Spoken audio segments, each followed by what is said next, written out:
A mountain of monster corpses piled high, where a lone man stood. He knew the only way to end this eternal war was to win it. A colossal beast loomed over him, the very monster that had plunged his world into darkness. It had stolen the lives of all his comrades. A vile aura pulsed from the one who ruled all monsters. The queen. He watched as the monster queen prepared her final assault. His grip on his blade tightened. With a heavy heart, he steeled his resolve. With a deafening roar, the monster queen charged. A cataclysmic explosion followed. He wondered if this was the end, if he could ever truly defeat this foul queen on his own. A voice echoed in his mind, saying everything now rested on Ardan. A system message appeared. Demore, representative of the dead souls, has fallen. The man desperately tried to evade the queen's onslaught, but her devastating attack found its mark. Ardan remembered Reuben's last words, that heroes were meant to lead the weak.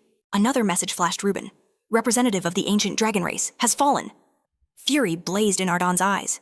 With his sword, Ardan unleashed a torrent of power. The attack was so immense, it annihilated everything in its path. Everything except the monster queen.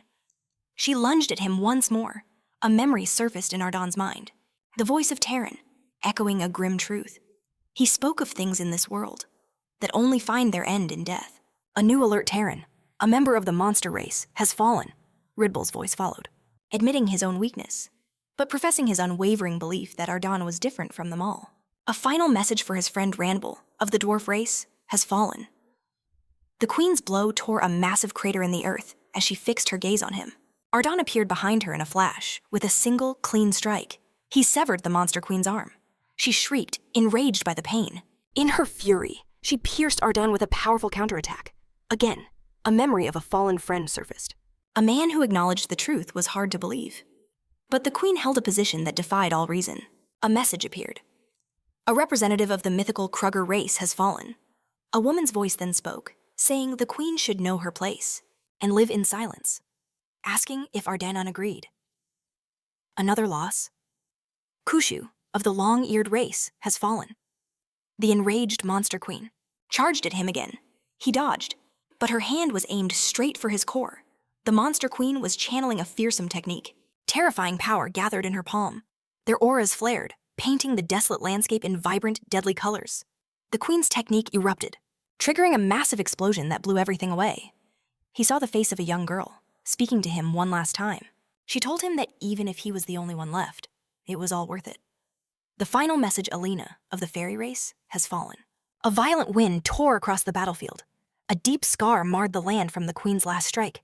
Her attention shifted to Arden's severed hand, lying before her. A triumphant grin spread across her face. But suddenly, Ardan materialized above her, unleashing his ultimate technique upon the unsuspecting queen. He held his stance, waiting. In that frozen moment, the faces of his fallen friends flashed before his eyes. Ardan's world began to fade to black. If that's how it is, an unknown voice whispered, then I hope we can meet again someday. He thought to himself that he would wait for them, always.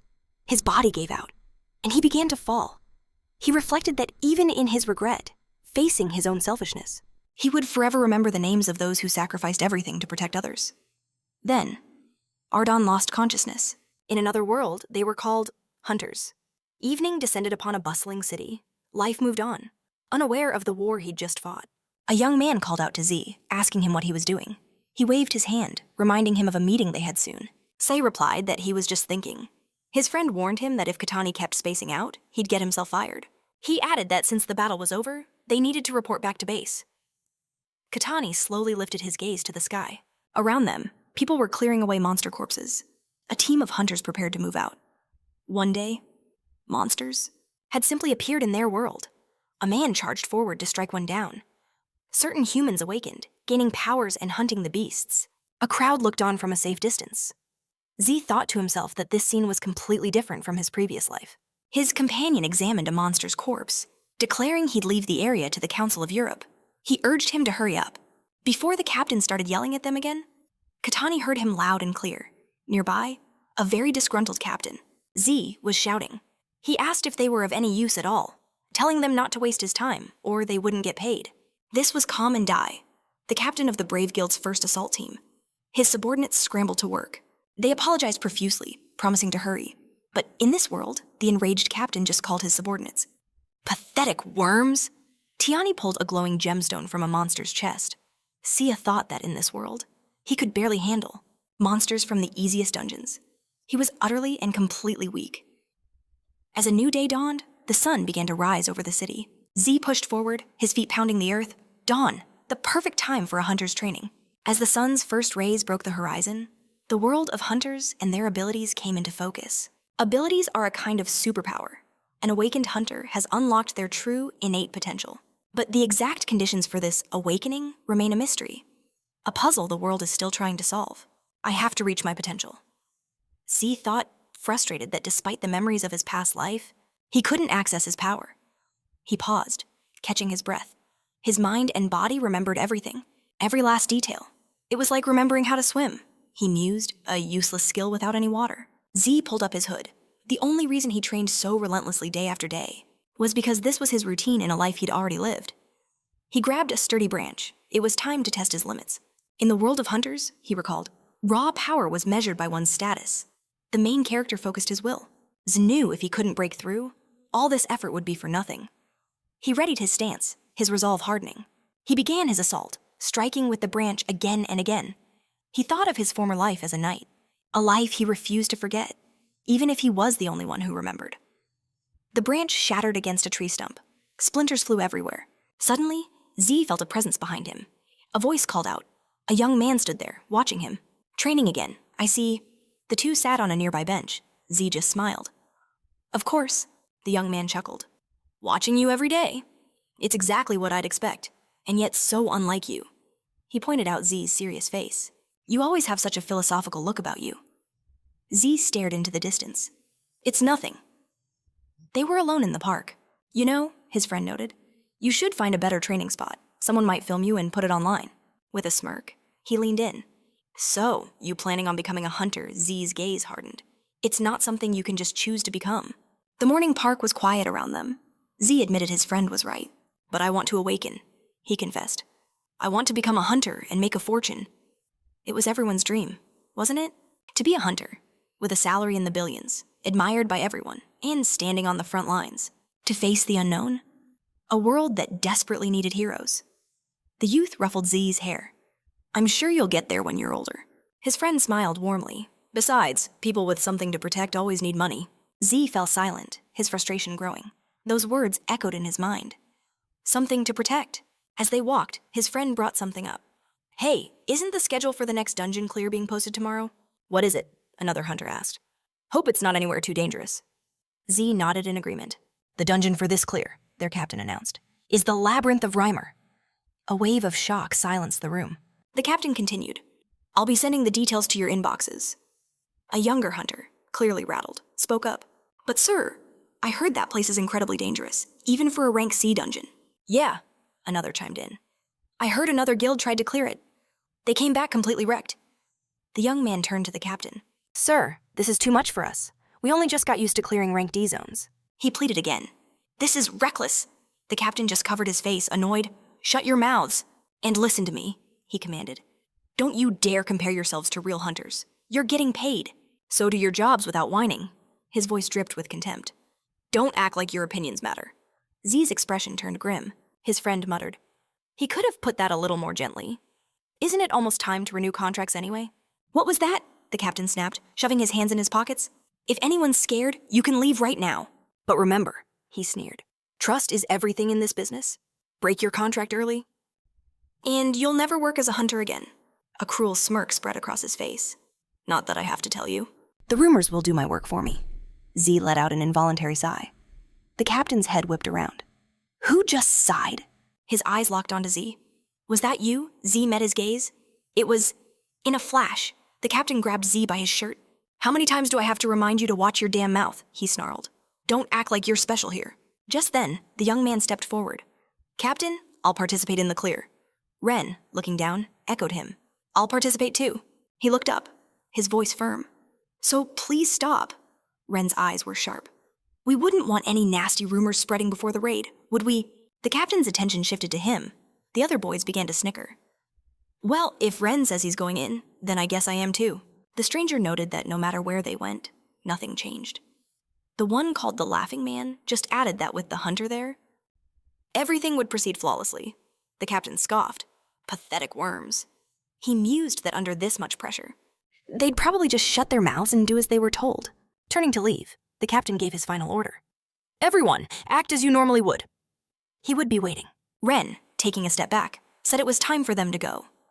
The scene shifts to the next day. The captain and his porters stood ready. Before them loomed the shimmering gate. Time for a little warm-up before the main cleanup, the captain declared, positioning himself directly before the portal's entrance. He called for Hyde and Chloe, ordering them to the front lines. Then he addressed Ai's group. They were to maintain their distance. The captain stressed that the magic support team must always be ready to strike. Kirani sensed the anxiety in the air. He knew the hunters despised these cleanup missions, but were forced to participate. With a heavy heart, the hunters stepped through the gate. Make sure you pathetic worms don't get in our way, the captain sneered. The boys could only watch as the elite team vanished. We're going in soon, Ren announced, a flixture of excitement in his voice. But Z could feel the crushing tension in the air. The main character stepped forward. Kirani prayed this wouldn't be his first and final step towards death. A system window appeared. Brave Guild's first D-rank assault team. Target C-level dungeon. Raymer's Labyrinth. The sweep has officially begun. The hunters stepped through the watery entrance, into the labyrinth of Raymer. As the captain led the way, one hunter turned to his partner. Sheeta, do you feel that... She crossed her arms, a troubled look on her face. This is nothing like the reports, she murmured. Should I inform the captain? Her partner put a finger to his lips. Shh, it's just a harmless C-rank dungeon. He sounded confident they could handle anything. Besides, he added, the captain hasn't been in the best mood. Better not to bother him over nothing. The hunters pressed onward. But from the back, Ren whispered, they're acting a little on edge. I agree, Sai replied. Something's definitely bothering them. Kirani felt it too. This dungeon was far different than they had been led to believe. Suddenly, a terrible commotion echoed from deep within, startling the porters. The captain raised his sword high.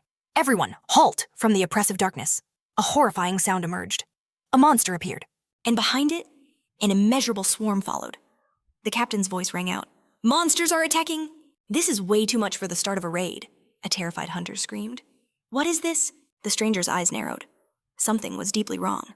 But the captain charged forward. You want your pay? Then move. A young hunter met the first monster head on. There may be a lot of them, but they're just bugs, he yelled. With a clean strike, he sliced the creature in two. Tanks, forward, the captain commanded, and the front line charged. A fierce battle erupted. The hunters clashed with the insectoid monsters. Z, stay by the exit, Ren yelled. Don't leave my side. A bug monster let out a deafening roar as it joined the fray. Their numbers seemed to be growing, endless and overwhelming. A group of hunters desperately tried to call for the tanks. There are too many of them, someone screamed. A female archer drew her bow. A fire arrow materialized. Everyone, scatter, she commanded. She released the shot, and a massive explosion tore through the cavern. Ren and Kirani shielded themselves from the powerful shockwave. Is it over? A hunter asked, panting. Don't just stand there like statues, the captain roared. The mid-boss is appearing. From the smoke and shadows emerged Gez, the mid-boss of Raymer's Labyrinth. Avoid its tail and aim for the head, the captain ordered. From here on out, you're on your own. G's attacked, its tail whipping through the air. It smashed into several hunters, sending them flying. The mid-boss leaped high into the air. Dodge, the captain yelled. Where is the mage squad? The mages began to chant. Our casting is complete, they announced in unison. Stop screaming and get out of the way, one of them shouted. Don't hit the shell. We're firing on it now. With a symphony of power, the mages unleashed their spells upon Gez. The mid-boss was engulfed in a series of magical attacks. The explosions filled the dungeon with dust and debris. Did we get him? A wizard asked hopefully. The captain gave his next command. Collect everything valuable. The hunters moved in to salvage the materials. One tried to break through the mid-boss's carapace, but his blade just bounced off. Why is its armor so tough? He grunted. Then his eyes widened in horror. It's still alive. Jess's head moved. It spat a stream of venomous saliva, striking the hunter down instantly. The deadly poison began to spread across the dungeon floor. The stranger cursed. Nobody said the mid-boss had poison. All units, fall back, the young man from before ordered. If that liquid touches you, you'll die. He took cover behind a rock formation, his voice laced with panic. First squad, retreat immediately. Even the fumes rising from the poison were lethal. He watched in disbelief as hunter after hunter. They were supposed to be briefed on these things before entering. Kirani tightened his grip on his backpack strap. A cold dread crept up his spine. Something was terribly wrong. The squad captain stood before them, sword drawn. He couldn't understand. What were these hunters doing? The captain declared this was no time for them to be slacking. He claimed this beast was simple to handle. If they could just shut its mouth. Kirani guessed that meant the hubbub's poison spray. As if on cue, toxic mist shot toward the hunters. The creature shrieked, calling them pathetic worms. In a flash, the captain charged the monster. He ordered the others to move on while he handled it. The hubbub launched itself from the ground. The captain's blade sang through the air, piercing the beast with a final, clean stroke. He severed its head. The hunters erupted in cheers. They couldn't believe it. The captain's power was far beyond that of a normal C rank, but Gan simply told them to stop standing around. While exploring the dungeon, one of the hunters suggested they use the downtime to check supplies and tend to the wounded. But from the shadows, a new silhouette emerged. The captain and the hunters froze. They were paralyzed with fear. As the monster unfurled its massive wings, they couldn't believe their eyes. It stood directly before them. Kirani was stunned. They had just defeated the mid-boss. Right. Startled, a hunter named Ren swung his sword, ordering Kirani to get back. But his blade wasn't aimed at the monster. It was at Katani's throat. He snarled that if Kirani wanted to run, he should go alone. Ren warned everyone to stay out of his way. Katani gripped his own blade, blood dripping from his arms. Ren screamed that this was all his money. As he tried to strike Katani down, Kirani begged him to calm down, but the hunter's grip on his sword only tightened. Ren's voice cracked. He needed the money. For his little sister. He confessed that his precious sister was sick. His face was a mask of terror and rage. He roared that he needed the money to save her life. Ren's shouts echoed in the cavern. He didn't understand why he couldn't just be a hunter. Why his innocent sister had to suffer so much. A lone ray of light pierced the dungeon's gloom. Ren spoke of a simple dream. To live happily with his sister. All he wanted was for her to be happy. Blood splattered across Kirani's face. He let go of his own sword. Ren, spent, drove his blade into the ground as small rocks crumbled around him. Ren clung to his sword, his body trembling. Kirani quietly told him that it was over. He gently placed a hand on Ren's arm. He promised him that everything would be okay. Tears of despair finally streamed down Ren's face. Kirani assured him that if he could just leave this place, he would see his sister again. Tears of shame now mixed with relief. Ren whispered that he was sorry for what he'd done. As Kirani helped him up, he told Ren to calm down, that everything was fine now. He put a reassuring hand on Ren's shoulder, and Ren finally nodded in agreement. Kirani told them they needed to hurry, but a troubled look remained on Ren's face. Kirani couldn't shake the feeling. Was Ren still under some kind of influence? Suddenly, a flash of movement from behind. Something attacked Ren. He gripped his sword as blood exploded from his back. Kirani watched in horror as his friend was struck down. He couldn't process what was happening. Fear seized him. Ren coughed up blood as Kirani rushed to catch him. A bloodied Ren smiled weakly. He was just glad that Kirani was okay. Horror filled Kotani's eyes. The captain's voice cut through the chaos. And where do you think you're going? A cruel smirk played on Gan's face. Isn't the show already over? The captain just chuckled. On his shoulder rested a single dark monster feather. In that instant, Kirani's mind flashed back. A memory of the murdered girl. The world shattered around him. Ren lay in a growing pool of his own blood. Kirani recalled hearing that Ren had someone to protect, and in that moment, he had dismissed it as the naive words of an idealist. He remembered Ren ruffling his hair. Kirani thought Ren was just being dramatic, that his words were empty. He believed he knew better. He recalled his past life, his cynicism. Now, his shoes were soaked in blood. Ren had died protecting him. If he had just taken his words seriously, Ren's death would be meaningless. Kirani's hands found the hilts of two swords. His gaze, cold as ice, locked onto the captain. The hubbub's voice echoed in his mind, mocking him. A faint wind stirred in the dungeon. Gan just smirked. Oh, what's this? A pitiful worm fighting with two swords, the captain sneered. Sorry to disappoint you, but this isn't a game. Kirani readied his stance, his mind racing. There was something he had to confirm. Unadulterated rage blazed in his eyes. He made a vow. Today, a C-rank hunter would die by his hand. A monster circled high above them. Gan knew. The dungeon clear had failed. He watched the monster, knowing his team had crumbled, that his hunters had been wiped out. A storm of rage brewed on his face. The captain couldn't understand how this could have happened.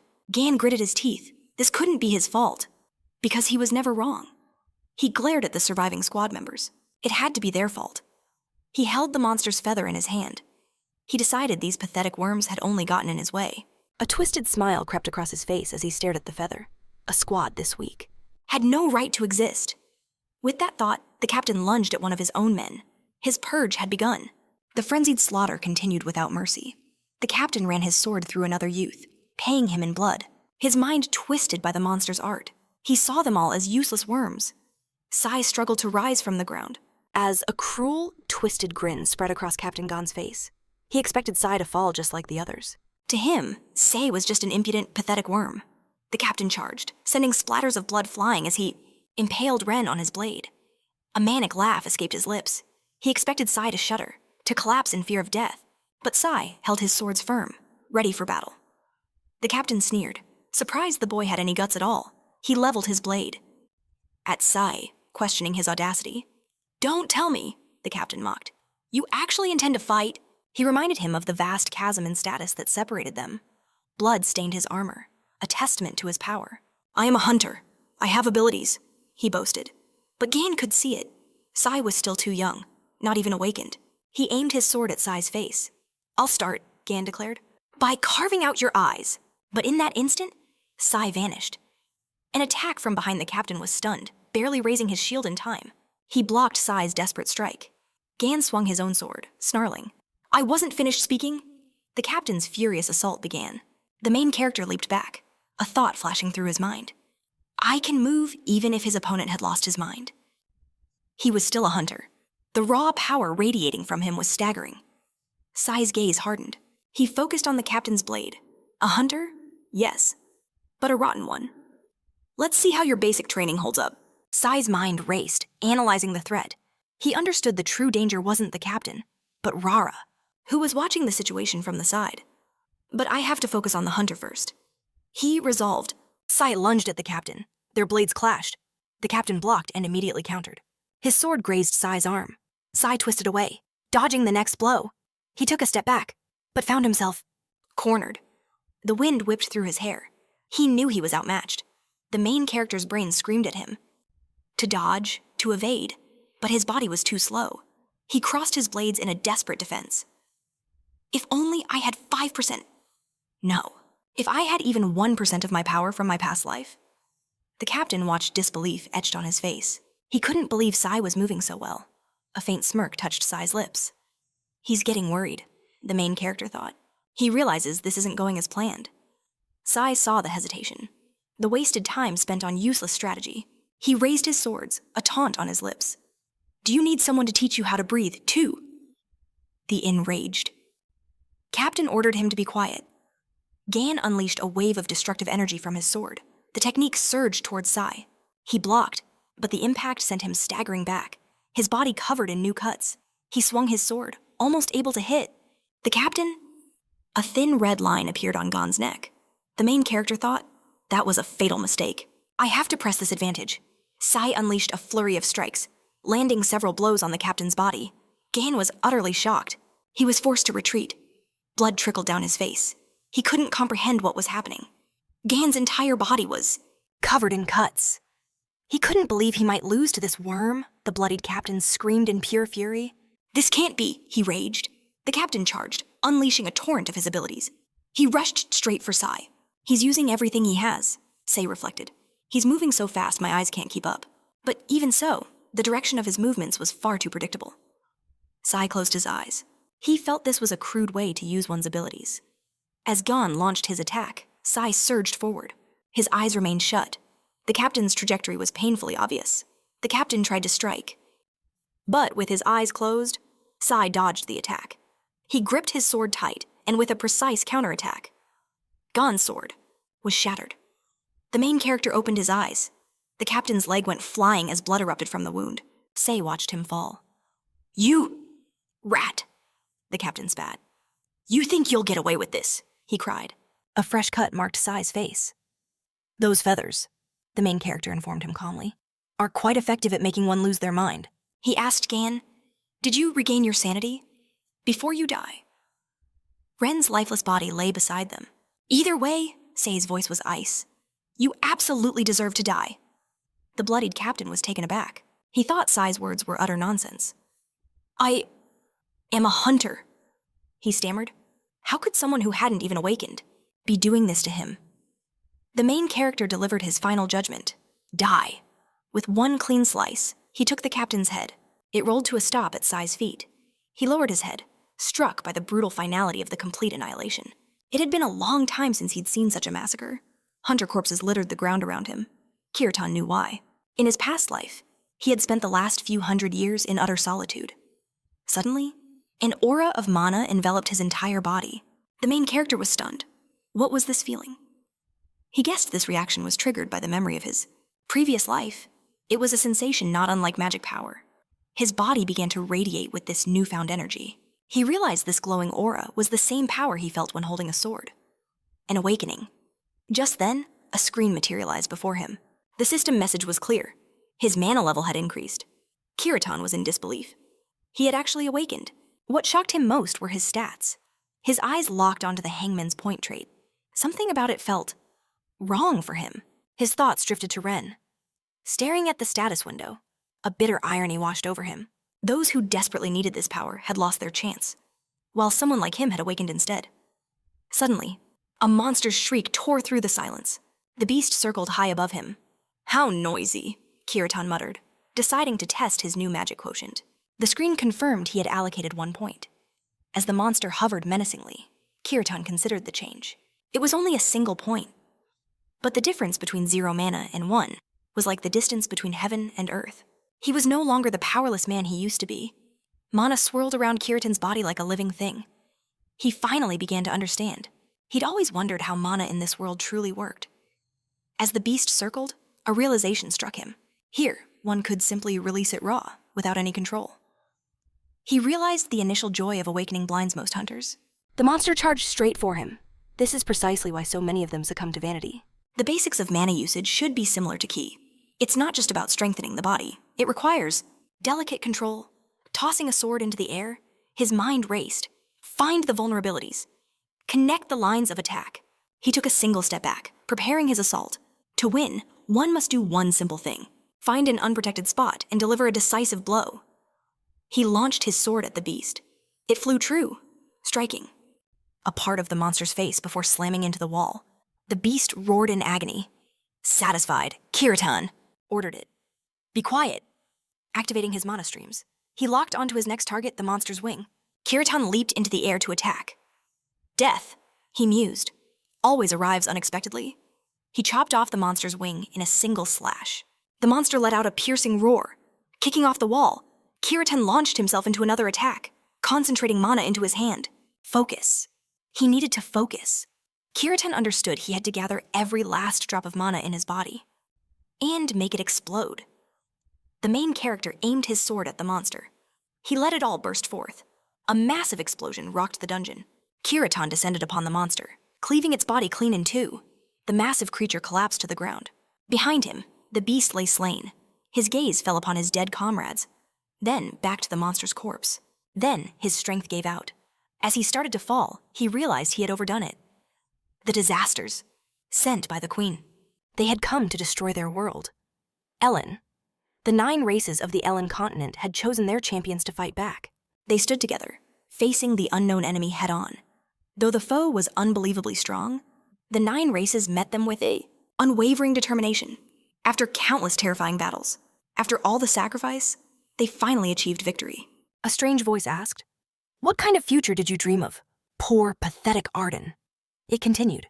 Arden was bewildered. What was happening? He was certain he had defeated him. "Elena, run!" Arden screamed. The stranger laughed. "Run where?"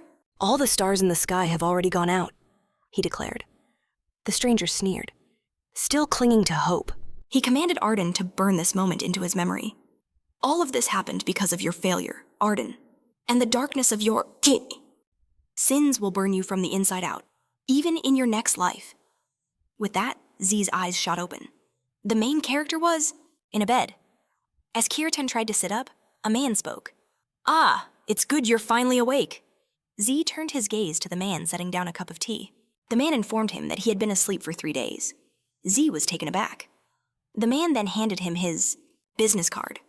Please don't be afraid, he said, standing over the bed. The main character immediately asked, what happened to the others? The man placed the card on the bed. How noble, especially for a novice. He remarked that Kiratan's first thought upon waking was for his comrades. He then delivered the grim news. The first armed brigade of the Bold Guild had been completely destroyed. Everyone, including the captain, was dead when help arrived. The man stated that Z was the only survivor. Kiratan's face was grim. He asked, what became of the man named Iga Ren? The man stood before him, his expression unreadable, model. Beside Katani's bed, a man spoke of the fallen. He explained their funeral would be held at the Hunter's main building. All of this, he added, happened while Katani was in a coma. The man then urged him to focus on the main topic. Next to the hospital bed was an intravenous drip. I'm sure you've realized by now, the visitor said, that Raymer's Labyrinth is a B-rank dungeon. The man's voice was grim. He asked Katani for his thoughts on the incident. We see a flashback of the hubbub leading a group of hunters. The visitor claimed their guild had barely reached D rank. A dungeon of that level should have been impossible for them. But Captain Gon's luck. It's been getting worse and worse. Katani's gaze sharpened like a blade. He claimed to know nothing about it. What do you mean? He demanded. Worse and worse. The man closed his eyes, sighing. He figured Katani hadn't been told the full story. The hubbub likely kept this secret from everyone. A faint blue glow of mana flared in the main character's eye. The man revealed a shocking truth. Captain Gon was drowning in gambling debt. That was the real reason the captain pushed them into that raid, knowing full well the insane difficulty that awaited them. Katani thought of the hubbub with disgust. A pathetic worm. His hand clenched the blanket tightly. The man suggested the sudden changes in the dungeon might be connected. Outside the window, snow began to fall. He stated their investigation into anomalous dungeons was ongoing. If Katani remembered anything, he was to contact him immediately. Katani pressed a hand to his aching head. All he could think of was Ren's death, and that disgusting hubbub. Just as the memory of Ren's awakening surfaced, Katani grabbed the remote and flicked on the television. Welcome back to I Want to Be a Hunter, the news anchor announced. The host, holding a microphone, began the show. He was about to introduce a very special guest to the audience, a truly famous figure in the hunter world. He called her an SS rank hunter, nicknamed Odin's Justice, the greatest hunter in all of Japan, and the second master of the fearsome murderous guild. He introduced the legendary Aki Sora. The host revealed that during her awakening, she gained 4 abilities at once, a phenomenon almost unheard of. He asked Aki to say a few words. Katani gripped the remote, his mind reeling. Japan's best hunter, Aki Sora. The main character knew she was more famous than most pop stars. His gaze was locked onto the screen. If she's an SS rank with her abilities, he muttered. Then what am I? Katani opened his ability list. A single, ominous word appeared on the screen. Executioner. Katani guessed its targets must be all evil people. He suspected this power awakened the moment Gan died. Quickly, he searched for the Executioner ability on his phone. Only one question burned in his mind. Who qualifies as an evil person? Katani's gaze fell, a deep understanding dawning on him. This wasn't just a rare ability. It was a unique skill that only he possessed. If only there was a serial killer nearby, the main character mused. I could test this power for real. He continued scrolling through his phone, but he knew his pathetic E rank was the more pressing issue. A memory from his past life flashed through his mind, of him standing beside a girl. He pushed the thought away. Night had fallen outside the hospital window. The main character walked towards the reception desk. The doctor confirmed his tests were complete. She told him to take care of himself. Katani then headed for the exit. In the city, a dungeon gate ripped open the sky. Katani felt his life had been meaningless until now. He thought of all the hunters unable to use their true power, contemplating the deep connection between mana and abilities. As Katani's feet hit the pavement, he reflected on his empty life. A spark of lightning crackled nearby. It was all pointless, he thought. A shimmering portal materialized right before him. Without hesitation, Katani stepped towards it. The main character moved with newfound resolve. In the shadows of the dungeon, glowing monster eyes watched his every move. He realized this was his chance to fix the mistakes of his past. He swore the tragedy that once destroyed him would never be repeated in this lifetime. Katani stood firm before a horde of monsters as fog swirled around him. He knew what he had to do first. He had to set his priorities straight. Katani's sword pointed directly at the encroaching beasts. The monsters began to surround him from all sides. But in his mind, one single thought echoed, I will become the best. The scene shifts back to a hospital, inside a rehabilitation room. A doctor pulled back a privacy curtain. That's all for your treatment today, she said gently. She mentioned that another patient was already waiting. As the first patient left, she asked the next one to look at her feet. The new patient was lying quietly in her bed. The doctor mentioned how lucky they were to have a filtration cube for the treatment. A young girl's voice asked if it was okay, that I came here unaccompanied. The doctor stood by the window. Did your parents not come? The girl quietly answered. No. A woman stood behind the doctor. You're a goer, correct? The doctor's question hung in the air, referencing the last incident. The woman then turned to Chimera. She declared her intent to handle things personally, requesting only that they focus on helping the others.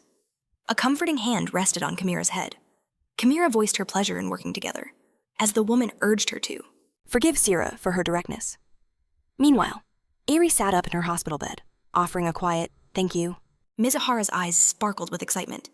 Did you and your brother hear the news? She exclaimed, leaning in close to Irie. The sun cast a warm glow outside the window, but all Irie could muster was a craving for something sweet. Her world felt shrouded in an ethereal blue glow. Her thoughts drifted to her condition. A cruel, fatal allergy to mana. A hand clutched at her chest. Since the gates first appeared across the globe, the very atmosphere had become saturated with raw mana. For most, this was a new age of power. For Irie, it was a new disease, a slow poison draining her life away. She knew her fate was already sealed. Clutching a glass, she remembered the doctor's grim diagnosis. Incurable. At this moment, there was no treatment, no hope. Setting the glass down on the tray, she knew the hospital could only offer one thing, a way to suppress the symptoms with a filter cube. Her gaze locked onto the device, her fragile, temporary lifeline. The doctor's hopeless words echoed in her mind. Irie looked down at her frail hands. Before her eyes flickered towards the TV, a news program was playing. The host announced that their last broadcast had become a massive sensation online. The topic: Japan's #1 hunter. The host named the legendary SS-class hunter, Aoi Sora. On screen, Aoi unleashed her power. A brilliant burst of mana erupted from her hand. Sora aimed her weapon with unshakable confidence. Irie whispered that no matter how many times she saw it, she was still in awe of that incredible power. The ratings for this footage must have shattered all records. Irie started to sit up as a young boy appeared behind her. Wow, it's Aoi Sora! His face beamed, completely starstruck by the display. He declared that the moment he awakens, he would join her guild without a second thought. Irie thought he still had a couple more years to go. The boy stood before her bed, his eyes shining. He asked her with pure excitement, Don't you think Aoi is the coolest? He leaned in, sharing a rumor he'd heard. When she awakened, she already had 4 abilities. A small smile touched Irie's face. She's just awesome, isn't she? The boy pressed on. Irie, sitting up in her bed, looked at him. Yeah, she agreed softly.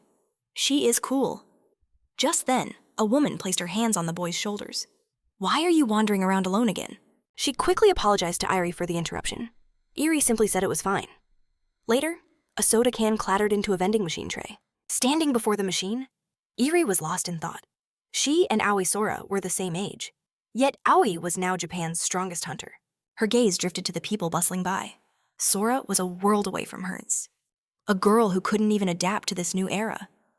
As the wind gently tousled her hair, Irie's thoughts grew heavier. After their parents died, her brother took on everything. But her failing body had only made her a burden to him. Her sorrow spilled over, hot tears splashing onto the cold can. As she wiped them away, a single thought consumed her. I miss my brother so much. Suddenly, another cold can pressed against her cheek. Hey, if you cry here, everyone's going to stare. Irie looked up into Mitsuhara's bright, smiling face. When things get tough, her friend said, that's when you have to smile the hardest. Mitsuhara was sure of it. That's what your brother would have wanted, too. Outside, the cityscape stretched to the horizon. You need to get better soon. Okay, so you can enjoy life for your brother's sake as well. Resting her hands on the windowsill, she added, I know your brother feels the same way. In fact, he even prepared a gift for you. A genuine smile finally broke through Irie's gloom. Thank you, Mitsuhara. But as she turned, she saw her friend staring intently at something outside. The moon was glowing with an ominous, sickly color. Why is the moon out in the middle of the day? Suddenly, a man's scream pierced the air. Everyone, run! Get out of here now! People began flooding from the hospital in a panic. Irie was frozen, lost in the sudden chaos. Move! A man yelled, shoving past them. He ordered everyone to take cover immediately above. The moon pulsed with its unnatural light. He added a name to their terror. It's a Calamity-class division. The frantic exodus from the hospital intensified. "We just got a message from the Hunters Association," the man cried out. "We have to run before it gets any worse." Mitsuhara looked around, bewildered. "But I don't see any monsters." Just then, the very foundations of the hospital began to tremble. "Hurry!" someone screamed, but it was too late. Behind Irie, a monstrous fist shattered the window. A colossal creature loomed before them. Pure, paralyzing terror seized Irie. Mitsuhara screamed her name, begging her to run. Her legs trembled uncontrollably. Her mind screamed run, but her body refused to obey. The monster let out a deafening, soul-shaking roar. In a flash, Mitsuhara grabbed her arm, yanking her from the beast's immediate reach. "Irie, snap out of it. We have to run." Rushing into the corridor, Mitsuhara's face was a mix of panic and hope. The Hunters Association was already on the move. They knew what was happening. Reinforcements were on their way, but Aiseyi pulled her hand free. She declared she would buy them more time. As Mitsuhara was flung back, a grim resolve formed in Igawa's heart. He couldn't let her sacrifice herself. Not again. Wouldn't let another person die for her sake. But a man held Mitsuhara back, his voice cold. He told her they wouldn't save a traitor, commanding her to stop. As a monstrous claw reached for she wondered if things would be different. If only she possessed that same incredible power. Suddenly, a figure appeared behind her. Ai's eyes shot open as a voice asked her to consider who she was leaving behind. All around them, the monsters lay slain. "Ai, Igawa, it's you, isn't it?" The main character rested a massive sword on his shoulder. He announced he was here, in her brother's place. Igawa was completely stunned. The man introduced himself. "I am Kiritansho." He then revealed a shocking truth. Ai's brother had sacrificed his life for him. The words hit her like a physical blow. A memory of Ren flashed through her mind. And in that moment, Ai understood. She had finally found the gift her brother left behind. It was him. Meanwhile, in a high-ranking dungeon in the Daholian Desert, beneath the rising moon, Aki prepared for battle. Beside her, two monstrous beasts unleashed a deafening roar. Sora leveled her sword at them.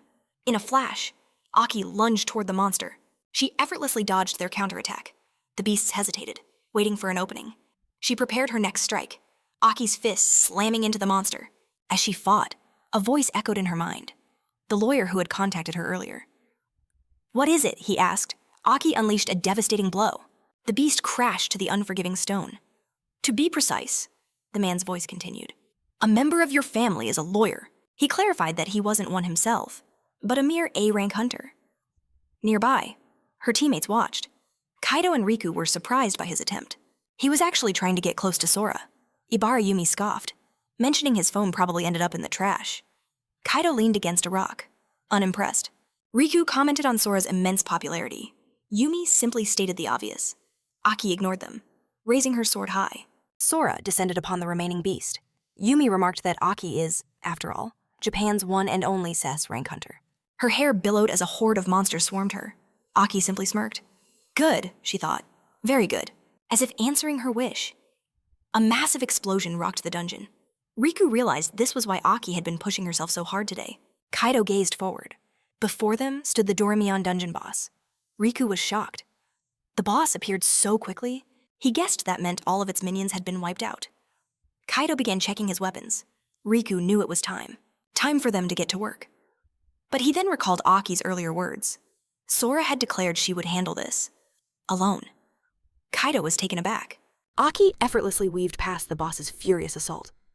Sora calmly explained her original intention was to deal with it all from the start. By herself? The Dort Holus let out a world-shaking roar. Sora charged the beast head-on. "Well, have fun, Aki," Riku said casually. Yumi quickly reminded Riku not to call her that. Sora's technique crackled with brilliant lightning. With a single, perfect strike, Aki slammed the boss down. It collapsed to the ground, stunned. Sora prepared the finishing blow. Raising her sword high, she declared there was no point. In trying to escape, Sora plunged her weapon into the boss. Arcs of pure lightning erupted around her, and dust billowed through the chamber. Riku remarked they should thank that A-rank hunter for the intel. Yumi retorted she could have handled the boss just fine on her own. Just then, the system notification arrived, dungeon cleared. Aki acknowledged the update. The voice on her comms asked if she was returning. "Master, I think she heard everything," Yumi whispered. Riku questioned if she was certain. But then, the creature's eye snapped open. The very foundations of the dungeon began to tremble violently. "We'll discuss this when we're back," Sora said, her voice tight. Aki was on high alert. Yumi couldn't understand what was happening. They had already defeated the boss. She couldn't figure out why a spatial rift was forming. "Yumi, look!" Riku shouted. Before them materialized the dungeon's core. Kaido readied his weapon. Yumi was stunned. The core was supposed to appear deep within the dungeon, Riku grimly noted. That anomalies are always unexpected. He took aim with his massive rifle. Kaido fired. A single projectile streaked towards the core. It blazed through the air. Riku's monitor displayed the weapon's spec's effective range, 4.5 kilometers. Maximum distance, 7 kilometers. His eyes widened. The distance to the target was 12 kilometers. Kaido realized it was useless. It was far out of his range. Aki fixed her gaze on the shimmering core. "What's the distance?" she demanded. Riku confirmed the reading. "About 12 kilometers? Dust swirled around their feet.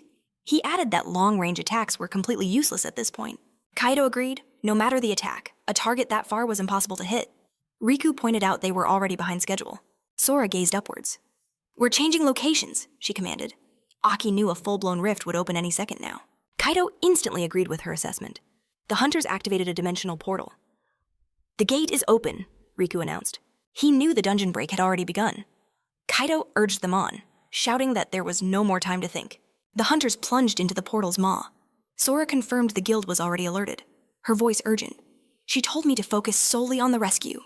Riku acknowledged her command, but in the city, the dungeon's very core had materialized in the sky. Kaido demanded to know what Aki would do. Her answer was chilling. With Sora gone, Aki made a declaration to the world. She would bring the moon itself crashing down to Earth. Amidst the explosions, a reporter spoke to a terrified citizen. He confirmed the unthinkable. A massive rift had torn open the sky above Seda Prefecture. This was a threat that could overwhelm even an S-rank hunter. He pressed an expert where rifts inside dungeons, a known phenomenon. The expert's response was grim. The reporter was absolutely correct. He warned that a rift is infinitely more complex than the dungeon that spawns it. As doctors rushed the wounded from a crumbling hospital, the expert could only speculate. Judging by the rift's sheer scale, it must have been born from a dungeon with a difficulty no less than moon rank. All the while, the moon above pulsed with an ominous alien light. The expert declared that the moon they were witnessing over the capital was the very core of this apocalyptic event, and they had yet to witness the warriors who were assigned to protect it.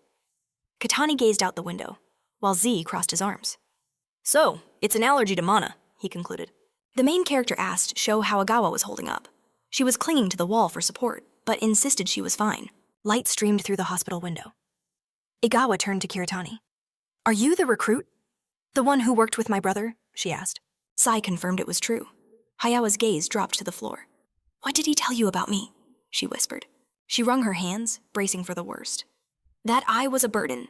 Awa's voice was thick with frustration and sorrow.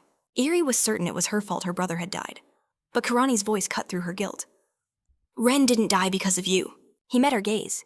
"If you can't believe me, then accept that guilt. Make it the fuel for your motivation." Awa clutched her chest. Z had told her that one day. She could even surpass him. But she had to remember that Ren was always thinking of her. The main character urged her never to forget that simple truth. Tears finally began to trace paths down Awa's face. She buried her face in her hands. Kiritani turned his attention to the core. "We'll continue this after I destroy that thing." The city was burning. An endless tide of monsters flooded the streets. Z charged forward, a blur of motion. Kirani attacked the creatures relentlessly. As he fought, Z reflected on the last few days. He had finally reached a single, undeniable conclusion. A dangerous confidence glittered in the protagonist's eyes. He now believed there was no point in leveling up any stat, other than mana. Kirani cleaved through the demonic horde. Z knew that improving physical attacks or flexibility would grant more wins, but their maximum potential was pitifully low. He continued his advance, his eyes locked on the core. A memory flashed in his mind. Z in a cafe, sitting with a stranger. "So, you wish to test how effective the physical attack stat is?" The man had asked. Kirani simply thanked him for his understanding. His gaze was now fixated on the core. That experiment had taught him everything.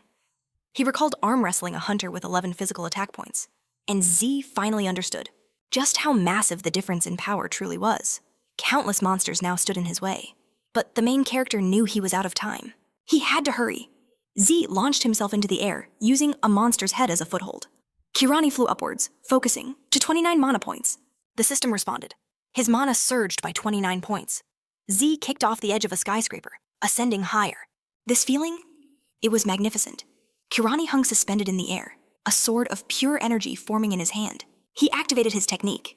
The main character threw his sword with all his might. The blade shot towards the core like a comet. He prayed it would be enough as gravity reclaimed him.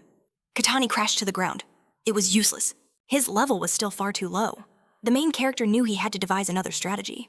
Just then, a titanic explosion shook the entire city. Z was thrown back. Aki had descended to Earth, and with her came a storm of power. Her abilities were legendary Thunderbolt, Thundergust, and Light Rain. Sora chose a technique, and arcs of pure lightning wrapped around her. Her attacks streaked across the sky and slammed into the core. She smiled, victorious, until a new, darker core materialized before her. Sora was in shock. Aki then realized the horrifying truth. That moon wasn't the core. It was the core's protector. Something began to fall from the sky.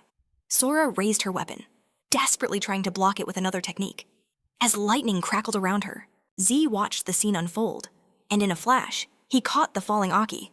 He thought to himself that he'd expected more from an SS rank hunter. But Z held Sora firmly. "Concentrate," Kiritani ordered. "Countless lives depend on you right now." Aki was bewildered. "Who are you?" she demanded.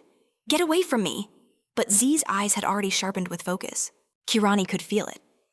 Aki had used a dangerous amount of mana. He placed a hand on her back. "Direct your mana," he said. "I will show you." Sora was astonished. How could he manipulate her? Mana Flow Aki's expression was one of pure disbelief. But now was not the time for questions. Sora thought she just needed to... When suddenly, a torrent of pure mana flooded her body. She was stunned. Her mana hadn't just stabilized. It was overflowing. Aki sensed a blazing aura surrounding the other hunters. But Sora just assumed she'd burned through all her supplies. And she had. But how did Aki know shaking it off?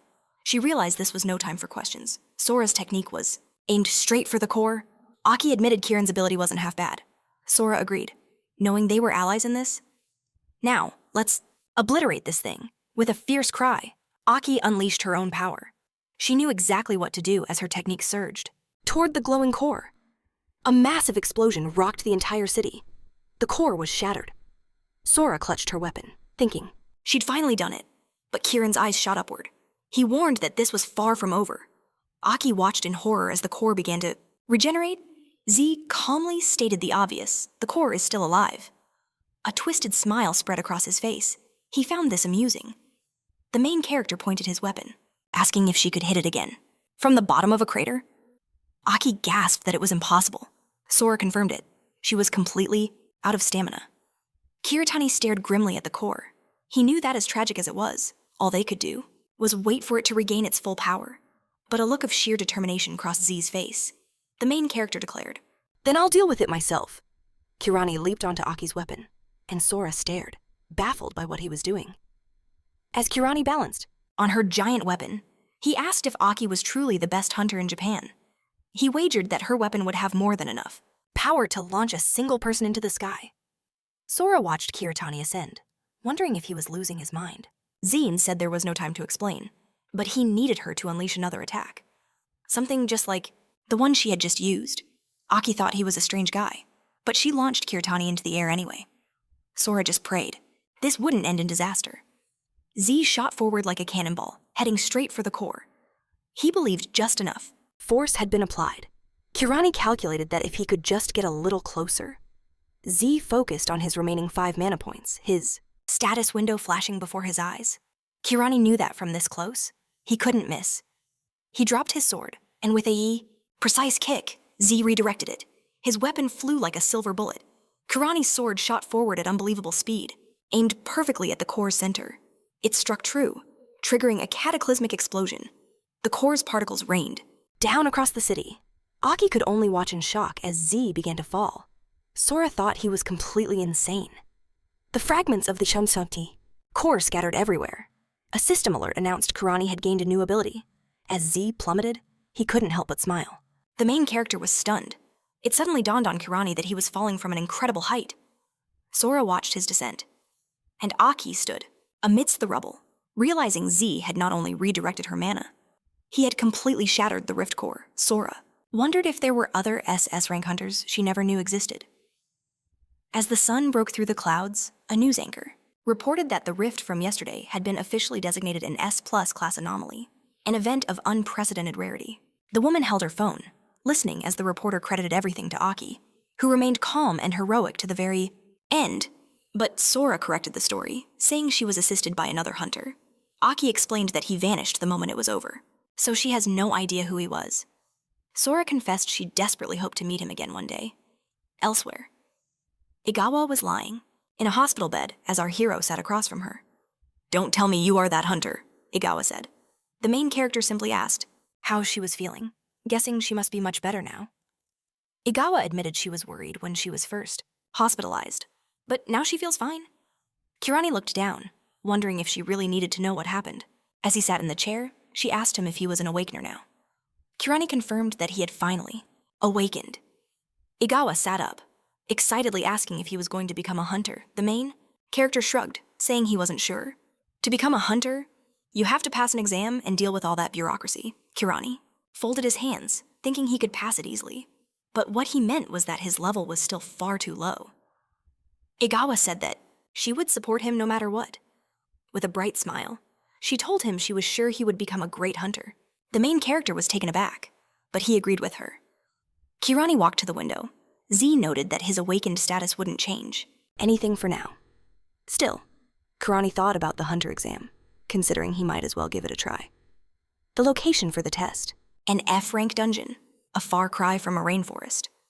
The scene shifts to the hunter examination site, where a streamer greeted his audience with a cheerful smile. He welcomed them to Hanandre, Hunter Ahead channel, the place that reveals all the secrets of the hunter world.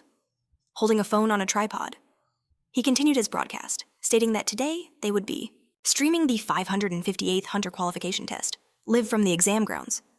He was suddenly interrupted by a young man who apologized for bothering him. The guy asked if he could have just a second of his time. It was about the SSS rank hunter. The young man asked, "Is it true? Did Akisora really have 4 abilities the moment she awakened?" The scene opens on Yabuki-Go, a hunter examinee, as a stranger listens intently to his boasting. Holding a tripod with a phone, he could see it clearly. Go was radiating an unshakable confidence. "So, what rank are you aiming for in this exam?" Go scoffed, his ambition clear. "I came here for first place." To him, there was no point in settling for anything less. Behind him, Kiritani stood silently, his hand resting on his sword. Sei thought to himself, "At most, this guy has the potential of a side character." He then turned his gaze towards Aki. Suddenly, an announcement echoed. The legendary Aki Sora had arrived. She stood beside the examiner, a figure of immense power. This time, the test will be watched by a special guest, Aki Sora. She inclined her head and greeted the participants by name. She hoped they would all display their true abilities. A shockwave of whispers erupted through the crowd. They couldn't believe their eyes. The Aki Sora was here, at their exam. The applicants began to surge in her direction. One of them gasped. "It's the first time Aki has ever come to watch an exam," the stranger grumbled. "Move it, I can't see a thing." The main character stood back, watching the chaos unfold. Kiritani knew that guests of this caliber were never invited without a reason. Zi realized this could be problematic. Crossing paths with her now was a risk he couldn't afford. A memory surfaced in his mind, a memory deeply connected to Aki. Katani concluded it was best to stay out of her way completely. Sora, however, wore a conflicted expression. The examiner declared that Aki Sora was the best of the best. A young man yelled that after passing, he would definitely enter the Poison Guild, asking Aki to wait for him. The examiner demanded silence. But for Sora, a memory had already been triggered. She remembered being asked to be a guest at the exam. Aki was on a sofa, sitting opposite the man making the request. Sora didn't understand why this was necessary. The man mentioned the rift she had recently destroyed, asking if it was the one from the Dehalian Desert Dungeon. He swirled a glass of alcohol in his hand. The story introduces us to Uwaru, Junuk, the master of the infamous Poison Guild. Sora, tense, leaned on her hands. Taru explained the situation. Because their guild was inside the dungeon during the incident, people were starting to believe they staged the whole thing. Aki found the rumor disgusting. Junuk agreed, but said they couldn't simply ignore it. He thought the solution was obvious. The president of the Japan Association would be at the next exam. A sly smile crept across Waru's face. "If you participate," Junuk stated, "we can regain the trust of the people and the authorities." Uwaru added that after that, The rumors should finally die down. Januk then pointed out that if Aki found any worthy newcomers, she should recruit them for the guild. Back in the present, the participants moved forward. The examiner apologized for the delay. The 558th Hunter exam begins now. Drones took to the skies, broadcasting the event across the nation. The news anchor began his report as the examiners journeyed onward. Elsewhere, Kiritani sat perched on a tree branch. His task was simple: hold out here for a single day. Z watched the contestants running below. He figured everyone was just following the expected program. Kiritani tilted his head forward. It was also simple, which made it incredibly boring. A faint aura enveloped Kotani's body as his attention snapped to something. The main character was sensing a particular mana flow. Kiritani was unimpressed. The guy was pathetically weak, yet he felt a nagging familiarity, like someone from his past. Kiritani's eyes narrowed. Did this mean someone else had been reborn besides him? The man closed his eyes, wondering. Who would take the #1 spot this time? The scene shifts, introducing us to Wakamatsu Kenzu, the president of the Hunter Association. Aki stood before him, a data pad in her hands. She suggested that the top prospect might be Yabuki Go. Sora reported that Go had awakened with 3 innate abilities, but the examiner seemed to be thinking of something else. Sora looked at him, sensing his skepticism. Do you have a different opinion, Mr. President? His eyes were fixed on the tablet. The young ones have likely forgotten, the examiner stated, that the person who first stopped the Hellfire Rift in Japan was a hunter ranked below S. Aki listened thoughtfully. She knew she couldn't argue with someone who had seen it all firsthand. Then who do you think will be first? She asked. He guessed, the guy at number 241 has potential. The president noted that he doesn't waste a single free minute. On her tablet, Sora began searching for him. The main character's face appeared on the screen. Aki's breath caught in her throat. The president continued. His name is Kiritani, and he is 20 years old. He noted that even though Z is young, he remained surprisingly calm. The president struggled to put it into words. He thought Kiritani acted like a seasoned veteran on the battlefield. A gloating smile touched Sora's lips as she thought of Kiritani's show. So, Aki thought, Sho has finally awakened. Meanwhile, the main character was sitting on that tree branch, surprised by how dull the hunter exam truly was. Sword in hand, Kiritani observed the commotion.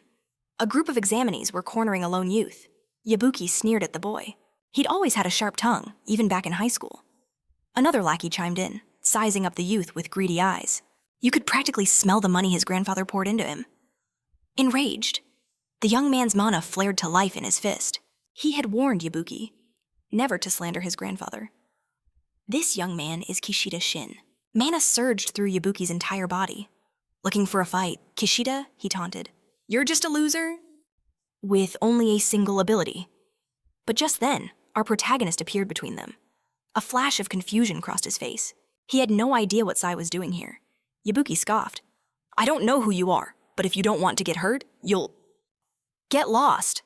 Kiritani merely glanced towards Kishida. Sai told Guo he'd follow his advice. He'd been running into far too many troublemakers lately, and if there's one thing he hated, it was problems. Without another word, our hero grabbed Kishida by the collar. I'm taking this one with me, he declared. Shin was utterly bewildered. Yabuki and his crew immediately gave chase. Stop them, he roared, but with a single, effortless kick from Kiritani, Yabuki's allies were sent flying. As they made their escape, Kishida finally asked, Who are you? The main character's gaze locked onto Shin. He spoke of rebirth, of a second chance. Do those words mean anything to you? He asked. Kishida tried to face him. He couldn't make sense of any of this. Sai's voice was firm. You'd better tell me the truth. I'm talking about that mana spell you use, Radial. Kiritani's eyes narrowed. You know of it. Who taught you that technique? Kishida's face twisted with agitation. How do you know my ability? He stammered. This man. He knew something. Suddenly, the main character stopped. They took cover behind a massive boulder. So, in short, Kiritani began, you awakened with an ability your grandfather taught you. Kishida clutched the spear in his hands. Is that a problem? He asked. Kiritani's expression grew serious. It's a huge problem. Our protagonist's mind raced. Riddell had become an ability. This boy could be the key to unlocking his past. He leaned his head on his hand. It doesn't matter. You'll make a good pawn. A useful assistant, that is, Sai corrected. But Shin balked. He had no desire to be anyone's pawn. Kiritani simply asked for his name. Shin placed a hand on his chest. "My name is Kishida Shin," he said. "I'm 19 years old, a first-year university student." Our protagonist introduced himself in turn. Kiritani Sho, 20 years old. Kishida realized Sho was his senior. "Please, take care of me." He bowed. Kiritani stood before the large rock, his mind working. "The one who taught you the radial technique. It was your grandfather." Kishida confirmed it was true. The main character stroked his chin, deep in thought. "Did your grandfather ever go by another name?" Sai threw out some examples, like Reuben or Robert. Kishida was completely taken aback. He had no idea what Kiritani was talking about. "My grandfather is 100% Japanese," he insisted. They were surrounded by a dense forest. Our protagonist considered the possibility. Perhaps Kishida had nothing to do with his past life, but he knew things were never that simple. Kiritani changed the subject. "So, what's your connection to those thugs?" Kishida explained that the one in the middle, Yabuki, was an old classmate. "Ever since the awakening," he recounted. "He's been constantly bullying those weaker than him. We were always fighting," he added, gripping his weapon tightly. But in terms of ability, he was no match for Yabuki. That's why the bully never took him seriously. Kiritani's hair blew in the wind. "Is the number of abilities really that important?" he asked. Kishida answered without hesitation. "Of course. The more abilities you possess, the higher your rank, but with a single strike."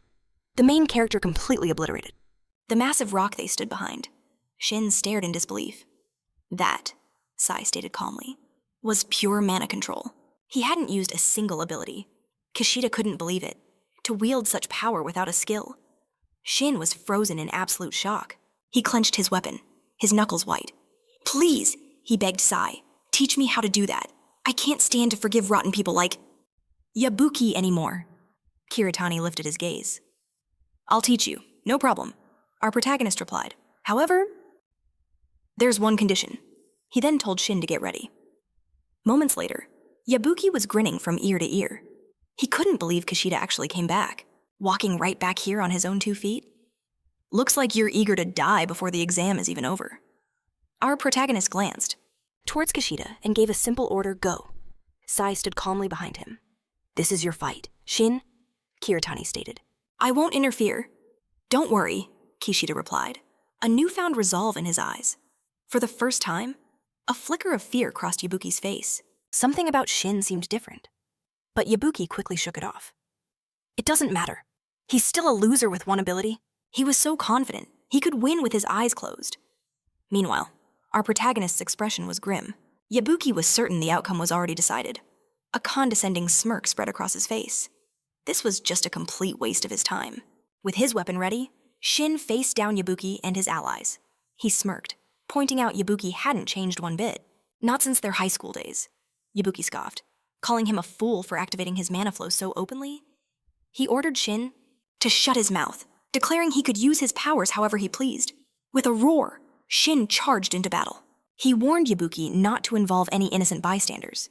In response, Yabuki summoned a shimmering magic shield, blocking Shin's attack. He held the technique with ease, mocking Shin as a pathetic worm. Yabuki taunted him, asking if he seriously thought he'd be allowed to attack. Shin hammered against the magic shield, but a system notification appeared if this mana shield is physically attacked. It activates a mana burst ability. Still, Shin relentlessly tried to shatter his defense. The heat was overwhelming. Shin felt his hand was on the verge of melting. Watching from afar was the main character's mentor. Kirani noted that Shin had a habit of keeping his distance, a weakness he had warned his student to overcome. Especially with the real matches starting tomorrow. Every move mattered. Spurred on by the memory, Shin surged forward once more. It was all happening exactly as Kirani predicted. Shin knew in his gut. He only had one chance, one decisive blow. A confident grin stretched across his face. He envisioned his mana forming a spear as he launched his fist, smashing it directly into Yabuki's magic shield. He was concentrating every last drop of his mana into a single point. A notification flashed ability increase. With this new power, Shin delivered a devastating blow to Yabuki. He was aiming directly for the center of the raging energy. Yabuki's magic shield began to crack. Shin was finally breaking through his defense. The shield shattered into 1,000 pieces. Yabuki's face was a mask of pure shock. Shin drove a fist into his stomach, sending him flying. As Yabuki skidded to a stop, he couldn't comprehend what had just happened. Shin was already on him, striking from behind and slamming his face into the ground. Shin stood over the fallen Yabuki, declaring he could have won with both hands tied. He gripped his weapon tightly. The victory felt unreal. Shin claimed he had defeated Yabuki before his opponent could even use his signature ability. A triumphant smile spread across his face. He knew this victory was thanks to his unique eyes. Nearby, Kirani watched Yabuki's defeated allies flee. The main character praised Shin's performance. Shin knelt before his mentor, asking what to do with the cubes their enemy dropped. Kirani's answer was simple, a 50-50 split. As the mentor approached, Shin held out the bag of cubes. But wait, this wasn't even close to half. Puzzled, Shin pointed out it was only 20%. Kirani simply informed him that they had discussed this before their training. Kirani stated calmly that he would be taking a portion of Shin's income as payment for his lessons. Shin was shocked. He thought Kirani had been joking. His mentor asked if he had already forgotten their deal. Kirani noted that considering what he was about to teach him, the deal was more than fair. Shin clutched the bag of cubes to his chest. His mentor then announced that the exam would end soon. He asked Shin what he thought about killing some time with a last-minute hunt. Shin replied that if he could, he would have done it ages ago. He pointed out that the only person who could hunt effectively in the remaining 12 minutes was Kirani himself. A memory of his mentor's overwhelming power flashed in Shin's mind. The main character said it didn't matter. He showed his phone to Shin, asking if this was the right number. Kirani added that if he ever called, Shin had better come. He then asked Shin to keep their deal a secret. Shin understood the request. His mentor began to move forward, telling Shin it was time to go.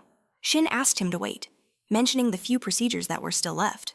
But the main character simply opened a portal to another world. Kirani noted that the organizers could take care of all that.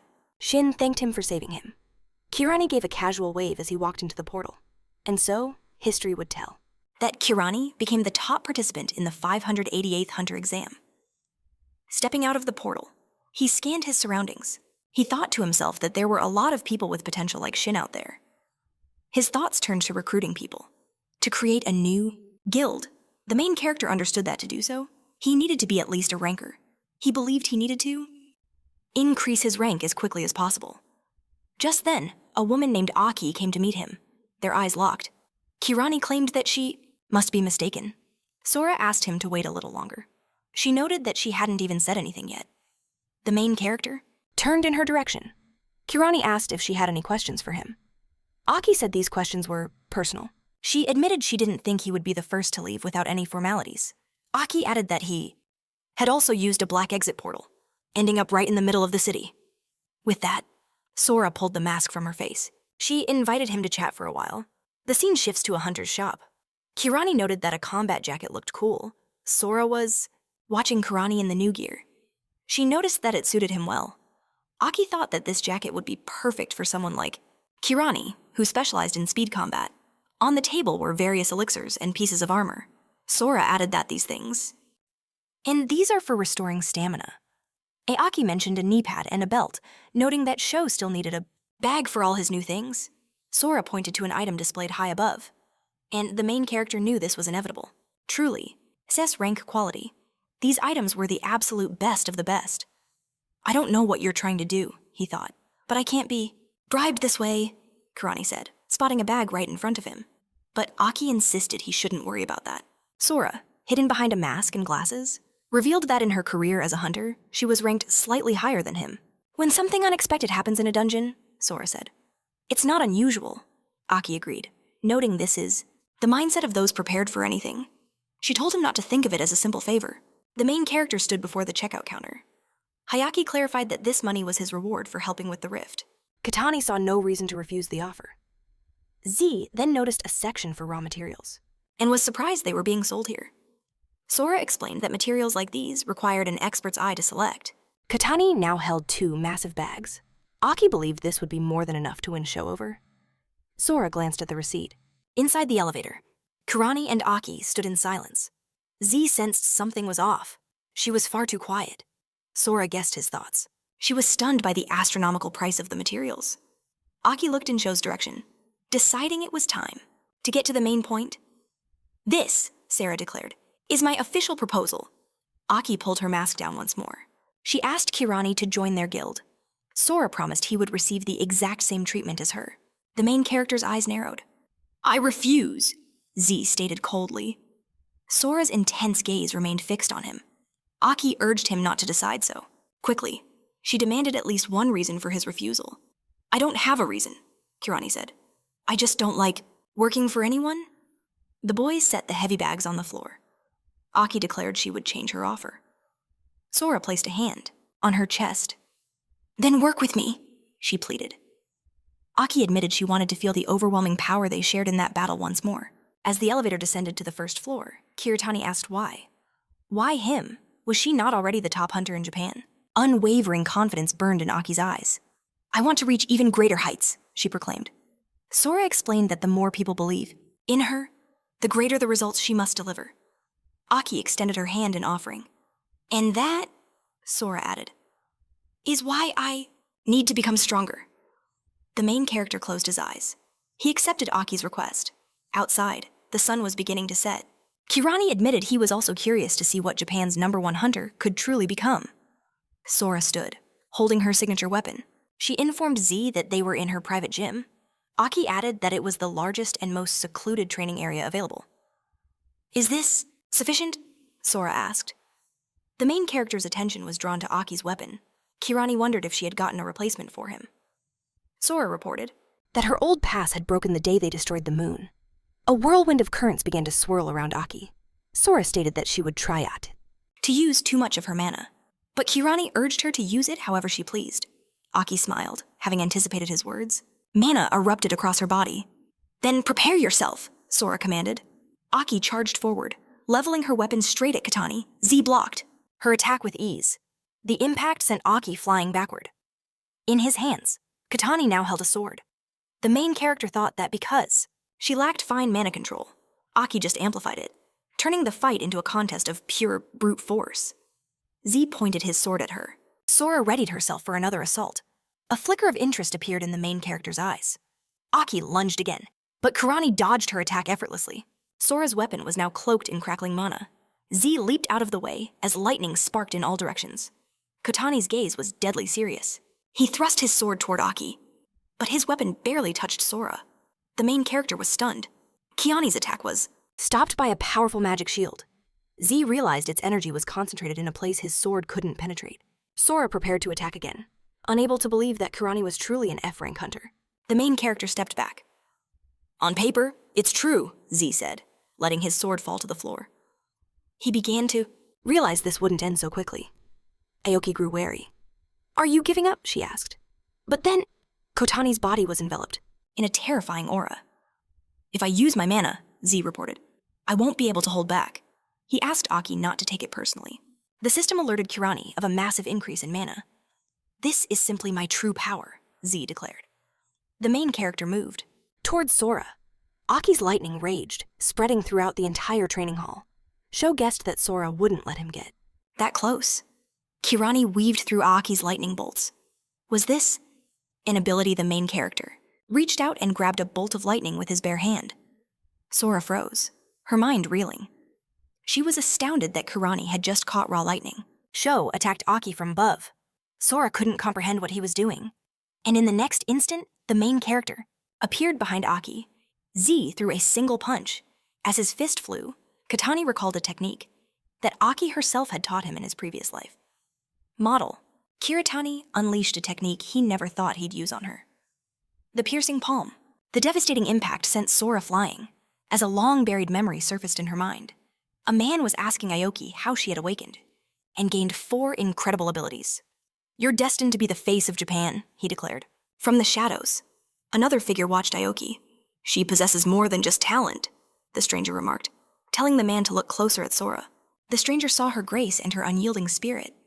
As Aoki stood before the assembly, he knew that Sora had sacrificed more than anyone knew inside the rift. He offered to elevate her to S rank, promising they would await her legendary achievements. Sora lowered her head, thanking them for their faith. Aoki knew everyone was counting on her.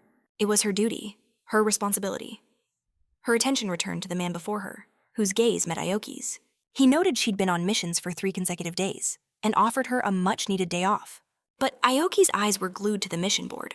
She admitted he was right, and that she should rest for the day. Suddenly, the girl's attention was caught by a nearby scene.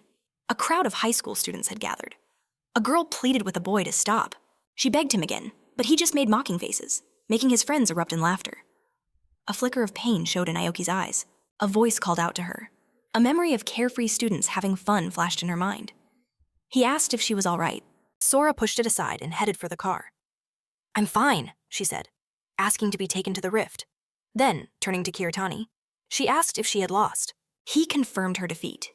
Sora confessed she was prepared for this outcome, but the reality of it crushed her beyond expectation. A wave of shame washed over her. But our main character knew this was inevitable. Sora had been trying to carry the world alone. Aoki stared back at Kiritani defiantly. "I don't need a lecture from you," she snapped. But he replied that the burden was too great. Too heavy for one person to carry an entire nation. His words struck her like lightning. Kiritani stated the obvious truth, that she wasn't the one who chose to bear this weight. In that moment, her walls came crashing down. Tears streamed down Aoki's face as she collapsed, sinking to the floor with her head hung low. Kiritani told her to take all the time she needed. He stated that no matter how much pressure Aoki put on herself, it would never change a thing. Our main character processed his words carefully. Kiritani then added that despite everything, he still supported her. Hope flickered in her eyes as she looked up. Sora then asked him to teach her the secret of his immense power. Kiritani held out his hand, making a pact. He agreed, but only on a single condition. Elsewhere, screams echoed in a dungeon. Kishida deflected a goblin's ferocious attack. The monster recoiled, then lunged again. But Kishida's spear was faster, impaling the creature. With the goblin defeated, Kishida turned toward Kiritani. He reported that the area was now clear. Kiritani nodded. Pleased, Shin stood over the fallen monsters, feeling as though he'd been here before. He shook his head, thinking it was just his imagination. The scene shifts to an E-rank dungeon in Saitama Prefecture. We see the one-piece shield on Shin's arm. He recalled that Kiritani gave it to him, and it was a perfect fit. Kiritani then announced that from this point forward, Kishida would be their tank. Shin looked toward his friend, surprised. "Isn't this a little sudden?" he asked. But our main character explained he was assigning a role that matched Shin's natural abilities, telling him not to object. A grin spread across Kishida's face. If he was the tank, then he would lead the charge. Kiritani pushed deeper into the dungeon. He was glad Kishida had a natural talent. "I've settled things with Sora. Now it's time to focus on hitting C rank and starting a guild." As Kiritani's resolve hardened, he heard Shin's panicked screams. Just as he was trying to focus on his past life, a new crisis erupted. Shin was pointing a trembling finger forward. Kiritani rushed over to see what happened. In front of them lay the corpse of a hunter. Kishida gasped that it was a human skeleton. Torchlight danced across the dungeon walls. Our main character knelt over the body. He deduced the man was a tank from his gear, noting that he hadn't been dead for very long. Kishida asked how he could be so sure. Kiritani's gaze was fixed on the shield. The mana was faint, but he could feel its lingering remnants. Suddenly, he shot to his feet and raced deeper into the darkness. He called for Shin to follow. More dead hunters blocked their path. "It's just as I thought," Kiritani muttered. Kishida asked if the monster was stronger than they anticipated. Kiritani stood ready with his sword. "This wasn't the work of a monster," he said gravely. He told Shin to look closely at how the bodies were positioned. Tank, attacker, healer. Our main character recognized the tactical order of death. He leaned over the body of one hunter, and the truth became clear. They killed the most troublesome one first, the healer. Then they moved on to the attacker, and finished the tank. An E-rank dungeon monster couldn't think like that. Our main character's eyes narrowed dangerously. He delivered his chilling conclusion. This was all the work of another hunter. Kishida was stunned by his words. A PKer here. Entering the boss room, the group found a deeply unsettling scene where various items lay scattered about. Kiritani instantly realized this place looked far too much like someone's makeshift camp. Kishida's gaze fell on a crude bed, as Shin grimly declared it a hideout. Kiritani suspected they had even committed murder here, branding them truly terrible people. Just then, his sharp eyes caught the lingering traces of mana. He deduced they had fled in a hurry after their hideout was exposed. Kiritani focused on the mana signature, which was still remarkably clear. Kishida clutched his head in disbelief, unable to process that this was happening in the very dungeon they were hunting in. Shin wrote it off as bad luck, but Kiritani didn't understand that kind of thinking. A confident smirk crept across the protagonist's face. He believed there were no people luckier than them at this moment. Kiritani activated the hangman screen. He was glad for the chance to finally test this new ability. Elsewhere, paramedics loaded a body into a vehicle. A man instructed them to handle it with care. Suddenly, Tamara Kang was standing before them, noting that he and Kiritani hadn't seen each other in a very long time. Kang remarked that he never expected to meet again under such grim circumstances. Our main character simply crossed his arms. Tamira's eyes gleamed, assuming Kiritani had awakened. With open hands, he made his observation. Kiritani was startled that Kang could tell just by looking at him. Tamira called it a professional's intuition. Or rather, a complete transformation. His gaze was sharp. Kang added that since Kiritani was a witness, he needed to discuss the situation with the commissioners. Tamira then noted that he, unfortunately, had other urgent matters to attend to. Kang pointed toward a woman in uniform, a major. Tamira said he was leaving Kiritani in her care, and the major thanked him for his help. As the body was secured, she approached the first witnesses, Kiritani and Kishida. What happened here? She asked. My name is Koru Takana, she stated, and I represent the Hunter Control Department. Koru's eyes scanned the hunters before her. Were there only 2 of you? Takana asked. Our main character confirmed it. Did you notice anything suspicious or strange? Kiritani admitted he'd never encountered anything like this before. The major agreed, stating that such incidents simply don't happen in E-rank dungeons. Koru added that it brought back memories of her own hunting days. Kiritani asked if he could have her card, explaining that they planned to continue hunting in the area for a while. Takana handed him her business card and thanked him for his cooperation. As she left, Kiritani's attention was drawn to an insignia on her uniform. He remembered seeing it back when he was a rookie. The control department, he muttered. Meanwhile, the major was debriefing her subordinate. Given the severity of this incident, our employees are being interviewed. But Kiritani's mind was already racing ahead. He overheard Takana being asked if it was a matter of time. She replied that it was, and ordered her team to move out. Koru waved, her hand in farewell. The major added that if Kiritani remembered anything else, he should let her know. Kiritani accepted her request. The main character was contemplating a dark possibility, hunters who hunted other hunters. He realized he could barely sense any mana from them. Kiritani was amazed that these hunters could hide so perfectly in the shadows as the major moved onward. Kiritani felt they'd better hurry. Kishida called out to him, asking if they were going to finish what they started. But Kiritani said they would rest for today. The scene shifts to the sprawling city of Amiya, where our main character looked around. His senses zeroed in on a faint aura hiding behind a wall. Kiritani looked up at the glittering skyscrapers at night and thought, hiding in such a public place was a cute but foolish idea. The main character entered the elevator, closing in on his prey. He approached the very door where the aura was leaking from. So, you're in here, he assumed, now standing right outside the room. Without hesitation, he put his sword to the door and used his weapon to slice the lock open. Kiritani heard a crash and watched the window shatter as the stranger escaped. The main character immediately looked outside and gave chase, leaping from the window. He relentlessly pursued his target, who was quickly cornered. As Kiritani started toward him, the stranger demanded to know who he was.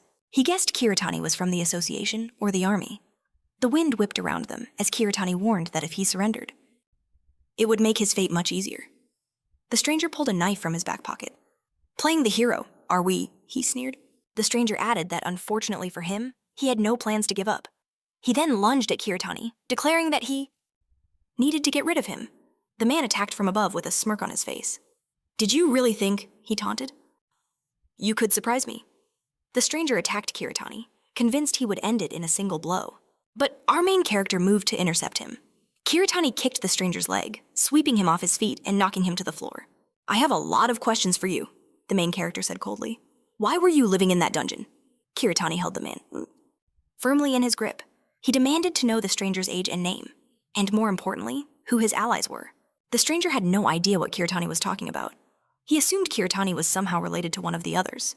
Pathetic worms, the stranger sneered, a cruel smirk on his face as he talked about his victims. He was bragging about how they'd just eliminated a couple of people, asking what the big deal was. He was certain the main character couldn't act without a formal trial. Kiritani closed his eyes, commanding, Stop acting like hired guns. Just arrest him. Did you truly believe, Kiritani's voice cut through the air, that you could threaten me and get away with it like before? The stranger was startled, his arrogance evaporating. He couldn't comprehend what was happening. I don't think you'll be returning alive, the main character stated coldly, and I won't be judging you according to any law. In a flash of movement, Kiritani attacked. The stranger was defeated instantly. A system window appeared, level increased. He was surprised. His level had increased just from eliminating trash like this, then. Another notification caught Kiritani's eye. The screen glowed, indicating that he was receiving an S-rank super spell. He had even obtained a new ability. The karma of the heretics is becoming your power. The main character was beginning to understand how this screen operated. He would need to take a closer look at this later. On the ground lay the fallen stranger. So the term heretics and the executioner ability, Kiritani mused, referred to simple criminals. He understood what the system was telling him. This was a direct path to getting stronger, by getting rid of the heretics. As the main character studied the system, his phone suddenly rang. Kiritani answered. A man complained that the control department hadn't noticed him. Can you at least answer your phone? He demanded. Day X is coming soon. Don't get caught by them, the voice warned. A small smile appeared on Kiritani's face as he asked, Who am I speaking to? A newly formed gang, Kiritani noted that they sounded like nothing more than kids. His gaze shifted to the fallen stranger. What are you planning? He wondered aloud. To get involved with criminals like these? The main character continued to question the man on the phone. If you value your life, then you better keep your mouth shut, the man threatened. Kiritani sensed this was a big deal. So you've found something major. Explain in more detail, he demanded. When will this Day X happen? The man just called him a pathetic worm and continued his empty threats. Kiritani had heard enough. He found it boring and simply smashed the phone. In his hand, he held a business card from Tabana. He continued to stare at it. Kiritani thought he should thank those government employees for giving him this information. Elsewhere, a fist slammed down on a table. Captain, are you all right? A subordinate asked. The captain's face was twisted with anger. They caught the poppies, he snarled. Don't tell me. They found out about us. I don't know, the man replied. I assume it was the control department? The captain crossed his arms, his mind racing. If the poppies were caught, then the enemy was also a hunter. But he couldn't understand why an ordinary hunter, one with no connection to the state, would interfere. Before them was Jimaruji, an A-rank hunter. The mark his punch left on the table was a clear sign of his fury. We have lost too much time, Ruji growled. Jima declared. We need to move on to the next place. It's time we meet this guy. The scene shifts, taking us to the oppressive Tentu Special Prison. It's impossible to breathe here, a subordinate gasped. The major strode forward, completely unfazed. That's because of the silencer material, Major Takana reported. It prevents hunters from using their abilities, she added, as she and her subordinate ventured forward. The major explained.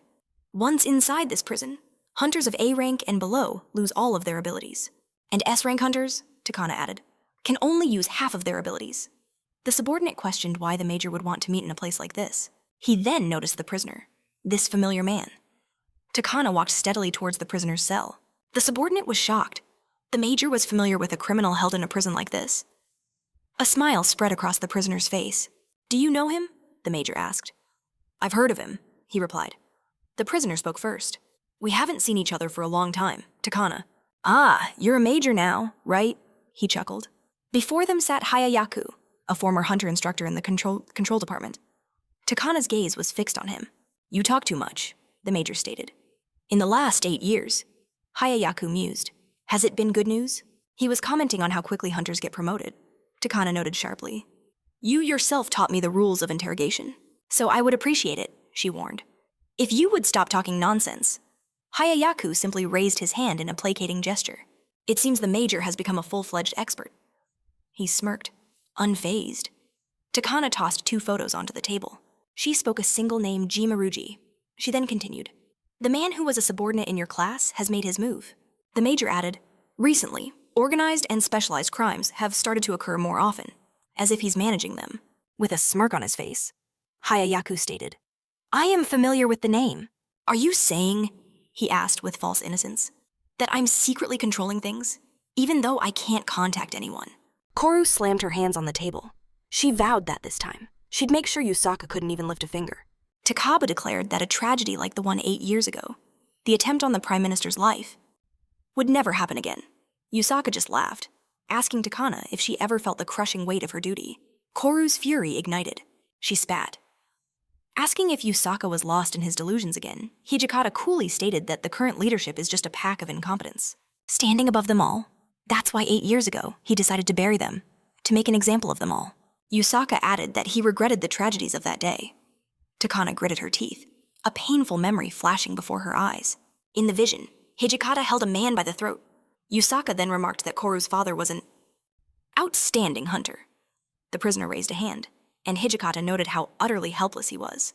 In a room lined with the most powerful force suppressors, he taunted, Does the major want to push me further? When I'm already defenseless? Takana stalked toward him, grabbing him by his chains. Koru's voice was ice as she asked if Yusaka had ever been a prisoner in these walls. Her eyes burned with rage. Takana swore he would never leave this place. As the prison lights flickered on, the major's subordinate stood before her. Koru revealed that 8 years ago, 35. Elite hunters united to stop Hijikata's assassination attempt on the prime minister. And Takana added that one of those hunters was her father. The subordinate adjusted his glasses, stunned by her revelation. The major stated that in the end, Yusaka's terrible actions were stopped by the traitor, Wakamatsu. But her focus remained on the irreversible losses they suffered. Koru forced a smile, saying it was all in the past now. Takaba told her subordinate not to worry, ordering him to return to his duties. As Koru picked up her phone, she suspected that someone had decided to lend them a hand. Night fell on the city streets. The subordinate was discussing the man who escaped the dungeon just yesterday. The scene shifts to a D-rank dungeon, the brick mine. Shin stood beside Zai, asking Kiritani if he was now taking materials instead of cash. Our main character clarified that he never said that. Kiritani then chimed in, saying he would also take materials. Kashida asked why Sho wouldn't just sell the cube for profit. Our hero explained that even the hunter's shop has things that money can't buy. He told Shin not to worry, they would figure it out.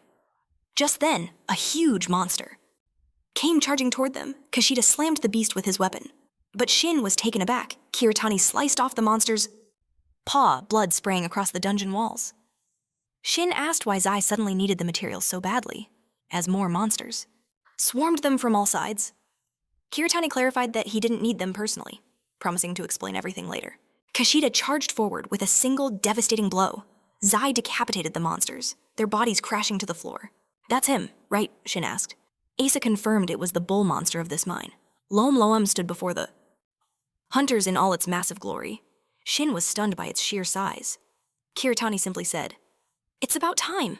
Kashida was speechless. Our main character rushed into the fray, thinking of the rare materials he could harvest.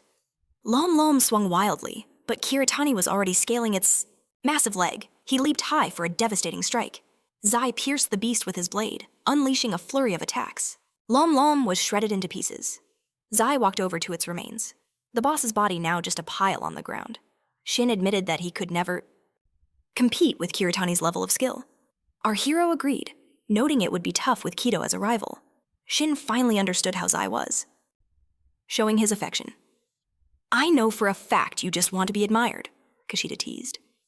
As darkness fell outside, a certain magical object lay on the table. Back in his room, Kiritani sat at his desk, contemplating the fairy tribe's secret technique for unlocking latent abilities. Sho reflected on the sleepless night he spent trying to craft a soul capsule from the materials that Akisora had bought for him. Our main character now held 2 packages, Kiritani realized. The true motive for clearing that dungeon with Shin was to gather materials for this soul capsule. Zai began the activation process, but he had already suffered so many failures. As night fell once more, Zai declared that this would be the end of his attempts and mistakes. Loam Lam's chin, a rare material, lay before him. He prayed this time would be different. Kiritani initiated the creation process. A brilliant radiance reflected on his face. Before him hovered a soul capsule, absorbing the potent power of the precious metal. Without hesitation, our main character swallowed the capsule. Success, Kiritani believed that.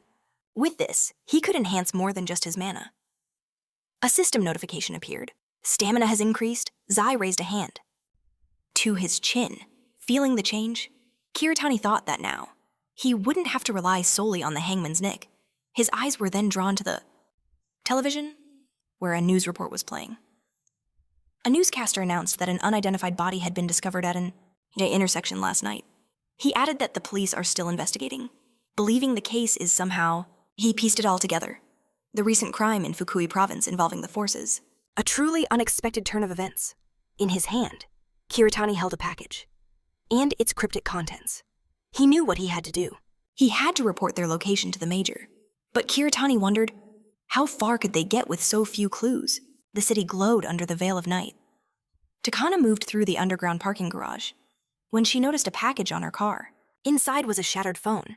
In her hands, Koru held a note. It confirmed the phone belonged to Makiyuji. Kiritani stood hidden behind a wall, As the major dialed a number, Takana urged Minami to stay put. "I'm on my way." The main character then turned towards the exit. "When a crime involves the forces," the man said. Jimaruji is always lurking nearby. A long shadow stretched across the door.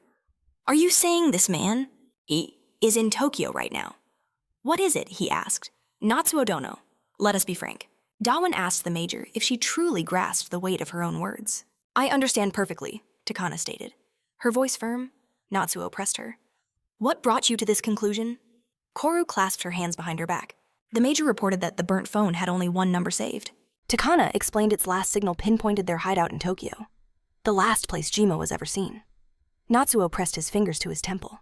The colonel reminded her that the incident took place in Fukui. Their motive, he added, was a high-powered explosive plant. A flash of memory. The room they'd searched. Dawan noted they found mountains of evidence pointing to Fukui, right at the site of Mai's death. A vision of Jima flashed. He was spotted in Fukui as well. The colonel added that the associations had dispatched hunters for this very target. "This is our chance," he declared, "to catch them all in one fell swoop." Natsuo's gaze was deadly serious.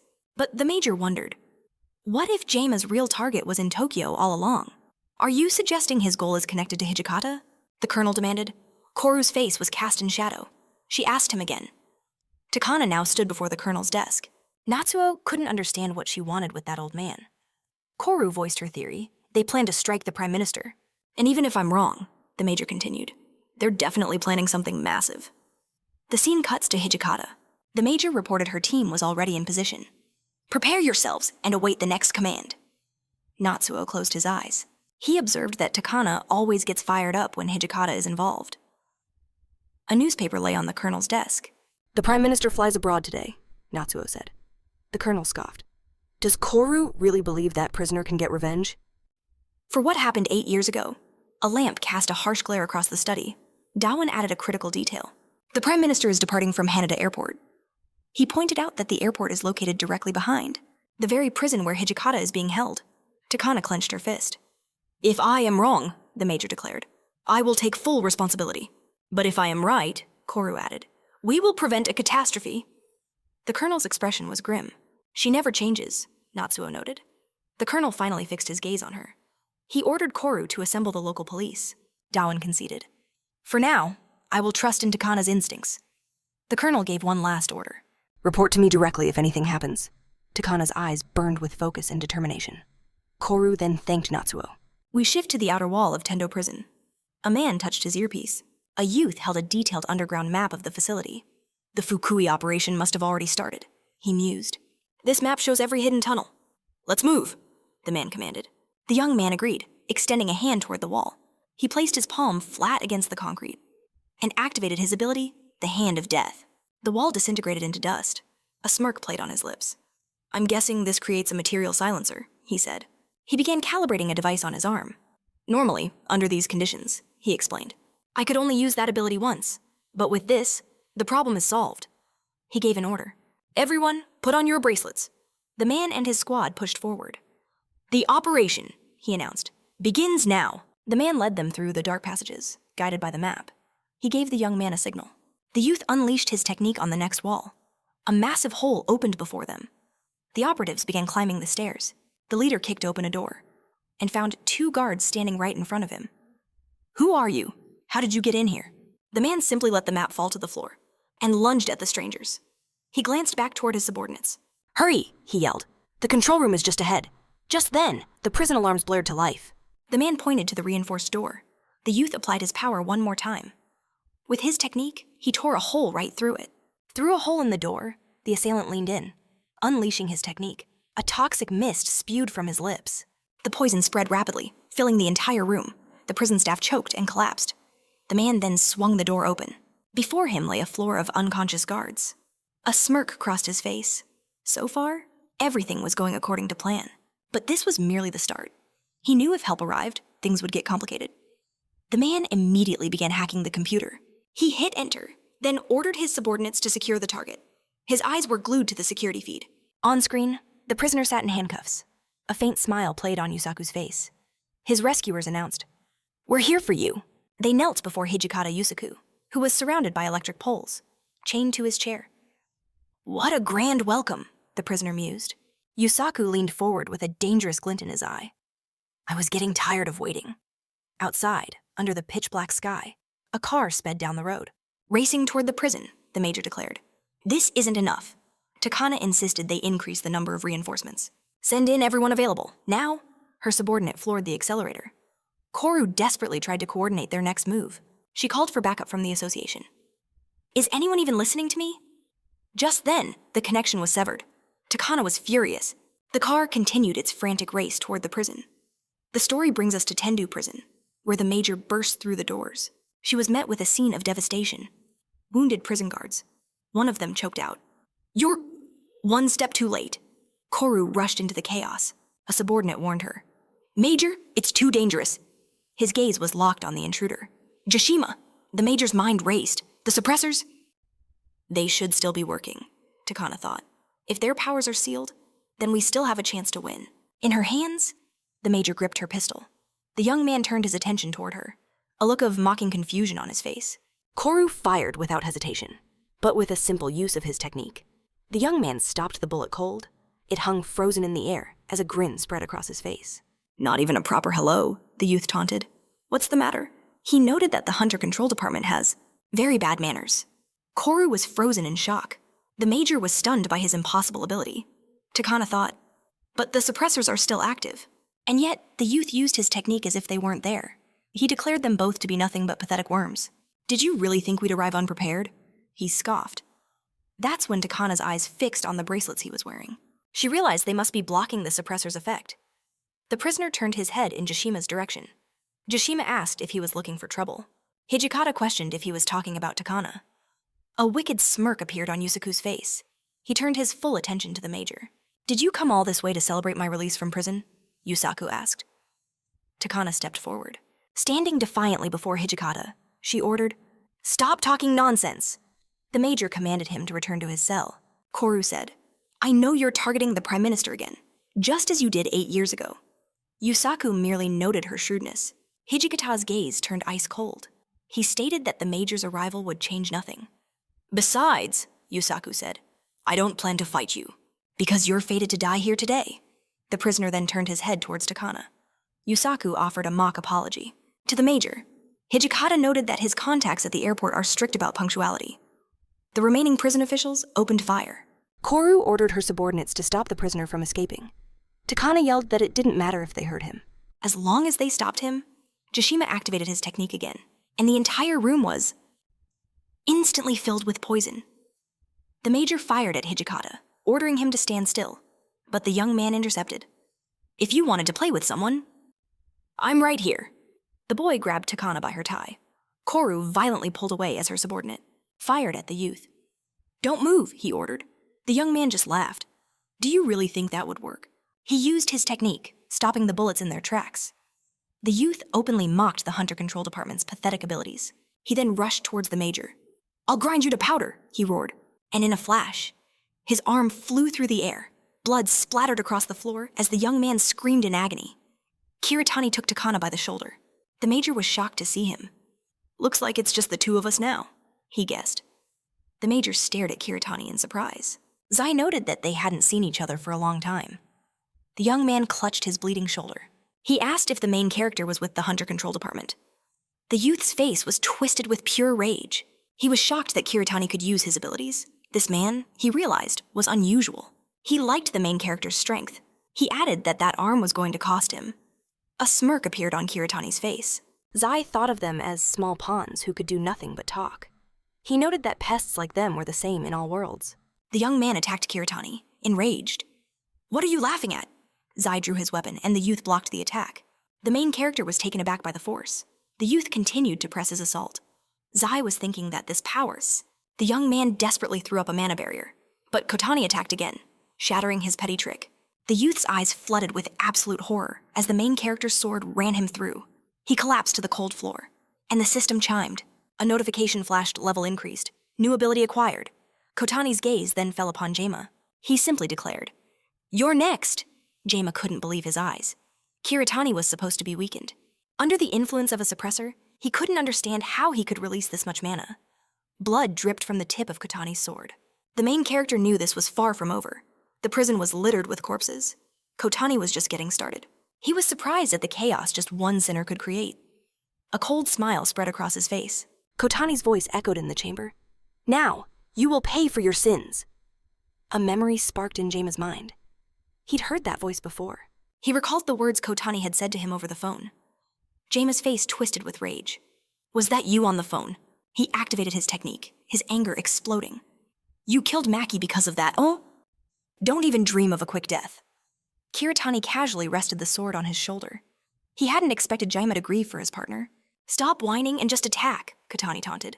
In an instant, the entire room filled with Jaima's deadly poison. Close your mouth, he ordered. But Kiritani easily dodged the venomous assault, sword held ready. Kotani thought to himself that compared to Aoki's lightning, Jaima's dead flame was far easier to handle. Still, its venom corroded the very floor. Kotani knew that a single hit from Jaima's ability would be fatal for anyone else. If he were to get hurt, it would only make him sad. The system suddenly alerted Kotani to a surge in his mana. He knew he had to end this quickly. Jaima lunged again, unleashing another attack. The main character sidestepped the blow with ease. Kiritani rushed forward, closing the distance in a heartbeat. His opponent desperately dodged the blow as Kotani swung his sword. Jaima was in shock. The main character's blade impaled him clean through. Joshima crumpled to the floor as the system announced another level increase. Kotani's weapon was drenched in blood. A woman now stood behind him. The Major. Takana was shocked that Kiritani could fight like this. While still being suppressed, Koru realized he could move with such grace using nothing but pure sword skill. The main character turned his head towards Takana. Have we met before, she asked. In a rank E dungeon? The Major demanded. What is your name? He replied coolly. Kiritani. The two men lay beside him in a growing pool of blood. This area is closed to civilians, the Major stated.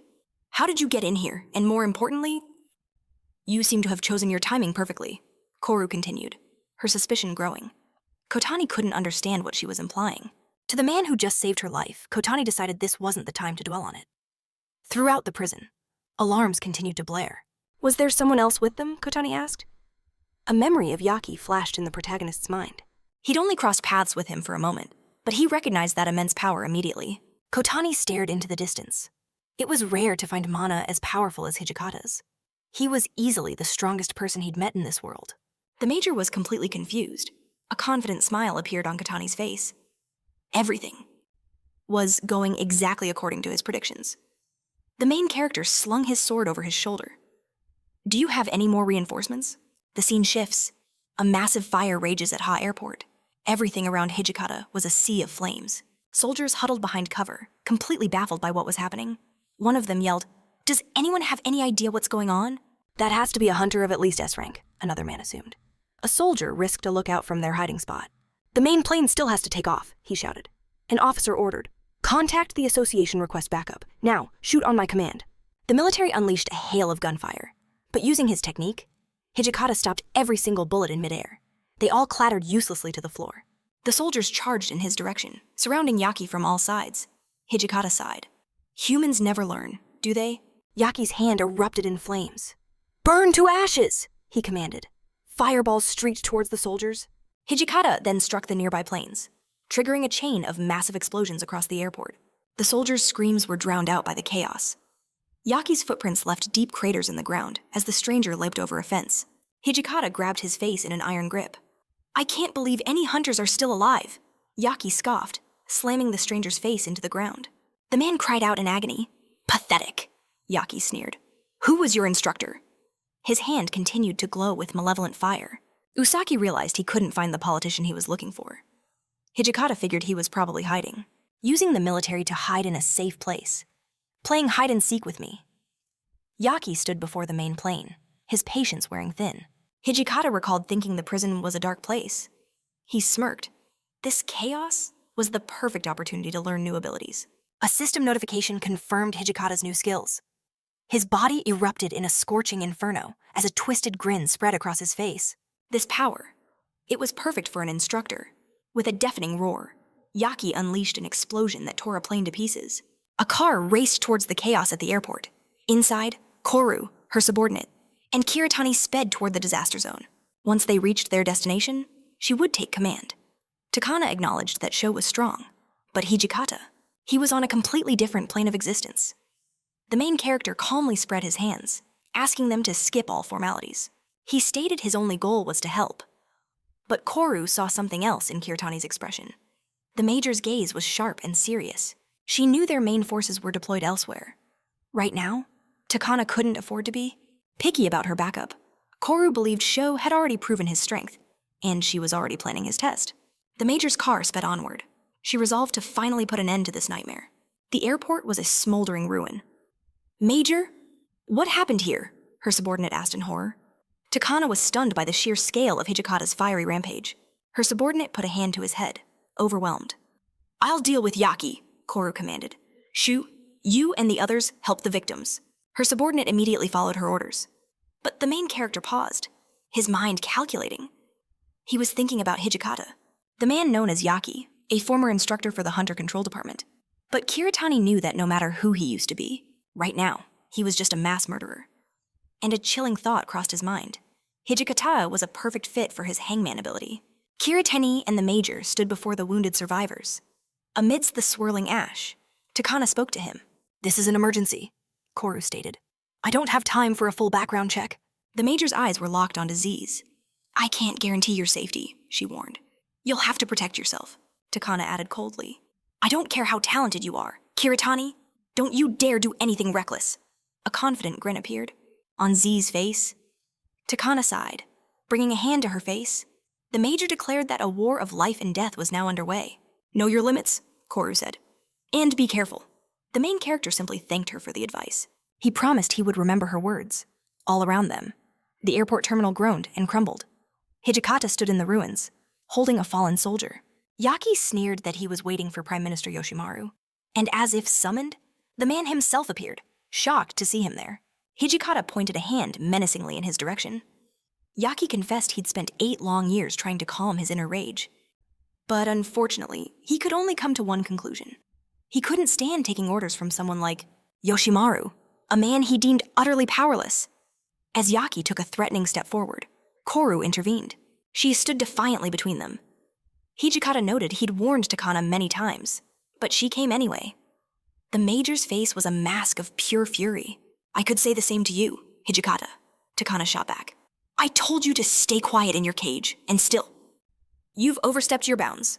Koru finished, preparing to attack. Hijikata simply mused on how quickly time flies. Yaki remarked that Takana had certainly grown. Stop talking nonsense and surrender, Koru demanded. Hijikata merely mocked her words. He lunged past her, straight for the Prime Minister. Yaki claimed that she was the one speaking nonsense. But in that instant, the main character moved. A blade of steel flashed before Yaki's face. Shu had intercepted him, defending Yoshimaru. Kiritani glanced at the Prime Minister. Step back, he ordered. Shu held out a hand to help Yoshimaru stand. The Prime Minister thanked Kiritani, breathless. Who are you? Yoshimaru stammered. Z knew it was better to keep his name a secret. The airport buildings continued to fall around them. Are you injured? Prime Minister Kiritani asked. Yoshimaru insisted that he was fine. You need to get out of here, he urged. Rage twisted Yaki's features. And just who are you? Hijikata demanded of the protagonist. Kiritani rested his sword on his shoulder. I believe I already answered that, Z replied coolly. There is no need for you to know my name. Hijikata's mana flared violently in his hand. Hearing Sho's defiance, he unleashed a devastating attack. Right at Kiritani, the main character grabbed the Prime Minister, moving to get him to shelter. My apologies for the trouble, Yoshimaru gasped. Hijikata immediately gave chase. Do you really think you can run from me? He roared. But Koru appeared, blocking his path once more. A special barrier of energy formed around her hands. The Major declared that Yaki must have lost 50% of his mind. Yaki corrected her. This wasn't madness. His plan was now 50% complete. Hijikata cackled that when he finished them off. It would all be over. He charged directly at Takana Koru, threw a powerful punch. But Yaki caught her fist mid-strike. The Major was stunned. A cruel smirk lit up Hijikata's face. Takana was caught completely off guard. He sneered, knowing she couldn't possibly survive his attack. With brutal force, she was sent flying. A severe wound was torn across her stomach. But Koru instantly activated her super regeneration ability. The Major attacked Yaki again. Hijikata was shocked. Had Takana allowed him to cut her flesh on purpose as he turned? Koru struck from behind. Believing she aimed to shatter his bones, Hijikata struck back. He scoffed at the Major's naive attack as a brilliant flame erupted from his hand. Takana barely dodged the inferno. Yuzaki continued his relentless assault, leaving Koru's body riddled with grievous wounds. As Takana hit the ground, the wounded Koru struggled back to her feet. Kiritani moved to intercept, his eyes locked on Hijikata. Raw fury blazed in the main character's eyes. Takana begged him to stop, but Yuzaki simply continued his menacing advance. Koru knew he was no match for this monster. Takana's clothes were singed and burned. He saw that the Major had given her all. He warned her not to push herself any further. Kiritani told her to just stand back and watch. Suddenly, the system flared to life, alerting him of a surge in his mana. Mana pulsed as Kiritani gripped his sword. The main character declared, "Now you will see what it truly means to surpass your limits and unleash one's absolute potential." Kiritani now stood before the smoldering Yuzaki. A cruel smile played on Hijikata's lips. He was glad to finally be free from his prison, cynically assuming a crowd had gathered to congratulate him. Yuzaki simply raised his hand. He dismissed the thought as unimportant. He had no obligation to be Kiritani's opponent. In a flash, Yuzaki was standing right behind him. "Stand still," Yuzaki commanded. Hijikata scoffed, having no desire to waste his energy on such a pathetic worm. But the main character's fist flew towards Yuzaki Kiritani, leveled his sword at Hijikata, declaring that if he wanted a real fight, then he would do what was necessary. Yuzaki was taken by surprise as Kiritani rushed towards him. Hijikata merely wondered if the boy could handle true power. Yuzaki prepared to unleash his own attack, but Kiritani was faster. Striking first, he launched a furious assault against Hijikata. The main character activated his skill, Deadly Poison, but Yuzaki erected a magic shield, blocking the strike. Enraged, Hijikata slammed his fist into the ground. The shockwave launched Kiritani into the air. Yuzaki held up a hand, a look of realization on his face. He claimed he finally understood why Takana felt so strongly about Kiritani. But at the same time, Yuzaki noted, "I can see your fatal weakness." Seizing the opening, the main character attacked Yuzaki from above. A massive explosion rocked the airport grounds. A cruel smirk spread across Hijikata's face as Kiritani stood ready for the next move. Yuzaki began to lecture, explaining how mana is fundamentally similar to any physical ability. Hijikata added that in battles between hunters, mana is the very foundation of their power. And that, Yuzaki declared, is the insurmountable difference between us. The main character casually rested the sword on his shoulder. "I hear you were once a head instructor," Kiritani said. He noted that his lessons are so boring. "They're enough to make a person sick." A confident smile touched Kiritani's face. He acknowledged that Yuzaki is a bit older and possesses an immense reserve of mana. "But do you really think," Kiritani challenged, "that's something to be proud of?" The last embers of fire drifted through the air. "What did you just say?" Yuzaki growled. The main character stated that if Hijikata doesn't want to fight, then he can just crawl back to his cell. With that, Kiritani charged forward, knowing full well the difference in their mana was immense. He swung his sword with all his might. The main character thought, "He's stronger than me right now. Is that why he's putting on this little show?" Just as Hijikata charged back into the fight, Kiritani activated a super spell ability. But Hijikata effortlessly blocked the attack. The main character was stunned. He asked if Yuzaki was admitting that he didn't even want to attack. "Perhaps," Hijikata mused. Explosions continued to tear apart the battlefield. Kiritani took a heavy step back. He braced a hand on the ground to steady himself. Kiritani noted how slippery his opponent was. The main character was mired in doubt. He knew if this continued, the fight would drag on forever. Kiritani leaped back to create distance. "What's wrong?" Yuzaki taunted. "Have you lost your nerve?" Kiritani decided to increase the distance between them, continuing his retreat. But Hijikata's voice rang out. "Don't think you can escape from me so easily." A massive explosion erupted right behind Kiritani. Yuzaki was already giving chase. Kiritani thought, "He won't let me get any distance." He realized that Yuzaki was just playing with him. The main character launched another desperate attack from above. "Do you want to play hide and seek?" Yuzaki mocked, as Hijikata gave chase effortlessly. Kiritani's senses screamed with alarm. Yuzaki had nearly caught up to him. He knew the same pattern was about to repeat. A cruel smirk twisted Yuzaki's face. The main character thought, "As soon as I try to get closer, Hijikata uses his own body to accelerate." Kiritani concentrated, forcing mana to flow through his entire body. He knew he only had one chance. An aura of power began to shimmer around Kiritani's sword. It was covered in mana. Kiritani knew he needed to pour every last drop of his power into this one strike around Yuzaki. Everything started to ignite. The air itself turned to fire. "Have you closed your eyes?" he taunted. Hijikata suggested that Kiritani must be eager to become ash. The main character swung his sword with all his might. Kiritani was banking on Yuzaki's habit of rushing forward without thinking. He was ready to attack. He believed this was the moment he would finally strike his head. A look of pure madness was on Yuzaki's face. He declared that power is a blessing. Hijikata noticed Kiritani was using his power for the sake of other people. Yuzaki considered it a pity. In that instant, Kiritani's sword impaled Yuzaki's head. He froze, waiting, as the tip of his sword shattered and flew away. Hijikata's head rolled onto the ground. The main character staggered back in shock. As he collapsed to the floor, the system notified him. Model. With multiple level-ups flashing, Kurani admitted he was exhausted. He hadn't fought a battle this draining in a long, long time. The system announced a new ability, a reward Kiritani never expected. But to understand how this happened, we must rewind a few minutes. Flames had devoured nearly the entire airport. Blood painted the ground. A young man suddenly appeared before Aoki. "Did you see it? Did you hear it?" the stranger asked, a duel blazing in his eyes. "Those who are not chosen," the young man stated, "always end up in a place like this." He called it destiny. As they sat perched on a tree branch, the stranger warned him, "You shouldn't have told me what you know." The young man believed himself to be useless, a burden he felt they needed to eliminate. All the useless people. His sharp gaze then fell upon Kiritani. Though he didn't recognize him, he sensed that Kiritani was weak, yet somehow reliable. Our main character sat among the airport's wreckage. The young man confessed he didn't have much mana left. The two boys joined hands, forming a pact. "It's time for us to go," he announced. A mysterious aura flared to life around them. "They are already waiting for us," he noted. The stranger insisted they must reveal everything they knew, down to the smallest detail. Inside the building, lightning erupted with a blinding flash, consuming the entire structure in its raw power. The boy grabbed Kurani with his bare hands. Aoki knew she had to control her lightning strikes, weaving them with the precision of threads. A piercing scream echoed through the building.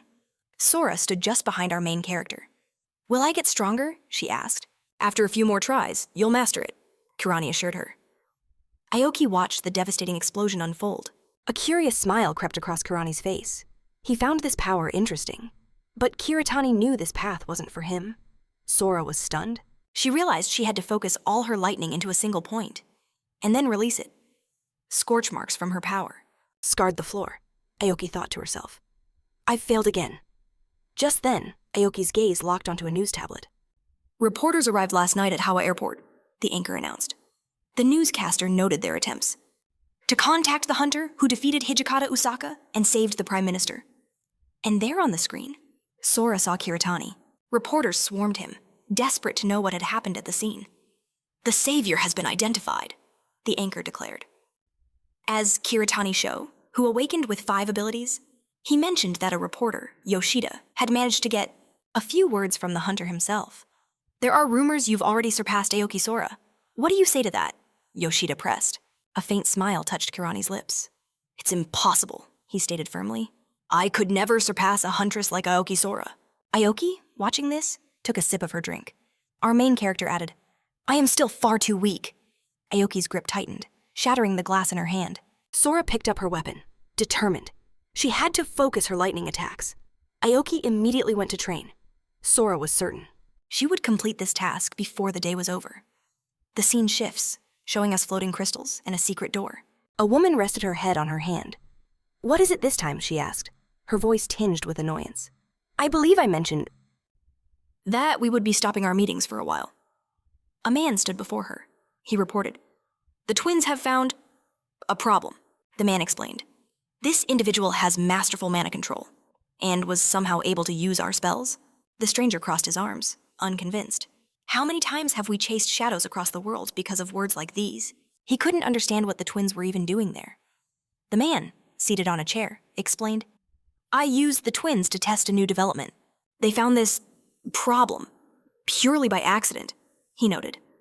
The stranger scoffed. "I will not get involved. Problem or not, it's too much of a drain on my energy." A magical aura flared around the guy's body. "If you're so worried about it," he declared, "then you can get rid of this problem yourself." The woman touched her face, lost in thought. 50 years have passed since then. Humanity has become much better at controlling their mana, she observed.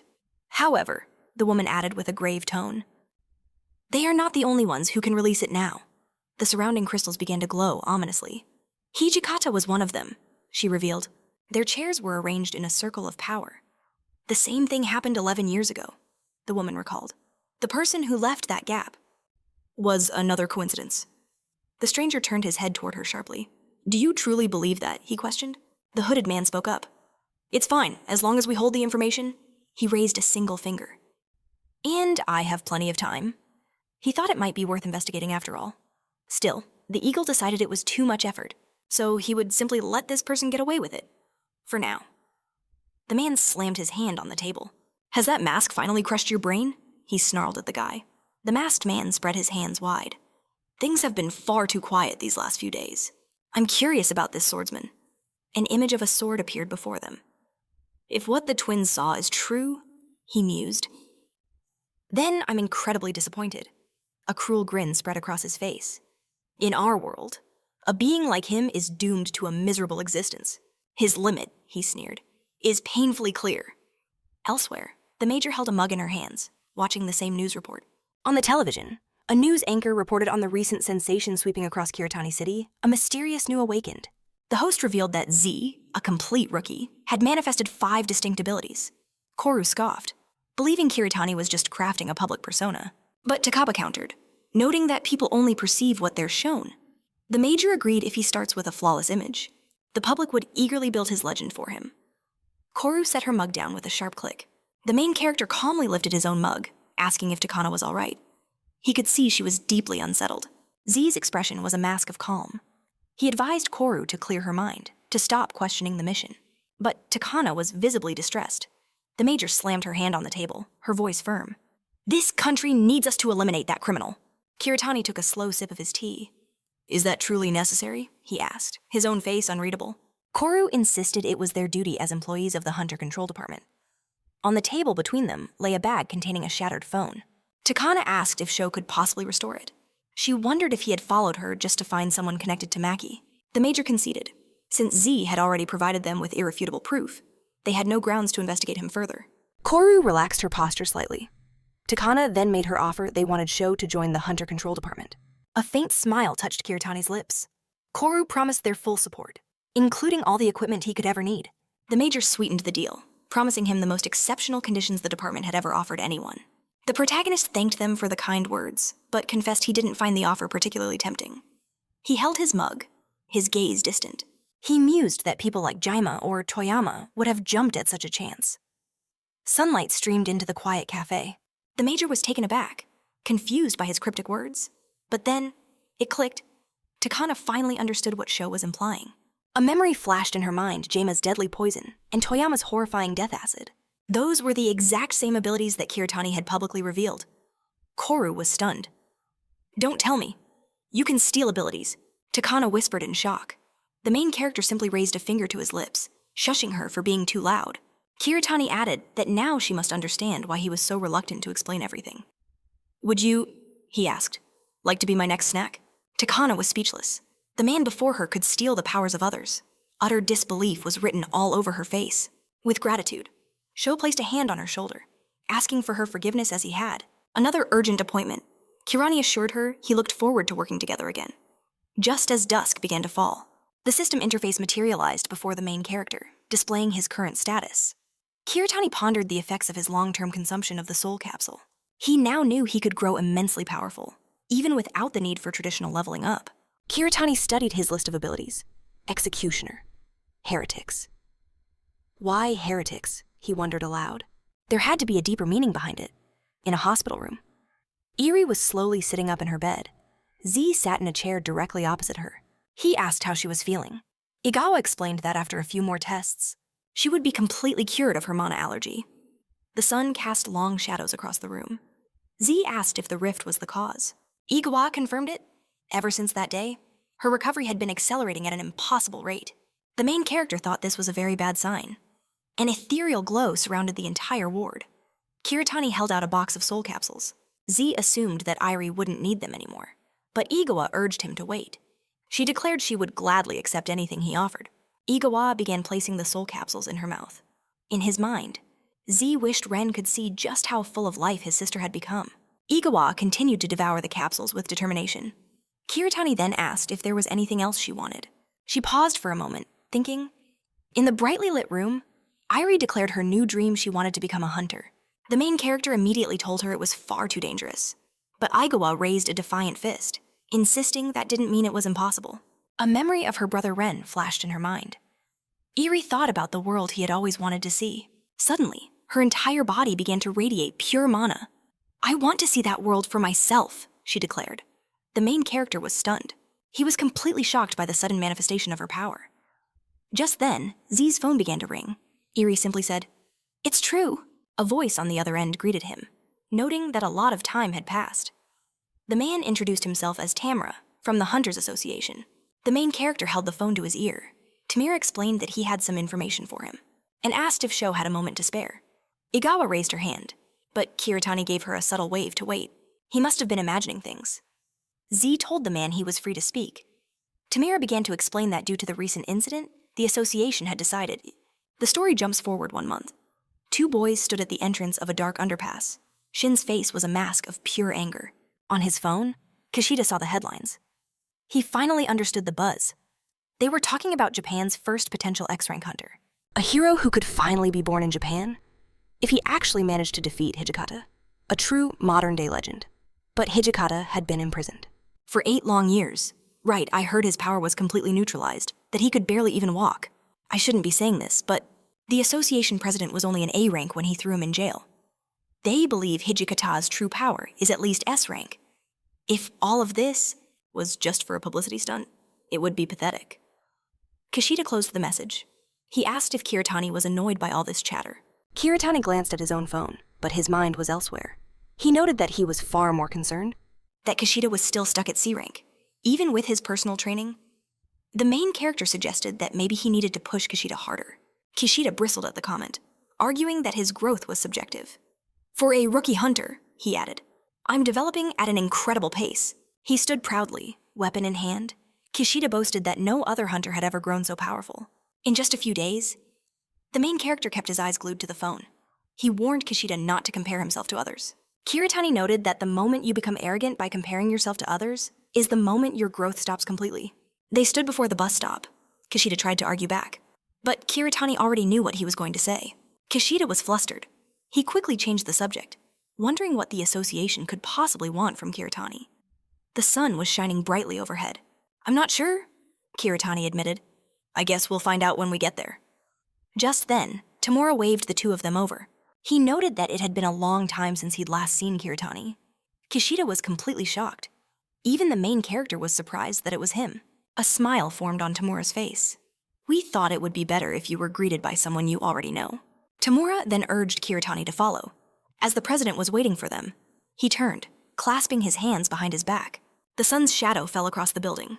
Inside, a man set a mug of tea on the table. He apologized for summoning him on such short notice. The man placed a hand to his chest. I am Wakamatsu Kenzu, he said, president of the Japanese branch of the Hunter Association. Kishida immediately bowed his head respectfully and announced his name. The main character, slightly embarrassed, introduced himself as well. Kenzu noted that Kishida had become much stronger recently. Wakamatsu added that if Toru were still alive, he would be incredibly proud of Kishida. Kishida asked if Kenzu was doing well. Wakamatsu extended his hand.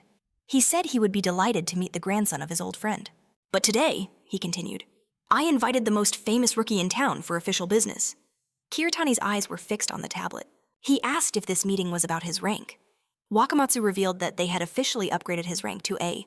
Although it took longer than I expected, Kenzu admitted, taking a sip of his tea. He said that the people who handled his case in the association were far too short-sighted. Wakamatsu noted that such a rapid rise in rank is an extraordinary case. He added that even Akishur took a full year to reach A rank. The main character was stunned by the comparison. Kiritani believed he was worthy of S rank. He declared that he was ready to provide any necessary proof. Kenzu put a hand to his chin, studying him. He didn't think Kiritani seemed very happy about the promotion. Wakamatsu informed Kiritani that he couldn't advance to S rank on basic abilities alone. An image of Akisora appeared.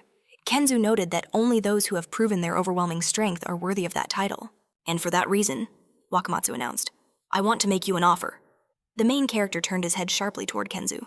An offer? He asked. Wakamatsu explained that because of the Rare May incident, it became clear that dungeons can change at random. Kenzu noted that the association took this into account and re-ranked most of the dungeons.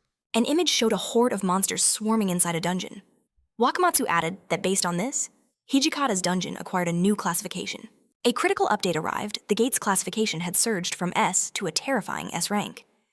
Kenzu reported that according to the scouts, all the monsters inside were acting like defenders. Wakamatsu added that the scouts reached this conclusion because the creatures were completely unaffected by their presence. Kiritani held a clipboard, his mind racing. He was certain a dungeon core had to be hidden inside. "This is a fracture-type dungeon," he suggested. Kenzo's gaze was fixed intently on Kiritani. He said that the European Council can assist them in this. Wakamatsu then asked if the main character would be willing to join the official investigation. He noted that the result could be the very proof of his abilities. Kiritani asked if Wakamatsu thought he was treating a newcomer a bit too well. The sky outside was almost cloudless. Kenzu warned Kishida not to try and deceive him. Wakamatsu revealed that Kiritani may not know this, but he had been watching him ever since the Hunter exam. Kenzu stated he was fully aware of his explosive increase in strength. The main character put his finger on the tablet. It says here that the extermination group can only consist of official guilds. Plus, isn't there a limit to the number of people who can enter the dungeon? Kiritani asked. Rising from the sofa, Kenzu admitted he'd forgotten one condition. He then asked if Kurani was finally ready to start his own guild. Zai knew the time was finally right. If he was going to join the extermination team, he needed a banner to fight under. He shook Wakamatsu's hand, sealing the deal. Kenzu promised that Tamira would brief Sho on the details and wished him luck. Kirani thanked him, glancing out at the city below. He made a mental note to thank Hijikata for this incredible opportunity. He was still amazed access to an S-rank dungeon Zainanu, deep down. It was time to build his own legend, his own guild. Standing in the elevator, Shin asked why Kurani suddenly decided to forge his own path. Zai simply replied he was waiting for one. Waiting for the perfect opportunity. And with the association's full support, the main character knew that time was now. Kishida's gaze was fixed on Sho. Shin then voiced the big question. What would they name the guild? Put a finger to his chin, deep in thought. Kirani realized this was his chance to gather the powerful allies he had known in his previous life. Memories flooded his mind. A past where monsters swarmed the continent. A world teetering on the brink of destruction. The continent of Aslan. The name stirred something within him.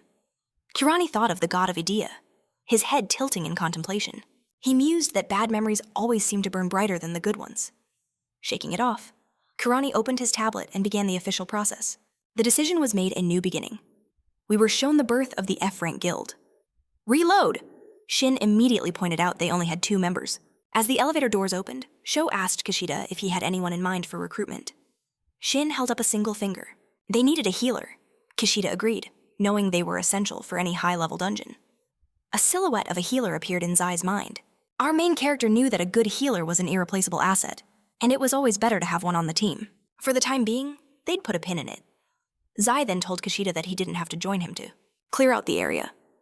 As the sun's rays washed over the city, Shin looked confused. He couldn't understand why his friend would say that. It was clearly dangerous. But Kirani knew Kishida held a rare talent, a potential to one day complete the development of the legendary ancient dragon race master's mana spell. Ratil? Still, Zai didn't think the time was right just yet. The sun glinted off Kirani's jacket. This time, he declared, we're going to the S-rank dungeon. But he warned. He could not guarantee Kishida's safety. Zai was clear if the unexpected happened. He wouldn't be able to take responsibility. But Kishida was unwavering. He wanted to go. Shin added that he'd never get any stronger by sitting on the sidelines, clenching his fists. Kishida declared his need to constantly challenge his limits. A faint smile appeared on Zai's face. The main character realized Kishida had learned to say all the right things. Shin gave Sho an encouraging pat on the back. Kirani then suggested they visit the hunter's shop, noting their current equipment was nowhere near good enough. Kishida asked if Sho was buying, and Kirani confirmed it. You have to take care of a talented tank, after all. Just then, a figure appeared before the store. Sora had claimed she wasn't someone he could just call, on a whim. Yet, there she was, walking toward him. The main character knew that despite her words, she must have her own reasons for coming, disguised in glasses and a mask.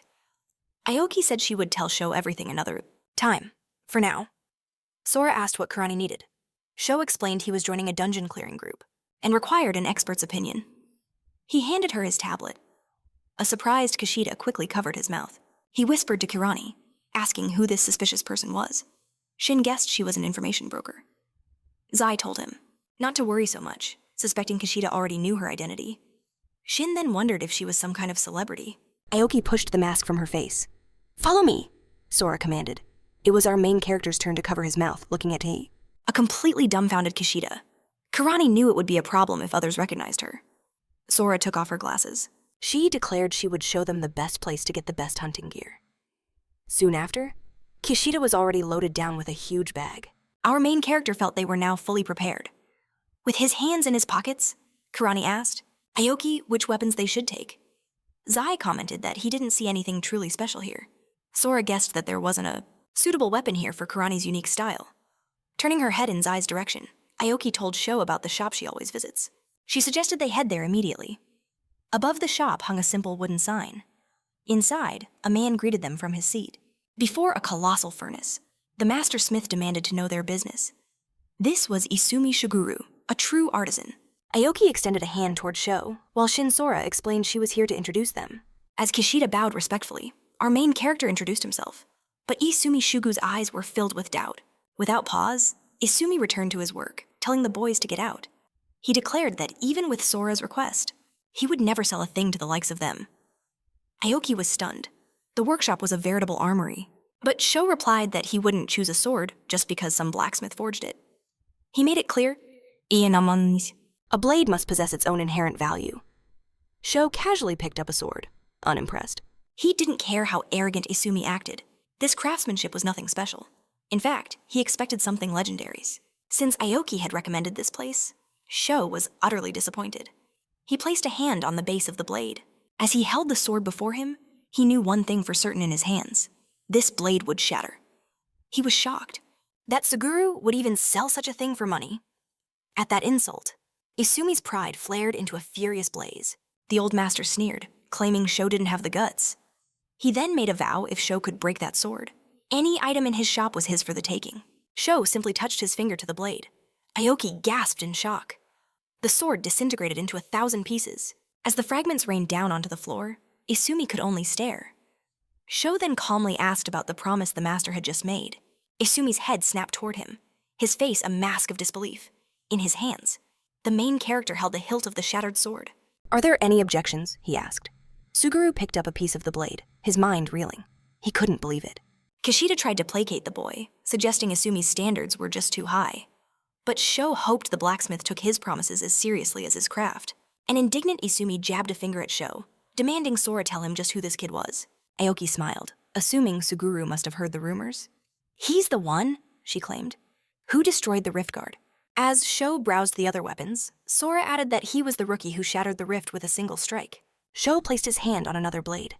Isumi clutched his head in despair, muttering that he must be getting old.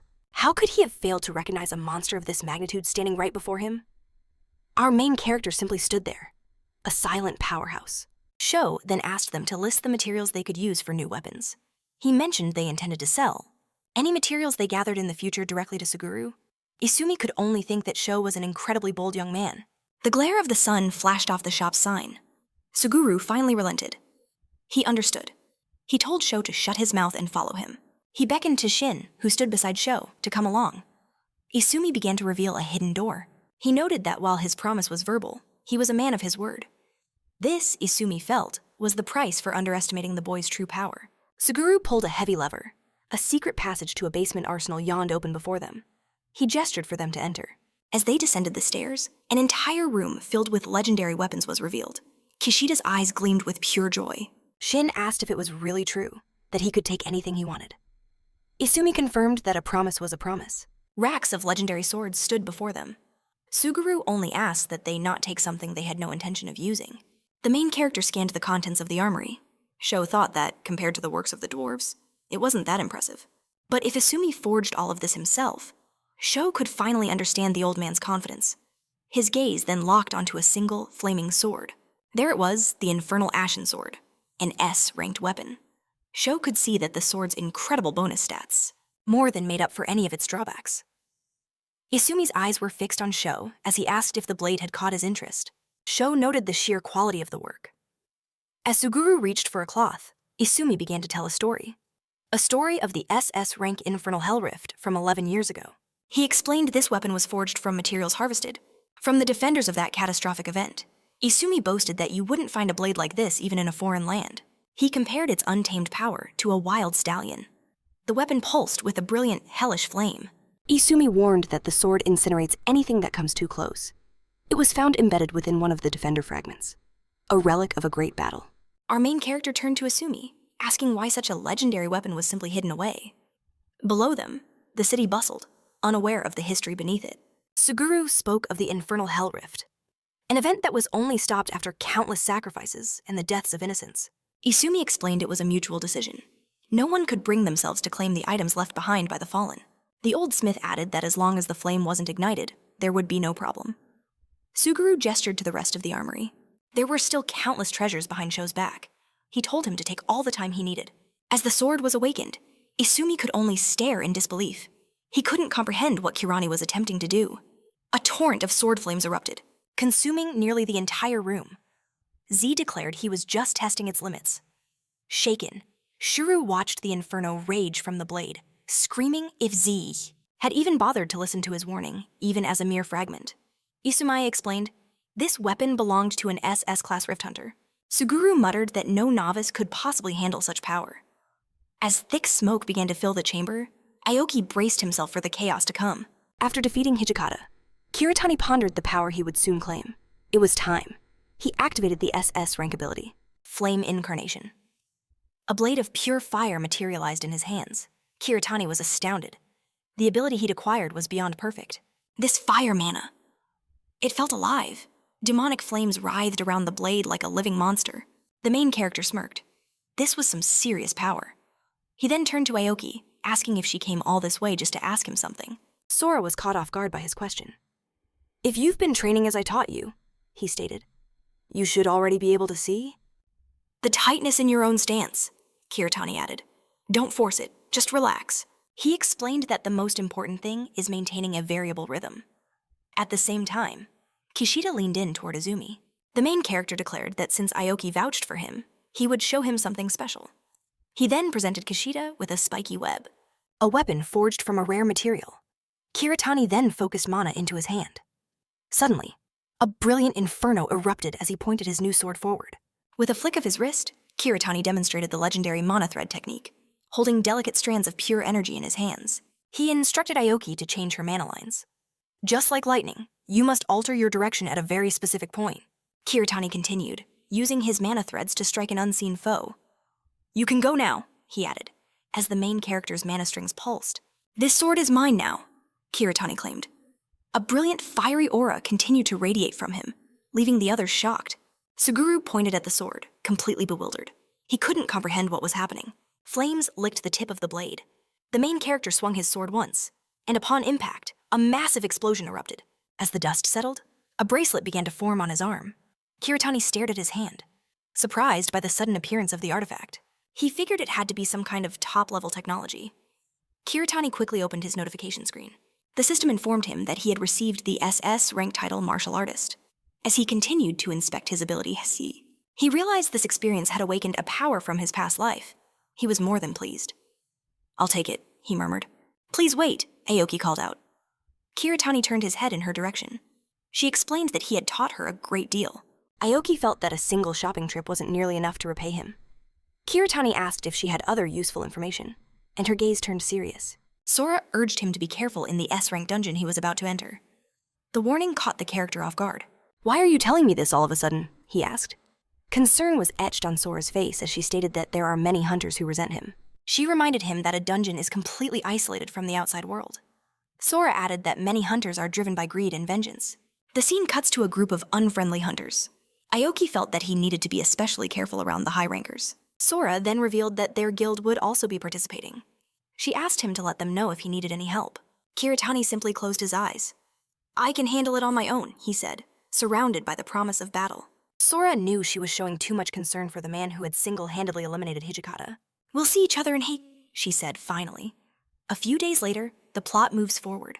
The main character was now in the Cradle of Magnus, an S-rank dungeon located in the High Province. A shimmering portal pulsed before them as Shin set his bag on the ground. Kishida began unpacking, clearly worried about being in such a high-rank dungeon. Kiritani, however, pointed out calmly that as long as Kishida followed him, there wouldn't be any problems. Still, he noted the dungeon's strange and heavy atmosphere. As Kishida started to set up their tent, the main character mused that even seasoned professionals were likely nervous about entering a dungeon of this rank. And if they start freaking out on each other, Kiritani thought, then everything will work out for the best. Kishida was now holding a part of the tent, his eyes wide. He suddenly noticed they were being watched. Other hunters were staring at them, whispering from a safe distance. Kiritani let out a silent sigh. It seemed Aoki wasn't worried for nothing. He could already tell these people were going to be a massive headache. Inside the command tent, the air was thick with tension. Kurani offered a polite greeting, but as Sai tilted his head down, he introduced himself to the masters of Japan's strongest guilds, Yudiaki of the long-range attackers, and Yamaganami, master of the Buffers Guild. When Yabo Tiani rose from his chair, Sai felt their dismissive stares, as if wishing he wasn't there at all. A hulking figure stood by the entrance, a massive axe slung over his shoulder. He boomed, "So, who's in the third group?" This was Arakawa Jin, master of the Titan Guild's tanks. As the man's gaze fell upon him, our main character coolly announced his title, Master of the Guild. Reboot? A condescending smirk spread across Arakawa's face. He'd never heard of such a pathetic-sounding guild. Jin pointed out it was just a two-person team, then slammed his weapon down. He had, however, heard the rumor that Sho was the one who killed Hijikata. Our hero simply said he got lucky. Arakawa sneered, agreeing, while a memory of the fallen hunter surfaced in his mind. Jin mentioned seeing him back in middle school, and Arakawa believed that even then, he could never have defeated Hijikata. He couldn't comprehend how a rookie hunter like Katani could possibly take him down. Displeasure flashed across Sai's face. He knew exactly what was happening. As Jin crossed his arms smugly, our hero calmly replied, "If you don't believe me, you can check for yourself." An oppressive aura of mana exploded from Sai's body. Kurani realized Jin was projecting his own weakness onto him. "Just because you can't, doesn't mean others can't," Kurani added. Our hero thought Jin's arrogance was pure foolishness. Arakawa shot up from his chair, enraged by Kurani's defiance. Yasuda's eyes pleaded with them to stop, but Yaki intervened. "It's time to move out for the sweep." Jin grabbed his axe, placing a heavy hand on Katani's shoulder. "Let's see just how long you last." Our hero simply brushed it off. The hunters gathered before the ominous glow of the portal entrance. The commander began his briefing. All monsters inside Magnus's Cradle have been identified as guards. The real reason was unknown, but it was easy to guess. The dungeon's core was causing this strange phenomenon. He explained that a camp was set up outside the dungeon, just in case. With a fault this unstable, no one knew if a dungeon break was imminent. The man stood behind a wooden counter, noting that this dungeon was on a completely different level. The raid was being led by Garage Nuke, the master of the Poison Guild and commander of this conquest. Aki stood ready in the line of hunters. Gohara announced that this subjugation team was formed to neutralize the danger in advance. With that, the hunters moved out. Jinuk ordered everyone to remain vigilant in their chosen zones, as Lara wished them luck. Shin looked up, ecstatic to finally enter an S-rank dungeon. Our main character strode toward the portal, his resolve firm. Inside, the battle was already a whirlwind of chaos. "Monsters incoming!" Jin roared. Arakawa cleaved the first beast that attacked him. Arrows crackling with mana rained down upon the horde. Jin shouted his orders. "Tanks, take the big ones. Everyone else, the smaller ones. Aim for their legs," he commanded. In moments, one of the massive creatures collapsed. Yuta and the other healers provided support from the rear. Arakawa bellowed for them to use their abilities as the front and back rows switched. Defeated monsters disintegrated into particles of light. One hunter paused to search a corpse, but Jin barked at him to get up. After the hunter scrambled to his feet, Arakawa noticed Kurani just standing off to the side. Sae knew there was no place for him in this formation. Kurani guessed that Jin had deliberately given him no role. A cruel smirk formed on Arakawa's face. As Sae turned toward him, our hero realized how wrong this was. For Jin to provoke him in a place where their lives were on the line was unforgivable. Kishida stood beside him, looking utterly bewildered. "Are you going to be okay?" he asked nervously. Sae just told him not to worry. In fact, a challenge of this level was perfect. Ahead of them, the dungeon boss emerged. Tiani's face was grim as Sae became alert. "So they aren't even going to hide it anymore," Tiani muttered. Arakawa crouched low as Jin taunted Sae's guild. "It's about time for a reset," Arakawa jeered. "There are only two of you. What can you possibly do?" Katani simply drew his sword. "We're done preparing," he stated. "Now close your mouths and just watch." A single bracelet glowed on Kurani's wrist. For this, Sae knew he wouldn't even need to draw his infernal ash sword. Kishida charged directly into the chaos. Attack the dungeon monster, Kirani yelled, as rocks exploded in all directions. Shin clashed with the beast, activating his A-rank defensive stance and continuing his relentless assault. Don't stop, Sai commanded. Send out a wave. But Kishida could barely remain on his feet. Yamagawa clutched her weapon, stunned. An S-rank hunter was holding the line all on his own. Just then, Katani moved like lightning, his blade striking true. The monster was wounded and decided to retreat. A confident smile touched Kishida's lips. He faced the beast and declared, I am your opponent! Shin's attack was instant, sending the monster crashing to the ground. Sai effortlessly snatched an arrow from midair. Kiritani, caught completely off guard, stared in shock. A self-satisfied grin spread across the young man's face. Yasuda explained, This seemed a bit much for you all, so we decided to lend a hand. He then asked condescendingly, Any objections? With a sharp crack, Kiritani snapped the arrow in two. Sai shot back. We don't need your help with an enemy this pathetic, Kiritani asked them. Has anyone ever taught you manners? Sai simply raised his hand. The young man's face twisted with fury, but a smirk played on Kiritani's lips. Worry about yourselves, he retorted. You'll need it. Suddenly, from behind Kiritani, a colossal monster appeared with a world-shaking roar. Zai rushed in, a blur of motion. Blood sprayed across the cavern walls as Kiritani hacked the beast into pieces with brutal efficiency. The creature was decimated in moments. Zai turned to face the stunned onlookers.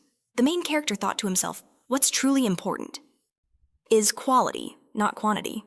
Kiritani believed that guilds with thousands of weaklings would never understand this fundamental truth. Arakawa could only stare, shocked. Yasuda pointed a trembling finger at Kiritani.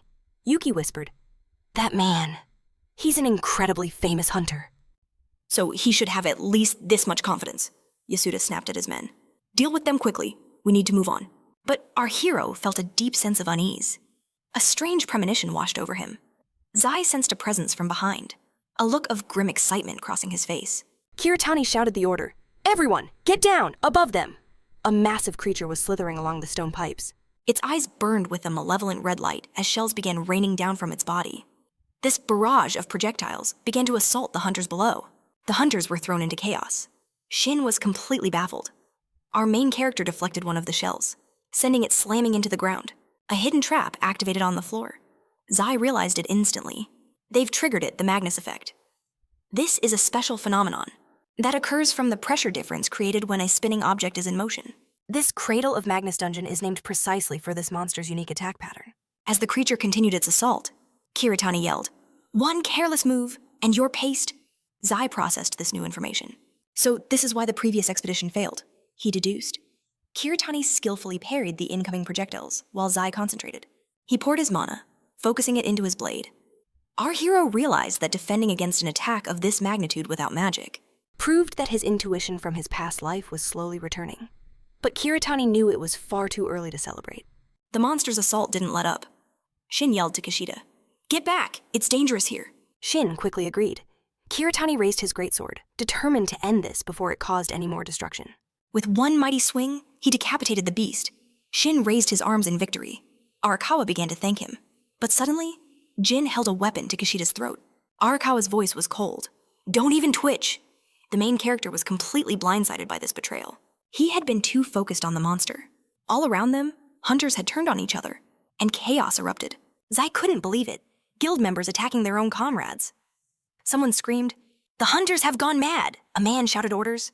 Anyone unaffected, use your protective talismans and fight back. He restrained a fellow hunter who was clearly under some kind of spell. Subdue everyone who's been affected, he commanded. Healers rushed to tend to the wounded. All healers, focus on the injured, now. Zai stood before one of the triggered traps, which was now emitting a faint, poisonous gas. We were too caught up in the projectiles, he realized. Kiritani pieced it together. It was the secondary effect. A mind-altering poison from the shells. A look of feigned confusion crossed Jin's face, but Zai knew he had expected this all along. A sly smirk confirmed it. What a coincidence, Jin said mockingly. Arakawa sneered. I never expected a Raider-class dungeon trick in a place like this, but it certainly makes things easier, Jin continued. Especially with you, Arakawa added. Now I can just claim I was under the influence of the poison. Jin's face lit up with cruel delight. What a shame, isn't it? Arakawa taunted. Jin declared that Kiritani had humiliated him. And now you'll face the consequences, he spat, ordering Zai to hand over his weapon. A thin line of blood appeared on Kishida's neck. Arakawa's threat was crystal clear. If Kiritani disobeys, his precious teammate's head will roll. The psychological attack was vicious. The hunters continued to brawl in a chaotic battlefield where friend could not be distinguished from foe. Our hero was at a complete loss. Zai guessed that Jin was certain he'd be forgiven for this treachery. But Arakawa has overlooked something critical, he thought. Kiritani mused. Maybe I can use that excuse, too. He then calmly asked, Jin, are you sure you can handle me without a weapon? Arakawa just smirked. Are you going to prove me wrong? Kiritani's expression became deadly serious. You made a fatal mistake from the very beginning, he stated coldly. You're not the only one who can lose control, he shouted to Kishida. Duck! Shin immediately covered his head as Arakawa's eyes widened in shock. With a single, decisive strike, Kurani took Jin's head clean off. His head thudded to the ground. Shin watched Arakawa's body fall, just as the system chimed. It notified Z of his level increase and the acquisition of a new ability. A shimmering aura of mana now coated Kurani's sword. The main character noted his stats, 135 mana, and a blade with a martial arts bonus 4 times stronger than a class item. And it was just simple iron. Sho reflected on how Arakawa had foolishly forgotten to defend himself when the odds were already stacked against him. Kishida approached Shin, his expression grim. What's our next move, he asked. But Kirani was already walking toward Jin's body. As Yuta and Yamagawa discovered the corpse, Hiratani speculated that Arakawa was struck by a psychic attack right after he avoided the core. He pointed out that the beast form of an S-class hunter was a truly terrifying sight. Z turned to them. So, what do you think happened? Nami gasped, shocked that the main character was standing right in front of them. He waited for their answer as displeasure flickered across their faces. Yamagawa guessed that the monster had taken over. Arakawa's mind. Vuki quickly agreed with him. Kirani seemed pleased with their conclusion. Later, under the bright lights of a tent, the scene shifts to Aoki's private quarters. Aoki sat calmly at a table, reading a book. Sora, however, looked completely stunned. Aoki was making her way toward Sho, surprised by his presence. Katani casually shoved his hands into his coat pockets, assuming that Sora had already announced his arrival. She did, Aoki confirmed. Sora noted that only Sho could get on people's nerves quite like this. A flicker of excitement was in Aoki's eyes. What is it you want, Kirani? Sora wondered if the other hunter had already made some kind of move. Z's face was a mask of confidence. I've already taken care of it, Kirani said. Z wondered what they were scheming to do next. Aoki placed a hand on her hip. Sora noted that Kirani might have asked about her earlier. Z asked, Wasn't one look enough for you? The main character added that an entire team only made it back because Aoki was unharmed. Sora looked upset, but Aoki noted that the first group was no different from the third. A faint glow appeared in the tunnel. Sora declared that she would be on the same team as the top hunters, regardless of their guild. Aoki then questioned how many people could even reach the second stage. Sora guessed they were already reorganizing the teams. Kirani put a finger to his chin, deep in thought. He considered how the top hunters all knew each other and were aware of everyone's abilities. Z assumed the main assault team had already been formed. Kirani then asked Aoki directly, Recommend me when the formation happens, Z added. I'm determined to reach the second floor. Sora lowered her hands. How bold, Aoki commented. Kiritani must have thought they were close enough to make such a brazen request. But Aoki's expression turned serious. Don't just decide that we're close, she warned Z. Sora noted. That meeting a few times didn't make their relationship that familiar. Undeterred, Kirani leaned in towards Aoki. He stated, I'll teach you the next stage of using mana. Z wondered if that was the deal. Sora took a step back. Aoki was taken aback by Katani's forwardness. Don't expect any guarantees from me, she told Z. Sora knew that even though she had influence, it wasn't absolute. Aoki guessed that if a request wasn't worth paying attention to, the guildmasters would probably reject it anyway. I don't care about that, Kirani said. He noted that it was much more important. That the recommendation comes from you. Sora blushed slightly. I'm not interested in your flattery, she said. Z took his hand out of his pocket. Kirani still wasn't sure how to use this new power. He noted that his core abilities remained the same. Night fell in the dungeon. Before them was the entrance to the second floor of the temporary camp. A healer was desperately tending to a hunter's wounds. The hunter screamed in pain. The healer reported there was still some time left. Kishida was standing right behind her.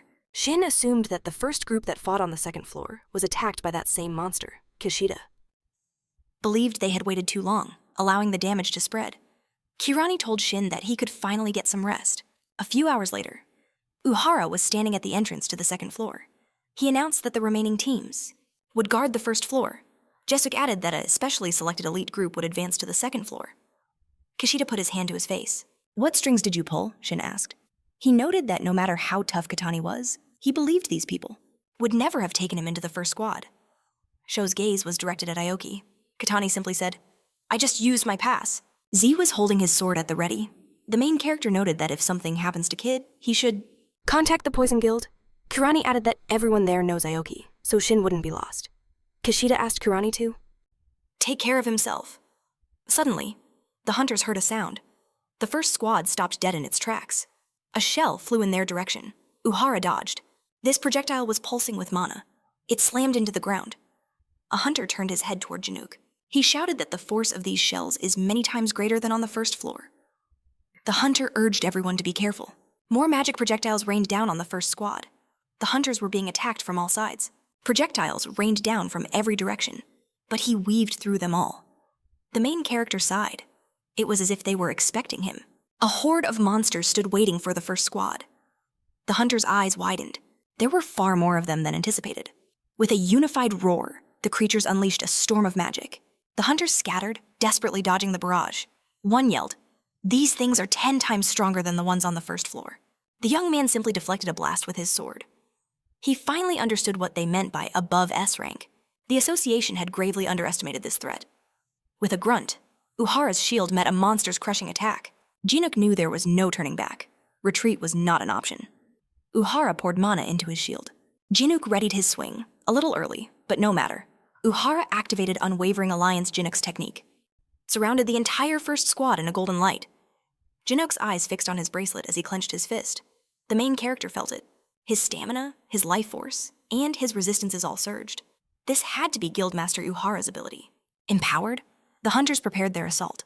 They could all feel Janook's overwhelming strength. Now we can ignore their tough shells. He activated the mana wall. A shimmering barrier erupted around them, blocking the monster's relentless barrage. The mage grinned. It worked.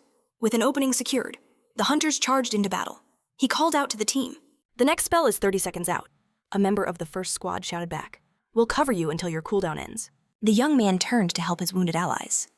2 men are enraged, he reported. The healer declared confidently. I will cure them. Janook observed the battlefield. He thought of high-ranked hunters, famed for their communication and flawless teamwork. Suddenly, a roar from behind. In a single flash, Janook sliced the creature in two. Their ranged attacks had been stopped, so the monsters were changing their strategy. He smirked. It was his turn to play. He moved like a shadow, killing monsters with every step. A creature letting out a powerful roar blocked his path. He rushed toward it without hesitation, his sword piercing its hide. His weapon was shrouded in a sinister aura as he activated his ability. Deadly poison! A foul toxin covered the monster's body. In the same instant, a second beast lunged at him. Janook unleashed another ability on it, Hand of Death. The monster screamed in agony, shocking the other hunters to their core. One of them muttered, I thought he only got in because of his connection to Aki. But Janook continued his relentless slaughter. He was surprised that Janook had killed all those elite monsters on his own. This wasn't just a matter of talent. The last monster collapsed to the ground. The entire second floor was now a graveyard, filled with the remains of the horde. Uhara declared, After we clean up, we head to the third floor. Aki stood behind Janook, looking overjoyed. Sora felt that he had proven the worth of her recommendation. He passes, she said. Aki was taken aback. Janook simply placed his hands on his hips.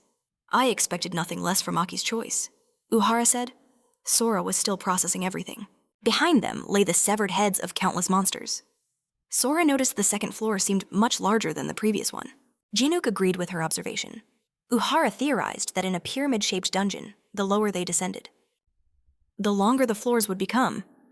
Aki closed her eyes, relieved. Sora thought they might finish the raid faster than planned, but Uhara warned Aki not to relax. Janook added that an intricate path like this was fraught with unseen dangers. Just then, the first squad heard a strange sound. Uhara was shocked. Janook became instantly alert. What's going on? The dungeon ceiling began to crumble. Janook recognized the signs. This is the beginning of a rift collapse, he yelled. Hunters, drop what you're doing and run to the third floor. But the main character stood his ground in front of the stairs. Aki was confused. Why aren't you coming with us? She asked. Jinook's gaze was deadly serious. I'll be right behind you, he promised, sitting down on a monster's corpse, his sword resting in his hands. Now hurry, he said. I'm getting impatient. From the shadows, a pair of red eyes glowed. A surprised voice echoed. So, you noticed me? The stranger raised his hand. You are extremely observant. The main character was already heading in his direction. Jinook asked the stranger, his voice like ice. Who are you? He added. You've been watching us from the moment we entered the second floor. The stranger was genuinely shocked that he had been noticed from the very start. His body began to glow with a red aura. To think I'd actually be discovered, he mused. The stranger told him. How adorable. He noted that he hadn't seen it at first. But Jinook could use mana spells. Jinook's gaze was intense. He was thinking about this stranger's power. The stranger's use of mana spells was masterful. Unlike him, this person was a true professional. The stranger stood on a pile of rubble. Jinook knew that perfecting his own skills was still far away, and the reason for it was probably significant. Who taught him such things? It was a question he found difficult to answer. Fury blazed in Kotani's eyes. The main character shot back. Do you really expect an answer? A shimmering magical barrier erupted around the stranger. He felt he had no choice. As Z's cloak fluttered, a blast of air swept across Kotani's face. Our hero realized the stranger was using the legendary monoshock wave. This man's power was far beyond Hijikata and Aki. The stranger's eyes began to burn with a crimson light. He admired Z's defiance, finding it far more interesting. It would have been boring otherwise. The main character clutched his sword, wondering what this mysterious man truly wanted. His gaze fell upon the red bracelet on Z's arm. A good question, the stranger admitted. He held up his hand. For instance, something like this. With that, he unleashed a devastating attack on Kotani. These mana spells are ours, he declared. The stranger's immense aura flooded the entire second floor. He would not forgive anyone who dared to use them. His technique left a massive, smoking crater in the ground. Kotani grimly asked if he'd disposed of the others in the same brutal way. The stranger braced for his next assault. I'll leave you with something to think about, he sneered. Though you will still die today. Wings of pure mana unfurled behind him. The stranger mused that it was a cruel twist of fate. Kotani's luck had run out the moment they met. Our hero stared in shock at the stranger's incredible magic wings. A brilliant light pulsed from them. Kotani recalled the unique skills of the long-eared and fairy races. This confirmed it. This man had a connection to his past life. Z activated the bracelet on his arm. He was thrilled. After all this time, he'd finally found a clue to his past. He knew he couldn't let this chance escape. The main character's sword ignited with brilliant flames, while the stranger formed a projectile of pure magic. There's no point in playing cool now, he taunted. Z watched him, poised on the stone platform. Then, Kotani exploded into action, charging into the heart of the battle to strike the stranger down. The stranger froze, waiting. He scoffed that a simpleton who could only swing a sword could never harm him. Kotani's blow obliterated the stone hill behind him. The magic wings fluttered lazily. You'll have to try harder than that, he ordered. It would be dull if this was all he had. The stranger sensed his moment was approaching. He hurled a projectile toward Kotani. Shards of rock exploded across the dungeon. But our hero now had a general grasp of the stranger's attack style. It was time to end this. Kotani lunged at him again, activating his berserk ability as he swung his sword. The stranger was baffled. The force of Z's attacks kicked up a blinding cloud of dust. Kotani realized it now. The projectiles and wings were a terrifying fusion of Siesta from the long-eared race and Talon from the fairies. A flicker of fear crossed the stranger's face. Stop smiling, he roared, unleashing a barrage of projectiles. But the main character dodged them with ease. The stranger began weaving a new spell, stunned that Z could withstand his power. The entire dungeon pulsed with the stranger's oppressive aura. Kotani raised a hand, knowing he had to retaliate now. We are shown the fairies. Each of the 8 races had their own unique methods for creating mana spells. The fairy race had Talon. The long-eared had Siesta. A winged woman held her hands to her chest. And the ancient dragon race possessed the radial. The story shows us an image of this mighty power. The 8 races shared their vision through these techniques. A colossal monster was shown destroying everything in its path. Their purpose was to improve skills to fight the Overlord's forces. That was the origin of all mana spells. Z's sword burned fiercely. He thought about how he could never use his past life's power in this world. Until now, with the mana he had gained, he could finally reawaken that dormant strength. Z's gaze was filled with deadly seriousness. He activated his boosts and launched himself toward the stranger. Sai leaped from the ground, attacking with blinding speed. The stranger's eyes widened. He threw up a magic shield just as Kotani's attack was about to land. Our hero was taken aback. This was wrong. The stranger should have dodged, not defended. What did you say? The stranger asked, baffled. As if in answer, Z's sword shattered the magic shield. A cataclysmic explosion ripped through the dungeon. The main character watched as the defeated stranger collapsed. Blood trickled from his mouth. Kotani wiped it away and stepped closer. Now, he said calmly, we can finally talk. The stranger's body was covered in blood. He couldn't comprehend what Z had just done. That halo, he stammered, staring above Kotani's head. The mana spells are ours, Z answered by severing the stranger's arm. And a piercing scream echoed through the halls. Writhing in agony, Kirani ordered him to shut his mouth. He was the one asking the questions now. Z's gaze was deadly serious. He demanded the stranger's name. Blood streaked the man's face, his eyes wide with fear as Kotani raised his sword once more. Z warned him that if he wanted a painful death, he would gladly arrange it. The main character leveled his weapon at the man's throat. The stranger choked out a name. Inamoto Gaku. Then he begged Sho to wait, desperately adding, "My name is Kaiden Norin." Disgust filled Kotani's eyes. He searched his memories. He'd never heard that name in his previous life. Z wondered if it was worth remembering. Flames erupted, engulfing Kirani's blade. The main character demanded to know Kaidan's motive. He pressed, "How did you learn mana sorcery?" Sae raised the blazing sword high above his head. "Can you hear me?" Kirani's voice was ice. Norin was paralyzed with terror. Z's hair fell across his face, shadowing a merciless eye. The main character guessed, "You're bound by some kind of non-disclosure pact?" Norin's gaze remained fixed on Z's terrifying aura. A slan? Idea? Reboot. Kotani uttered the words. He informed the man that if he recognized even a single one of those words, he had to answer. But Norin was utterly clueless. Sae processed this new information. Even though this man wielded the magic of the long-eared and fairy races, he didn't recognize any of those key terms. Kirani's last attack had torn a massive crater in the earth. The main character moved to his next question. How did you find this location? Kaiden swore that he didn't know. He claimed he just came with another man, someone who wanted to test his abilities, and they stumbled upon Z by chance. Norin insisted he only noticed he was here because the other guy told him. Who was this other guy? Kirani demanded. A skill test Z knew that story didn't add up. Norin began to cough violently. A surge of fury shot through Kotani. He recognized it instantly. Another magical prohibition.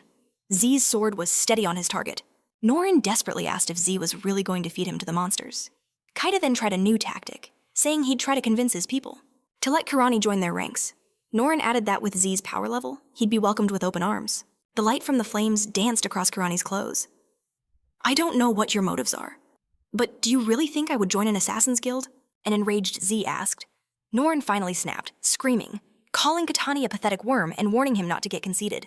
Just because you defeated me, Kidia spat, doesn't mean anything. There are monsters out there far beyond your level. Norin declared that even if he died here, his allies would... But the main character cut him off. He completely disagreed. Pure rage blazed in Kirani's eyes. They won't be able to defeat me, Sai declared with absolute certainty.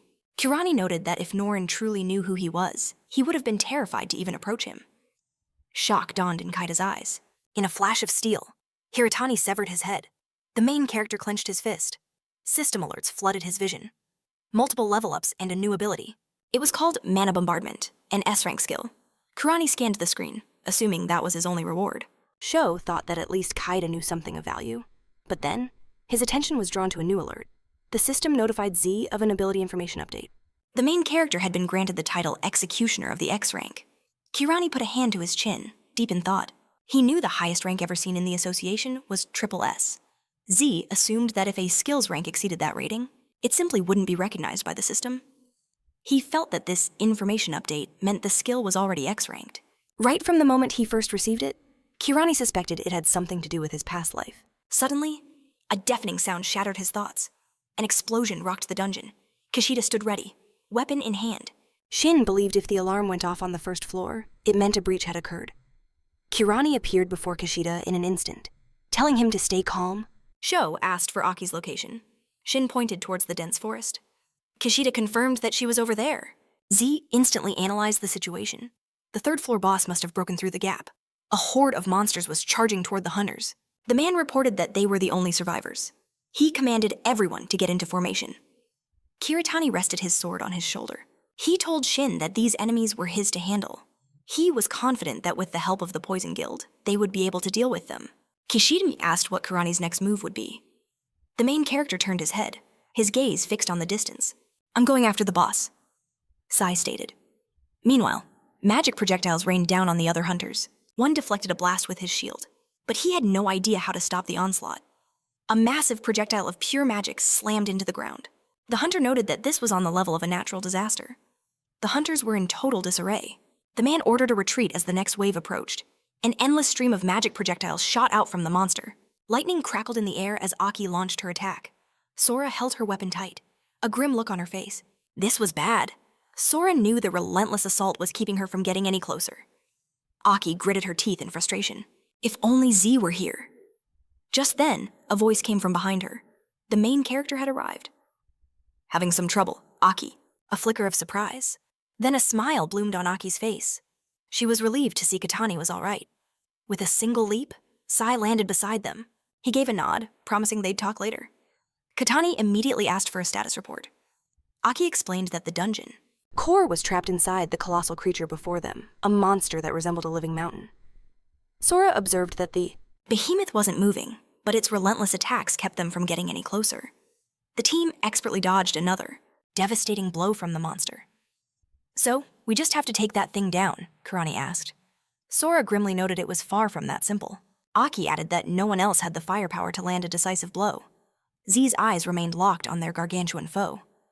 Kirani declared that the two of them could handle it, and Sora was glad to hear that confidence. Aki then asked if Shin had a strategy in mind. The main character simply swung his sword.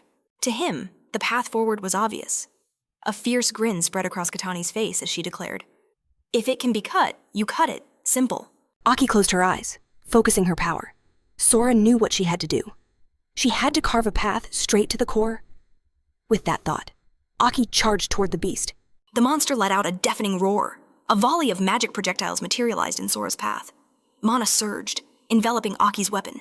With a powerful swing, it Sora shattered the incoming magic shells into dust. In that instant, Aki was already standing before the monster. Sora gripped her own weapon, with both hands, calculating the distance. Roughly 50 meters separated them. Aki plunged her weapon deep into the ground, and the very earth erupted with crackling lightning. Her technique surged towards the monster, as bolts of pure energy slammed into its massive form. Yet, the beast only roared in defiance. A fierce gale whipped around Sora, and she realized the core had to be somewhere else. The tip of Aki's weapon blazed with concentrated mana. The main character dashed forward, shouting, "I'll handle this!" Katani poured every last point into Mana Z's reserves, skyrocketed to 180. In Katani's hands, a blade of pure, brilliant flame materialized. He then unleashed his mana bombardment ability. As Katani's attack struck the beast, the system confirmed his skill ranked up. The entire area was engulfed in a sea of fire, leaving the monster disoriented. One final mighty roar Echoed through the chamber as Katani utterly destroyed the monster. The system chimed, notifying Sai of his level up. Later, Shin held a phone displaying the news, the Magnus Rift, stopped by 186 hunters. Kishida's gaze was fixed on Katani.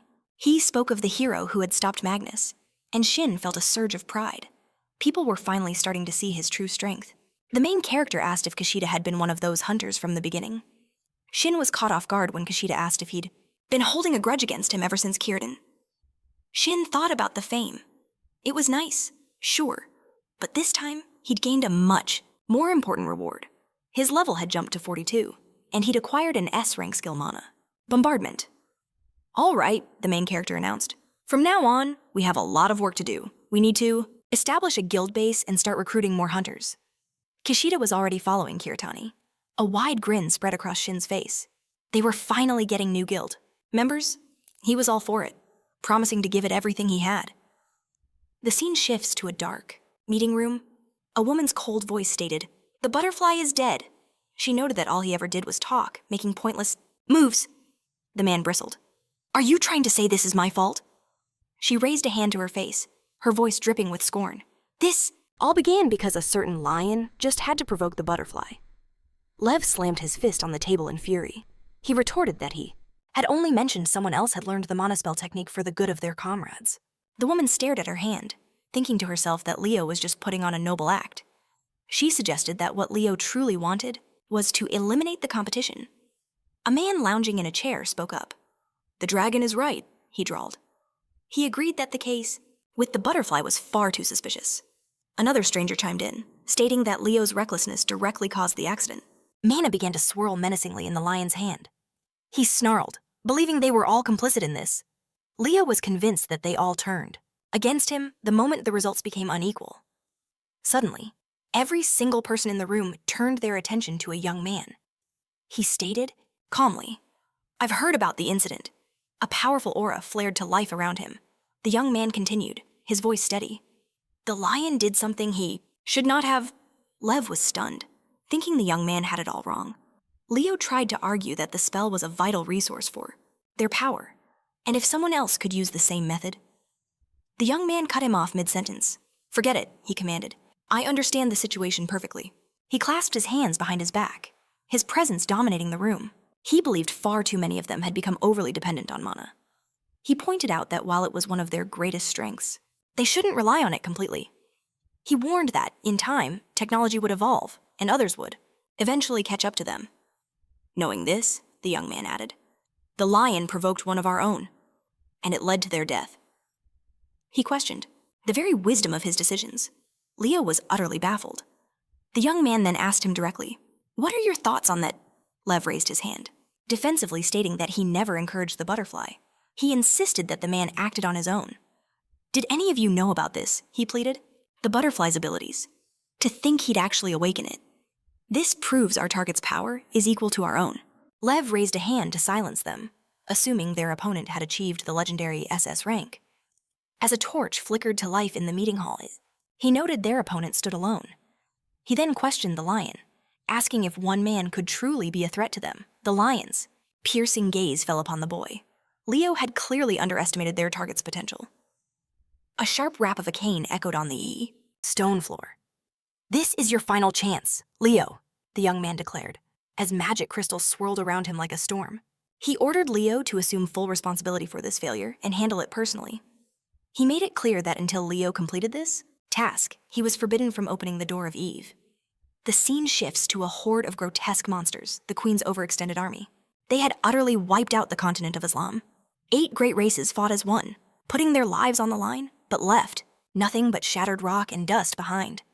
A colossal monster surveyed the endless field of corpses. The Dead Soul race had sacrificed their very bodies in the First Great War, their warriors charging headfirst into oblivion. In the Second War, a traitor named Reuben sabotaged the ancient dragon race's perpetual motion machine, driving the noble beasts to madness and self-destruction. Then, a single figure fell from the sky amidst the chaos. Our goddess, Idea. But the situation was only growing more dire. A towering monster stood at the heart of the battlefield. Yet the true horror had yet to begin due to the treachery of 3 monster races. We were plunged into a third devastating war, separation and mitosis. My first objective was clear. I had to eliminate the traitors hiding among my own people. As the main character unleashed his fury upon them, he thought to himself, "At that time, I believe that I, who was called the god of the sword, had become little more than an executioner." The hero stood ready, blade in hand. A system window flashed before him. Unpredictable taste of Magnus. For the first time, Kirani felt an urge. He had to consume the capsule. As he absorbed it, a brilliant light erupted. The system notified Kirani of a dramatic change in his stats.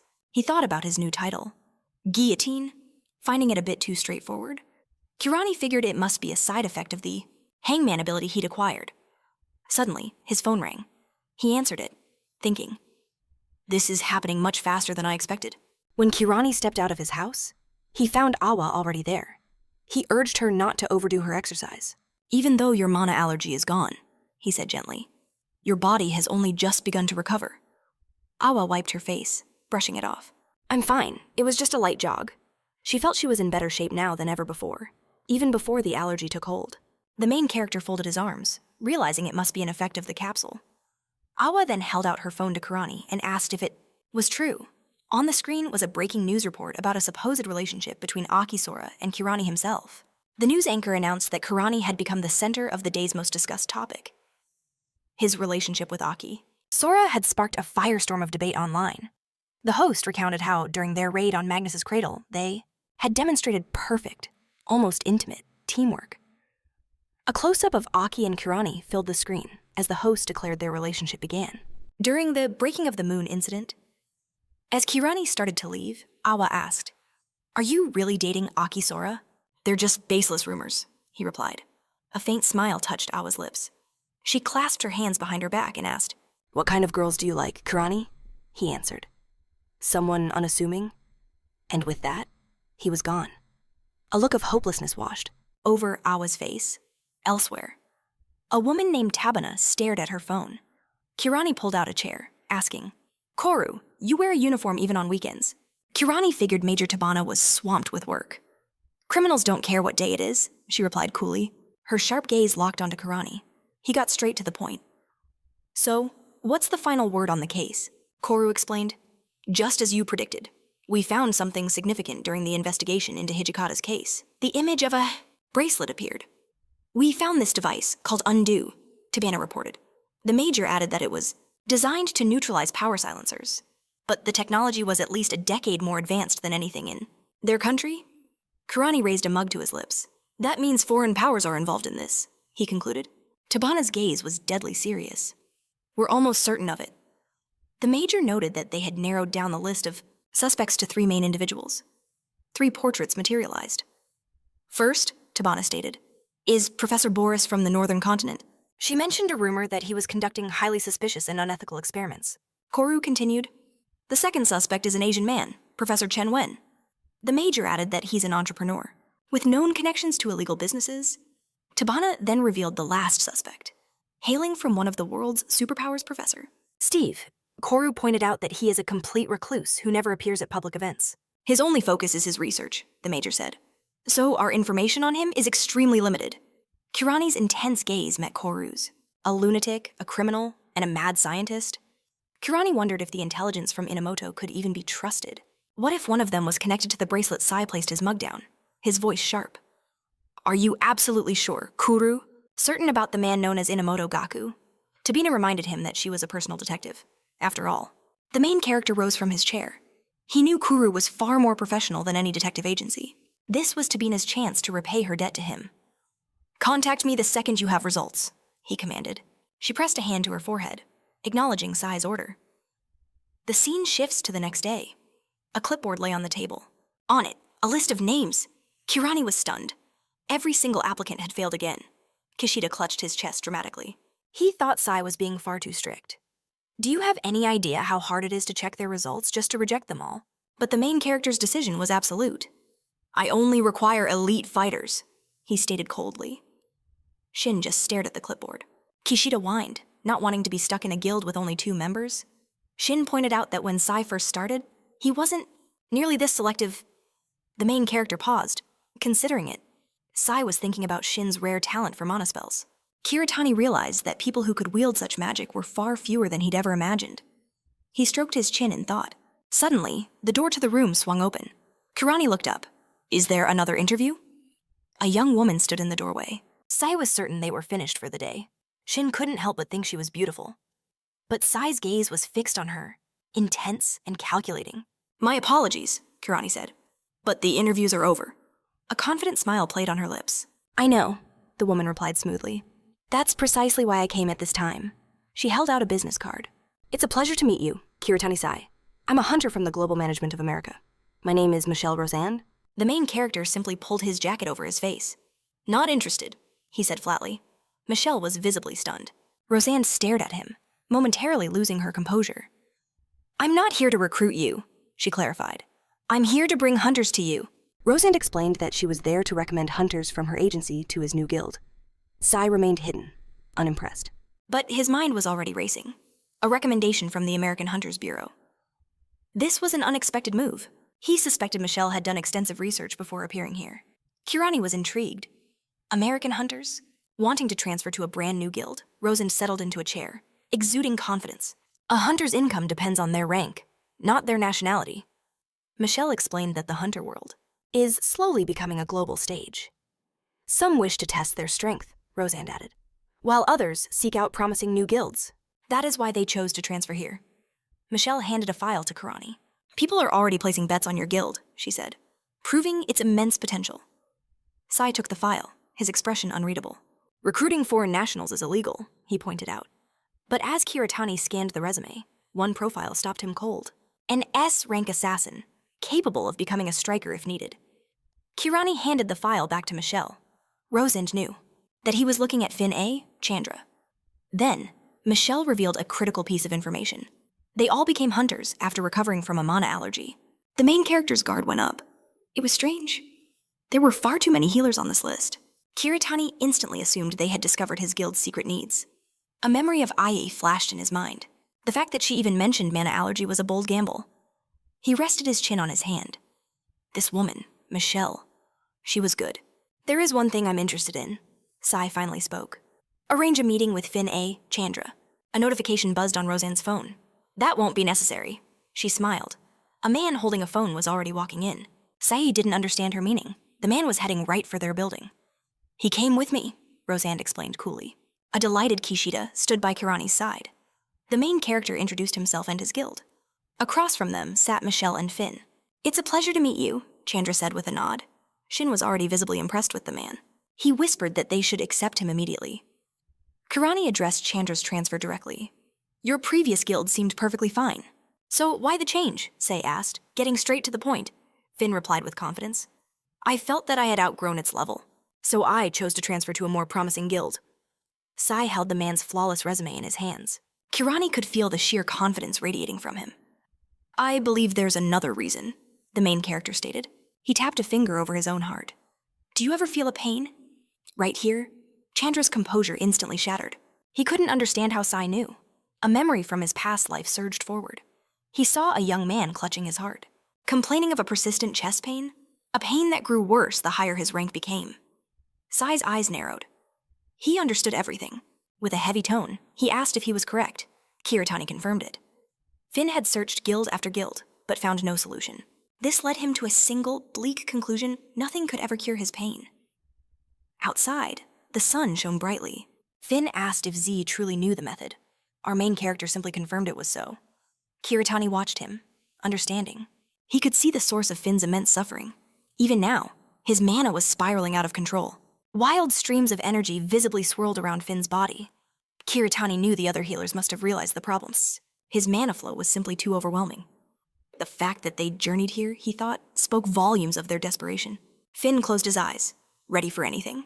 He announced he would join Reboot, but Z held up a hand, saying it wasn't that simple.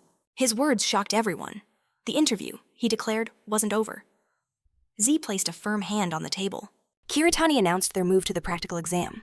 The scene shifts, taking us to the guild's basement training arena. Fin stood in the center of the vast hall. Michelle, his agent, anxiously asked if he was truly okay with this. Rosen noted that Mr. Kiritani was a veteran striker. Michelle agreed, adding that Fin, as a main healer, would be at a disadvantage. Worry clouded Michelle's eyes. Rosen added that they hadn't seen a single shred of proof his problem could even be solved. As his agent, Michelle couldn't just stand by silently while he subjected himself to such a reckless test. Mana flared from Fin's weapon. He told Michelle not to worry. Turning to Kiritani, Fin thanked him for the opportunity. Zine stood before him, calm and collected. Fin was certain Kiritani was a man who stood by his words. Rosen watched, excited. Fin noted that they still needed to sign the official contract. Our main character casually rested a sword on his shoulder. Fin asked if he could use his weapon. Kiritani merely shrugged, saying this fight would end quickly anyway. He didn't care. With a roar, Fin charged. Z watched with a flicker of interest. Fin swung his massive weapon, unleashing an attack on Kiritani, but the main character just dropped his sword. Fin was stunned. He couldn't believe Z would do that. In a flash, Kiritani grabbed him by the shirt. Z then hurled Fin against the wall. Blood sprayed from his mouth. Fin was in disbelief. He had never even heard of such an ability. A deep crater scarred the training hall wall. Z commented that he only gave him a light push. Rage ignited in Fin's eyes. He activated his SS rank super regeneration. Fin lunged forward again. He thought to himself that he'd truly hit the jackpot. He brought his weapon down on Kiritani from above. A massive explosion rocked the arena, but our main character had already dodged. He asked if Fin's goal was to hunt a raid boss. It was a reckless habit, he mused, likely forged in high-rank dungeons. Z saw Fin's pattern-wide swings that covered a huge area. Kiritani shot a kick forward. Fin instantly blocked it with a magic shield. The main character paused, analyzing the barrier Fin had just created. Z noted that Fin's reaction speed was impressive. With a quick motion, Kiritani swept Finn's legs. The barrier, he realized, made his upper body unstable. Finn was completely bewildered. Kiritani slammed his fist directly into the mana barrier. Finn realized Z had just targeted the precise weak spot of his ability. Finn knew he had to regenerate the mana barrier immediately, but it was too late. The main character had already shattered his defense. Mana erupted from Finn's weapon. He was furious. Finn landed a solid strike on Z. Kiritani glanced at the spot where he was hit. Finn was thinking of stimulating the body's cells, covering Z in a spreading infection. Kiritani seemed almost curious. A confident grin spread across Finn's face. He warned Z to give up soon, or he would regret it. Finn watched as the spreading tumor pulsed. Amazing, he thought. A grotesque lump appeared on Z's neck. Kiritani realized the infection had now reached the thyroid gland. Our main character simply touched his neck with his hand. He considered the power, an ability to cause tumors in vital organs, was the flip side of an ability to diagnose and heal people. In an instant, Kiritani cured the infection. Finn could only stare in utter shock. Our main character then rushed forward to attack. He commented that it was an interesting technique, but in the end, it was all just an ability. The scene shifts back to the office. The lights were on. Finn admitted his complete and utter defeat. With his head tilted down, he pointed out that Z's method not only cured his contagion ability, but could also finally release him from his pain. Kiritani acknowledged his good mindset. He recognized Finn's strength and told him it was time to move on to the contract. A wave of relief washed over Finn. Michelle held the documents in her hands. "Wait a moment," she interjected. Rosen read the terms aloud, his eyes widening. The guild was under no circumstances required to prevent data leaks. Michelle slammed her hand on the table. She pointed out another clause, a 10-year exclusive contract, which Rosen called tyrannical. Finn told her to calm down. Finn declared that Kiritani's help was worth any condition. He then signed the contract with the guild. Our main character shook his hand. "Welcome to Reboot," Z said. Finn bowed his head, informing him that from this day forward, he would call him Master. With the contract on the table, an alliance was forged. Kurani asked to drop the formalities, telling him to just call him Finn. Chandra agreed. Kishida was practically buzzing with excitement. He proudly introduced himself to Finn. "Don't you worry, little sister, I've got your back." A shadow fell over Chandra's face. "That's enough," he snapped, his voice cold. "Don't call him by that nickname. He's a man." The words hit Kishida like a physical blow. He thought Finn was definitely a girl. As the sun shone through the window, he figured Chandra was just messing with him. Or perhaps he was just shy about having another guy in their guild. But Finn's voice cut through the air like ice. "Shut your mouth," he commanded. "Call me a girl one more time." But Kishida interrupted, still unable to wrap his head around it. Our main character simply crossed his arms, unimpressed. A tank, a melee fighter, and a healer. He was satisfied. The absolute minimum for a party had finally been assembled. Now, only one thing was left to do. They had to prove themselves in the crucible of a real battle. The scene shifts, taking us to the Japanese Hunters Association. Darkness had fallen over the city. A man leaned forward, his voice tense. "Is it true?" he asked, lacing his fingers together. The stranger's reply was grim. "It is." He delivered a prophecy of doom. "In 1 week, a calamity-class monster will appear in Shizuoka." This ominous warning came from Otomu Makido, a colleague of the legendary Wakamatsu Kenzu, the creator of the Force Limiters. The old man's gaze was like stone. His words carried immense weight. "We need to gather the guildmasters, now." Back with the new team, Finn placed a hand over his chest. It was incredible. By simply controlling the circulation of his mana, the pain vanished entirely. Chandra sat on the floor, watching him. Our main character explained a core truth. Because people become overconfident in their abilities, they fail to even consider the simplest solutions to their problems. He then gave Finn a stern warning. Do not spread this information to other hunters. Chandra spoke up, saying he'd heard of a Professor Steve who was researching a similar topic. At that, Kurani's head snapped in his direction. Was this professor investigating a method similar to Mana Magic Chandra confirmed that was indeed the case? Finn added that the professor claimed his research would help hunters use their status more effectively. A halo of light appeared over Z's head. Kurani's mind raced. He believed Professor Steve was now a prime suspect in the development of the cancers. Z seemed to agree. With such a technical background, discovering the method of mana sorcery wouldn't be impossible. But what he sought was true excellence, the peak and foundation of the techniques used by the 8 great races. Kirani closed his eyes, lost in thought. Our main character understood that such a profound truth could never be uncovered through science and time alone. Z, however, saw no reason to be proud. Kirani decided the lecture was over. It was time to move on to the next stage. It was time for a real fight. A hulking monster stood before them. Finn turned to Shin and gave his orders. "Do everything right," he said. "And do not dodge." Kishida grinned. "I'm on it." Crossing his weapons, he activated his signature skill, Principle of Duality. With perfect timing, he blocked the monster's attack.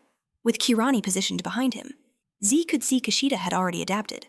He was getting used to his new ability. As Shin swung his weapon, the monster lashed out, its jaws clamping down on his arm. Shin was stunned. Finn aimed his weapon at the beast, thinking Kishida was an absolute fool. In a flash of light, Chandra instantly healed the wound. Shin was amazed as his injuries recovered in a heartbeat. A wide grin spread across his face as he thanked Finn. He charged the monster again as Finn rushed into the fray. With a single fluid motion, Chandra cut the beast in two. Kishida gave him a thumbs up. Shin was convinced. Finn was born to be a striker.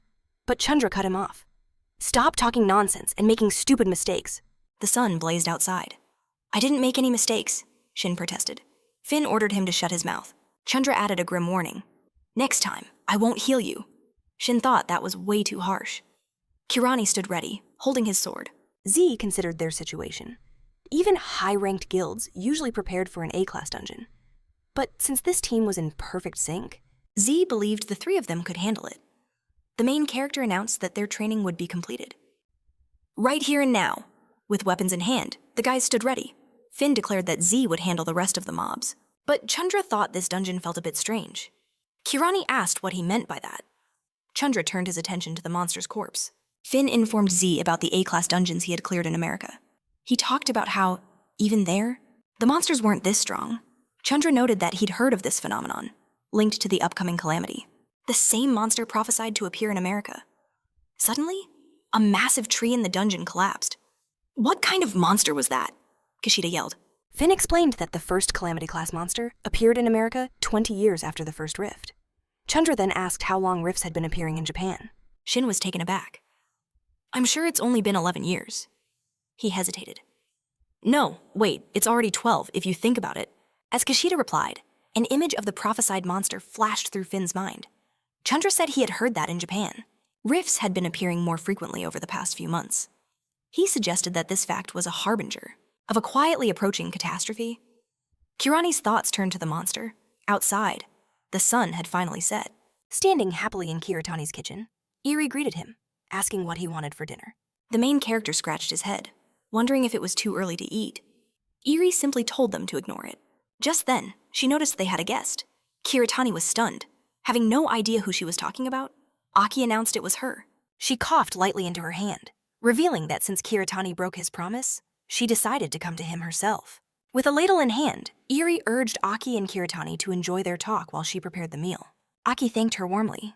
Kiritani thought about how Eri had already been won over so easily. He couldn't believe Aki was this sociable. Aki, holding a mug, remarked that while Eri looked young, they were actually the same age. She explained that his sister was so friendly and sweet, that they instantly found a common bond. Aki nearly dropped her mug when Kiritani clarified that Eri wasn't his real sister. He explained that Eri is the relative of a fallen teammate, someone they were incredibly close with. He added that he had died during that tragic incident. As night began to fall, Aki found this reveal quite unexpected. She mused that his teamwork was one thing, but she never expected him to be such a genuinely good person. Suddenly, a spark of lightning danced on Aki's arm. She said it was time to change the subject, which was why she was here. Aki had learned a new skill. She focused a bolt of lightning, condensing the raw power into her fingertip. She noted that thanks to Magnus, she had finally achieved this success. Grasping the method in an instant, she found it strange she couldn't do this before. Kiritani began to clap slowly, a look of surprise on his face. He admitted he expected nothing less from one of the country's top talents, noting her skills were on a whole other level. Aki didn't even smile. Instead, she reminded him she was waiting for him to fulfill the promise he made during the Magnus incident. Kiritani tossed a book onto the table. He told her that if she followed its contents, she would ascend to the next level. The main character folded his arms. He knew there was nothing about mana sorcery in it. Kiritani explained this was merely the foundation of all foundations. Aki thought for a moment, then handed the book back. She believed it would be more useful to learn in a real duel rather than just memorizing theory. Aki declared that she wanted Kiritani to teach her directly. With the lights of his house glowing, he finally agreed to her request. He mentioned he still had a training hall. Aki declared that in that case, she was ready to go. But then, her phone buzzed. Her eyes widened at what she saw. A dire warning flashed on the screen. A monster was coming. A chilling image of the creature appeared in Kiritani's mind. He was shocked a monster was appearing in Shizuoka. He thought to himself that while he was expecting this, everything was happening far too quickly. He immediately dialed Shin's number. As Aki headed for the door, she announced she was going to the guild, saying they'd meet in Shizuoka. She thanked Irie for the tea. Irie simply told her to come back and visit again. The main character asked Shin for his current location. On the other end, Shin reported that he was on his way to the guild base right now. He asked if Kiritani had seen the urgent message from the Hunters Association. Kiritani glanced at the alert. He had seen it, but he was shocked to see the guildmasters were also being summoned. There was precious little time left. Kiritani continued his call with Shin, a grim look on his face. He announced he was deploying to Shizuoka immediately, telling Shin to prepare his armor and wait with Finn. As Kiritani headed for the exit, Irie called out to him. With her arms crossed, she simply told him to be careful.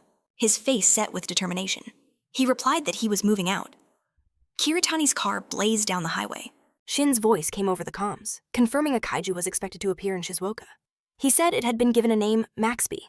Finn, sitting beside Shin, wondered why they would name it. Shin guessed it was like naming a typhoon. A special designation to show this monster was on a completely different level from the others. A mental image of the beast formed in his head. He admitted that after the announcement. He had a terrible feeling. The main character kept driving, asking Finn if his mana allergy had disappeared after the split. Kiritani glanced at Finn, who confirmed that he had survived that disaster and recovered after some time. Kiritani held the steering wheel tight. Finn explained he became a hunter a month after being discharged from the hospital. A thought struck Kiritani. He thought of Finn. Then he thought of Irie. The mana allergy was gone after the split disaster. He assumed she must have been there, too. A memory of Irie's words echoed in his mind, confirming his chilling realization about her dream of becoming a hunter. As Chandra listened from the back seat, he recalled hearing that another awakened one was in a similar predicament. Finn guessed that Zai was concerned for her. Kirani confirmed it, asking if it was true, that awakened ones possessed far more mana than ordinary humans. Chandra grew pensive. He thought the answer was more of a yes than a no. He thought of the ability he'd received after awakening. Mana Reactor. Before them stood a mage, weapon in hand. An SS class ability. Mana Reactor could temporarily increase its owner's mana by 3 times. It was a power any spellcaster would kill for. Chandra tilted his head, intrigued. Kirtan realized that Finn was even more talented than he'd imagined. He couldn't understand why other guilds had let Chandra go so easily. Just as Finn tried to speak, Kashida cut him off. He urged Zai to look outside. Shin was stunned. They even brought military helicopters. Choppers filled the sky. In the mirror, Kiritani watched Finn's startled expression. Zai picked up speed. They needed to. Hurry! The main character was racing towards Shizuoka. The entire city was bristling with military personnel and helicopters. Kishida took in the scene. Shin realized the situation was far more serious than he'd thought. Zai's gaze locked onto the war. Machines? Kirani's voice was grim. A kaiju was about to make its first appearance in their country. The shadows of military vehicles fell across the Hunter Association's operational headquarters. The main character declared, "I'm going to the association." He asked Kishida to wait for a moment. Patani found a seat surrounded by hunters. Zai could feel the tension. This was a true emergency. The main character sensed the atmosphere was nothing like the Cradle of Magnus incident. This was something far more sinister. A man stood at a podium, thanking everyone for responding to the call so quickly. He stated that time was a luxury they didn't have, and he would immediately announce the mission's purpose and distribute their positions. Zai's gaze remained fixed on him. The man announced they were requesting the Reload Guild to take on the vanguard against the kaiju. Every hunter's eyes turned to Katani. The speaker noted that they had already proven their immense skill by conquering the Cradle of Magnus. He added that a new powerhouse had recently joined them, an S-class hunter. The man placed his hand on the counter. Are there any objections? The weight of their response fell on Katani. It was unsettling. All eyes were focused directly on him. The main character never wanted to stand out like this, but he knew there was no other choice. Zai's face hardened with resolve. He declared that he would do his best to shatter the expectations placed upon him. Outside, helicopters continued to circle the city. Shin asked Kirani if this kaiju would even show up. Finn was taken aback by his words. Shin reminded them that they had been waiting for several days now. More than a week had passed since the association published its forecast. He pictured the association, members sweating over their predictions. Kishida reported that other guilds were already getting restless. Zai's gaze shifted to Finn. He figured this happened often. Katani asked if the United States had learned to accurately predict these events. Chandra replied that there were no perfect forecasting methods. Finn noted that everyone tries to be battle-ready, so they react with incredible speed. Kishida put his hands on his hips. He believed they were all gathered for nothing. Chandra, however, knew that was unlikely. Finn added that the chairman was not a simpleton. Unlike Shin, Kirani checked his phone. Suddenly, Kishida was shocked by what he saw on the screen. He stated that the kaiju had appeared. Shin pointed out that it wasn't here. A news alert flashed on his phone about the appearance of a kaiju. In Yokohama, the helicopters instantly changed course, racing towards the city. The main character's mind reeled. A kaiju appears in Yokohama. At the very moment all the association's forces are concentrated in Shizuoka. Tiani realized they had been trapped. We need to hurry too, Kishida yelled. Zai knew that once this was over, they would have to go to the association. The scene shifts to the city of Yokohama. Maxby had descended, attacking the city as residents. Screamed in terror, a monstrous shadow blotted out the sun. Maxby swept everything away in its path, its paws, leaving huge footprints. Helicopters swarmed the monster. Aki landed, leaping straight from her transport. Sora's gaze was full of grim seriousness. She watched Maxby smash the city to pieces. Aki guessed the monster was about 50 meters tall. Sora held her, weapon in her hands. Aki thought about how Maxby was so huge. It was overwhelming her senses. The monster raised its paws toward the city. Sora realized it was absorbing mana from the environment. Aki knew this was the first time she had ever encountered such a thing. Crackling lightning danced across Sora's hand. A voice came over the comms, telling Aki to relax. Sora was taken aback. The man confirmed Aki's assessment the monster was a giant. He then ordered them to hit Maxby with their strongest attack. Lightning enveloped Sora's weapon. Aki accepted the order and set her own weapon on the floor. Sora started model, unleashing a storm of lightning. Aoi's weapon crackled with overwhelming power as she activated her ultimate abilities. This was her strongest attack. A furious bolt of judgment shot towards Maxby. The very air thundered with its power. But in a shocking twist, the monster simply absorbed the blast. I stared in disbelief. A direct hit. And nothing, Maxby's eyes began to glow a menacing red. Not a single scratch marred its hide. The beast let out a world-shaking roar. Aoi trembled, her confidence utterly shattered. How was this even possible? Was it magic reflection, or outright absorption? Shaking, Aoi desperately gripped her weapon again. Her attack. It had been far too weak. Suddenly, the colossal beast charged right for her. Aoi could barely hold her ground. The commander's gaze was grim. He roared at the fighters to spare no effort. They had to stop this monster at any cost. A squad of tanks, healers, and strikers moved into formation, ready to attack. The hunters accepted the order without hesitation, but Maxby simply continued its path of destruction through the city. The hunters were baffled. One of them cried out, "Why don't our attacks work?" It seemed Maxby could neutralize any form of magic. The monster waved its paw with casual indifference, and an entire building was utterly obliterated. The hunters scrambled, dodging the deadly blow. The beast opened its maw and roared once more. Suddenly, the wreckage of the building began to float. Everything lifted into the air. The hunters were caught in a zero-gravity field. Uhara realized it. A gravity manipulation technique was at play. Aoi scrambled over the floating debris, her eyes locked on the terrifying creature. Then, with a sickening lurch, the power reversed and she began to fall.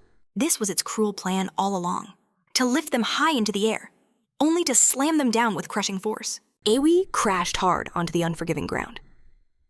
Magic immunity and gravity control. She couldn't understand how this monster could possess two such powerful abilities. Just then, the shadow of Maxby's paw fell over her. Gritting her teeth, she swore, "I won't let anyone else get hurt again." The monster aimed a devastating blow right for her.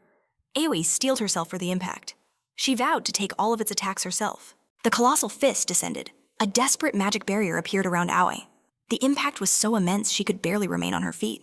Blood trickled from the corner of her mouth, but she was still alive. If she could just drag this out, just buy a little more time, reinforcements would surely arrive. She just had to hold on until then. Suddenly, the monster's entire body began to glow, overflowing with mana. Aoi was shocked by the sheer power. Maxby unleashed another technique, aimed right at her. The pressure was so intense, blood began to stream from Aoi's eyes. The attack slammed into the spot where she was standing. Aoi was thrown aside like a rag doll. A startled Uhara rushed to her. "Are you still alive?" Yes, she coughed, trying to get up. Aoi knew she had to hold on. She just needed to be patient for a little longer. But her eyes were filled with pure terror. The monster's roars echoed endlessly. Aoi was terrified. Then, Maxby turned towards a place packed with people. This was what Aoi had dreaded the most. It was targeting innocent civilians. Without a second thought, Aoi rushed towards it. Chut raised his shield high above his head. Boara activated his unwavering alliance technique. Aoi reached the bridge just as Maxby prepared a magical projectile. Lightning sparked all around her. Aoi knew that if she didn't stop this attack, the consequences would be absolutely disastrous. The monster fired the devastating blast towards the people. Aoi used a defensive barrier to block its path. But her shield wasn't nearly strong enough. The result was a huge explosion that shook the entire city. When the attack hit, Aoi fell to the ground. As the dust settled, she lay there, badly injured. The monster stood right in front of her. So this was the power of a kaiju. But then, Maxby's paw began to bleed. Aoi turned her attention to Kiritani's sword. She was so relieved. Sho had finally arrived. The main character landed gracefully on the ground. He noted coolly, "Looks like Maxby gave you a good beating."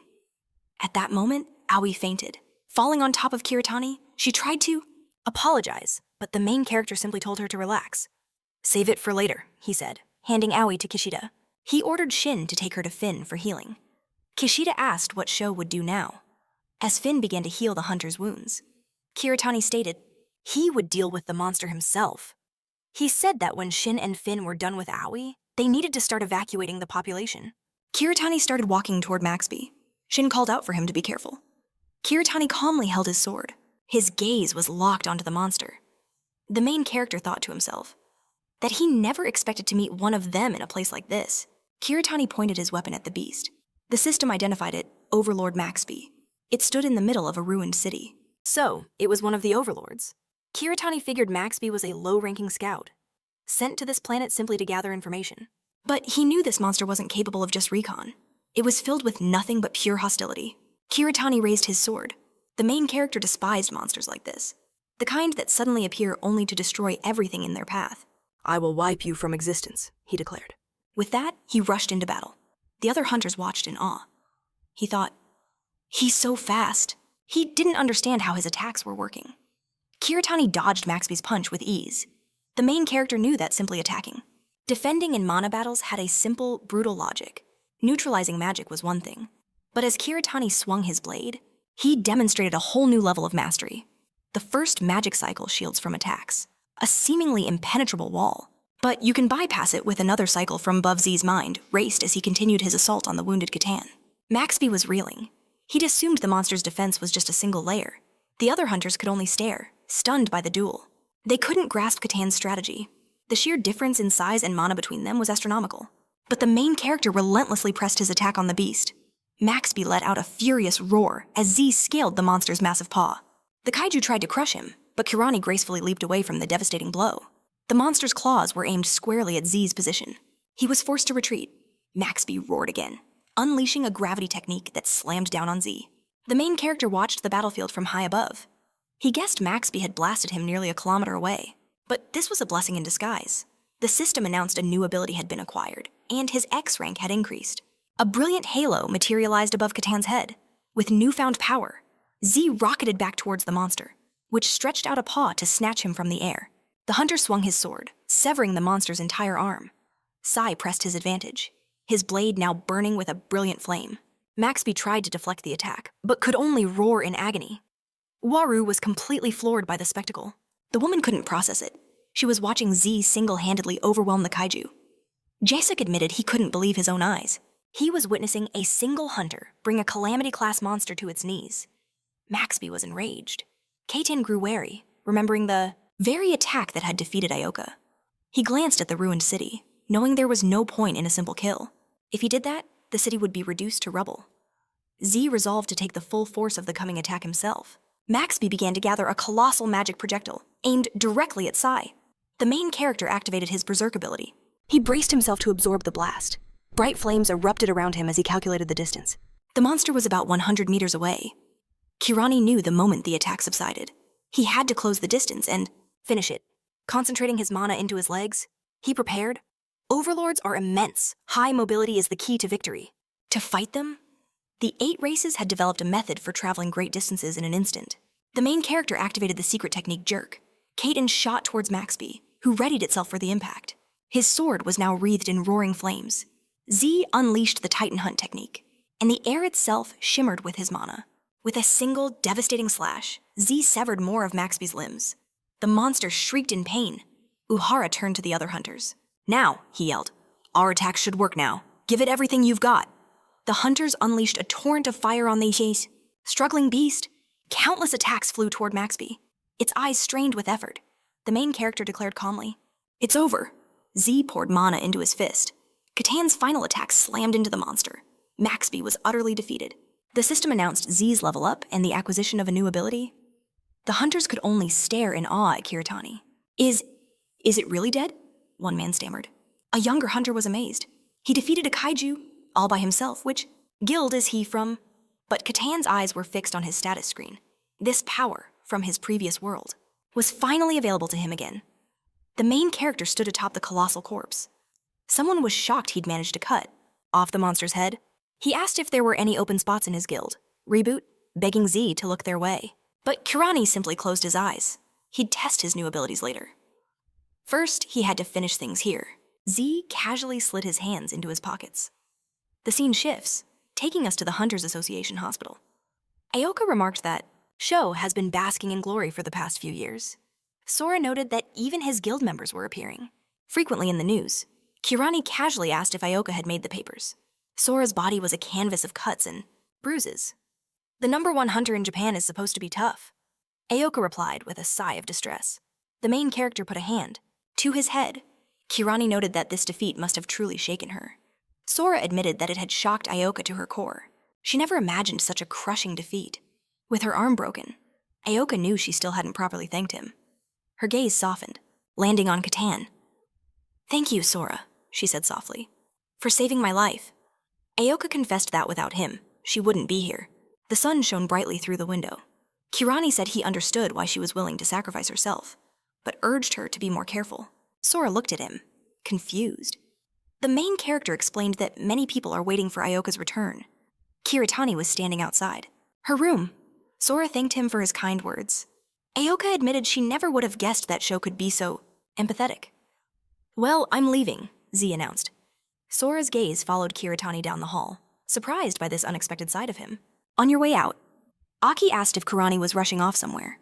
His face was cloaked in shadow as the main character revealed he was heading to a funeral ceremony. Nearby, Kishida was absorbed in an article about the second S-class, Hunter in Japan. It detailed Kirani's ferocious battle with the kaiju, even featuring photos of Aki's dramatic rescue. Shin was stunned. The media frenzy had been nonstop for days. He couldn't deny a flicker of pride at his newfound fame. As Shin emerged from Sora's room, he found Kishida waiting. Kirani asked what he was reading so intently. "Nothing," Kishida deflected. Shin simply asked if he was finished. The main character summoned his status window to view his skills. Kishida remarked that Kirani and Aki seemed to get along well, but Kirani had too much on his mind. "Don't distract me," he warned, opening his stats. The holographic window displayed his current abilities, revealing a new skill, spirituality, a power Source from his past world, the very indicator of a soul, and the key to what makes gods divine. Kirani tried to invest his bonus points into the new stat, but a familiar problem blocked his progress. A system notification shattered his hopes. Promotion impossible. His eyes narrowed, fixated on the screen. Kiritani suggested it might require special actions, similar to the executioner title. But Kirani felt this was different. An idea sparked in his mind, one that was definitely worth testing. At the ceremony, hunters gathered in solemn silence, their faces etched with grief and despair. Kirani's voice was steady. "Today, we gather to honor the memory of the victims, and to express our deepest sympathies to the families who now bear the heaviest burden." The atmosphere was oppressive, heavy with sorrow. The main character stood behind the podium. He knew it was presumptuous, but to ease their burden, he announced the Reload Guild would donate half its reward from the last mission. A wave of applause rippled through the hunters. Then, a notification spirituality has been acquired. As the main character walked down the stairs, a realization dawned on him. Just like in his previous world, spirituality grows with public recognition and influence. Kirani smirked. In a capitalist society, even the power of a soul could be bought with money. This made everything much simpler. Suddenly, his thoughts were interrupted. In front of him, a little girl was weeping for her father. Kirani froze in shock. His expression went blank. The protagonist had witnessed countless similar tragedies in his past world, but he could never get used to them. Just then, he noticed Finn standing beside him. An excellent speech, Finn noted. He held out a folder. These are the documents you requested. Kirani accepted them with a nod of thanks. The files were marked completely secret. Finn asked why he needed them. His curiosity piqued. He was sure Kirani had already dealt with Maxby. But the main character simply said, "You have to see everything with your own eyes to be sure." A shadow fell across Kirani's face as he spoke about the person he now needed to track down. The day was bright. A man clutched a suitcase, his agitated eyes darting around constantly. Fear was etched onto his features. "That's a lot of luggage," Kirani observed, watching him from a windowsill. "Are you going somewhere?" The man jolted, stunned to see Kirani there. In a flash, Kirani closed the distance between them. He stood directly before the terrified man. A chilling thought crossed Kirani's mind. The one person who had predicted the kaiju's appearance more accurately than the Americans had only made a single mistake.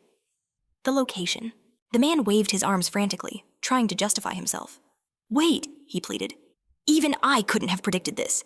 He rambled about uncertainties in the monoflow, mentioning a report from the American Association. He stood amidst a sea of scattered documents. A memory surfaced, of him sitting calmly in a chair. He remembered being told to have a stranger announce that a kaiju would appear in 1 week, but he'd decided against it, arguing that it wouldn't give the hunters enough time to think. The man fumbled in his pocket. "Do you really think," he asked, "I deliberately named the wrong place?" From a micro-portal, Kirani summoned his weapon. "Everyone knows about your authority in monoflow research," he stated coldly. He noted that the man helped this country introduce filtration cubes, and also invented monosuppressors. The man was trapped, his mind racing to the bracelet he designed. The main character continued. "And recently, you discovered something that neutralizes mana entirely." Kirani's eyes glinted. "It's all far too much of a coincidence." Cornered, the man activated his invention. The main character's body was engulfed. A crimson aura pulsed from Sai. He knew this crushing pressure was from suppressors planted in the room. But the man made a desperate move. He tried to bolt for the door, but behind him, Sai was already in motion, his blade drawn for the kill. The man had clearly underestimated him. Sai's mana-infused weapon flew, and a crimson stain spread across the floor. The main character's blade had pierced the man's leg, sending him crashing down. Sai now sat calmly in a chair, observing his wounded prey. "So, if you're the puppet," he asked, "who's pulling the strings this time?" A look of pure shock crossed the man's face as he clutched his bleeding leg. He stammered that he was just as confused. He couldn't understand the orders he was given, only that they had anticipated. Sai's every move. The main character ripped his sword out, causing a spray of blood. Sai rose from his chair, leveling his weapon at the man's head. "Then you'll answer my questions," he commanded. The cold steel of his blade rested against the man's throat. The man struggled to speak, but it was as if some unseen force was choking him.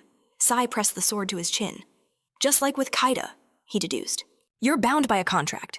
The man glanced at the stacks of files on the desk and sneered. "Have you decided to kill me? Has the fame of being a hero gone to your head?" He warned that even SS-ranked hunters don't have a license to kill. "Cross this line, say, and you'll just be another wanted criminal." The man's terrified face reflected in the gleaming edge of the sword. The main character's voice was ice. "You crossed the line first." "There's no point in whining now. I've judged you guilty, and that's all that matters to me." The man's face froze, in absolute terror. "Wait," he screamed. "I swear, I'll tell you everything. Look for the twins." He begged Sai not to kill him, but it was too late. Blood splattered everywhere. The main character turned away from the dying man. 30,000 people died because of you," Sai stated coldly. He believed a sin that great could not be forgiven. Sai walked out of the building, leaving the body behind. Moments later, a massive explosion tore through it. The main character didn't even look back. He didn't care what they were plotting. All he knew was that he had to become stronger. Later, holding his phone, Sai scrolled through the news. He lay on his bed, surprised that there wasn't a single article about what happened to Professor Oda, a complete media blackout. Instead, the headlines were all about his donation of 28 billion yen. The author of one article was in awe that Sai alone could accomplish what the entire state could not. They even noted that he donated half his reward money. The writer speculated that Sai didn't care about the guild at all. They called the main character a true saint. The article urged people to stop questioning the donation, saying it's not an easy decision to make. It pointed out that the critics offered no support themselves, only endless criticism. Sai held the phone above his face, thinking. From an outsider's perspective, his actions really did look saintly. He put the phone down on his bed. If he could buy power and spirituality with money, he would spend any amount without a second thought. The only problem was, there were so few opportunities to do so. Sai decided it was probably for the best. He put a hand under his head, lost in thought. This was all just like his previous world. He wouldn't let those overlords do as they pleased ever again. The main character drifted off to sleep. Sai's hair fluttered in a gentle breeze. Someone was calling his old name. He found himself in the mountains, watching. A powerful river carve its way through the landscape. He knew that voice. It was Eve. He was stunned by the breathtaking view. The woman asked him, "What do you think of our home? Is it very different from the Easen continent?" Before him stood Kushu Francia, one of the 8 heroes. She was of the long-eared race. She explained that her people had created this world in their own image. Though it would be more accurate, she noted, to call it another dimension. Another man placed a hand on a startled Sai's shoulder. Sai remembered his name.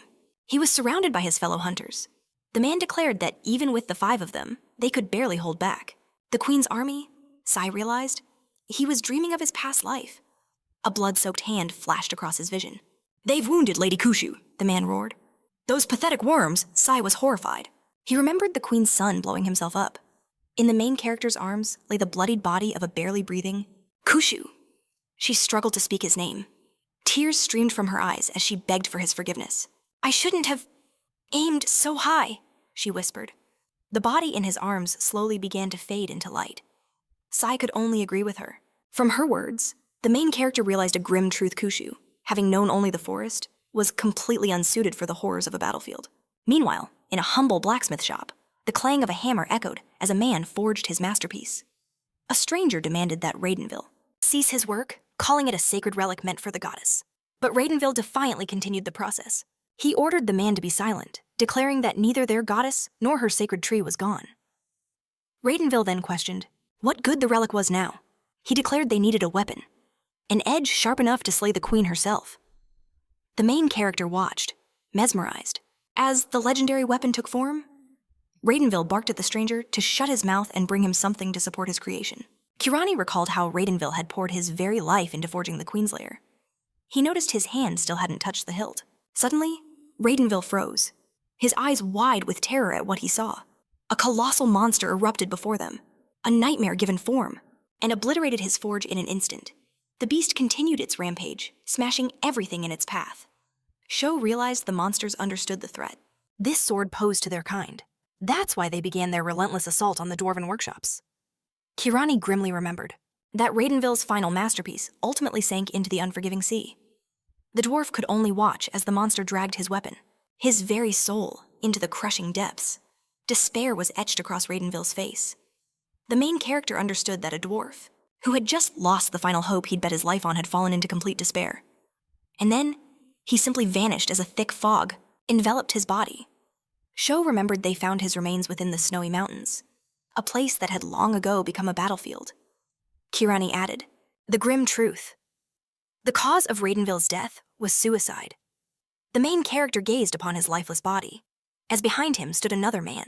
With his arms spread wide, this man declared that if they failed to kill the Overlord Queen, this war would be endless. He stressed that he had to discover the location of her base.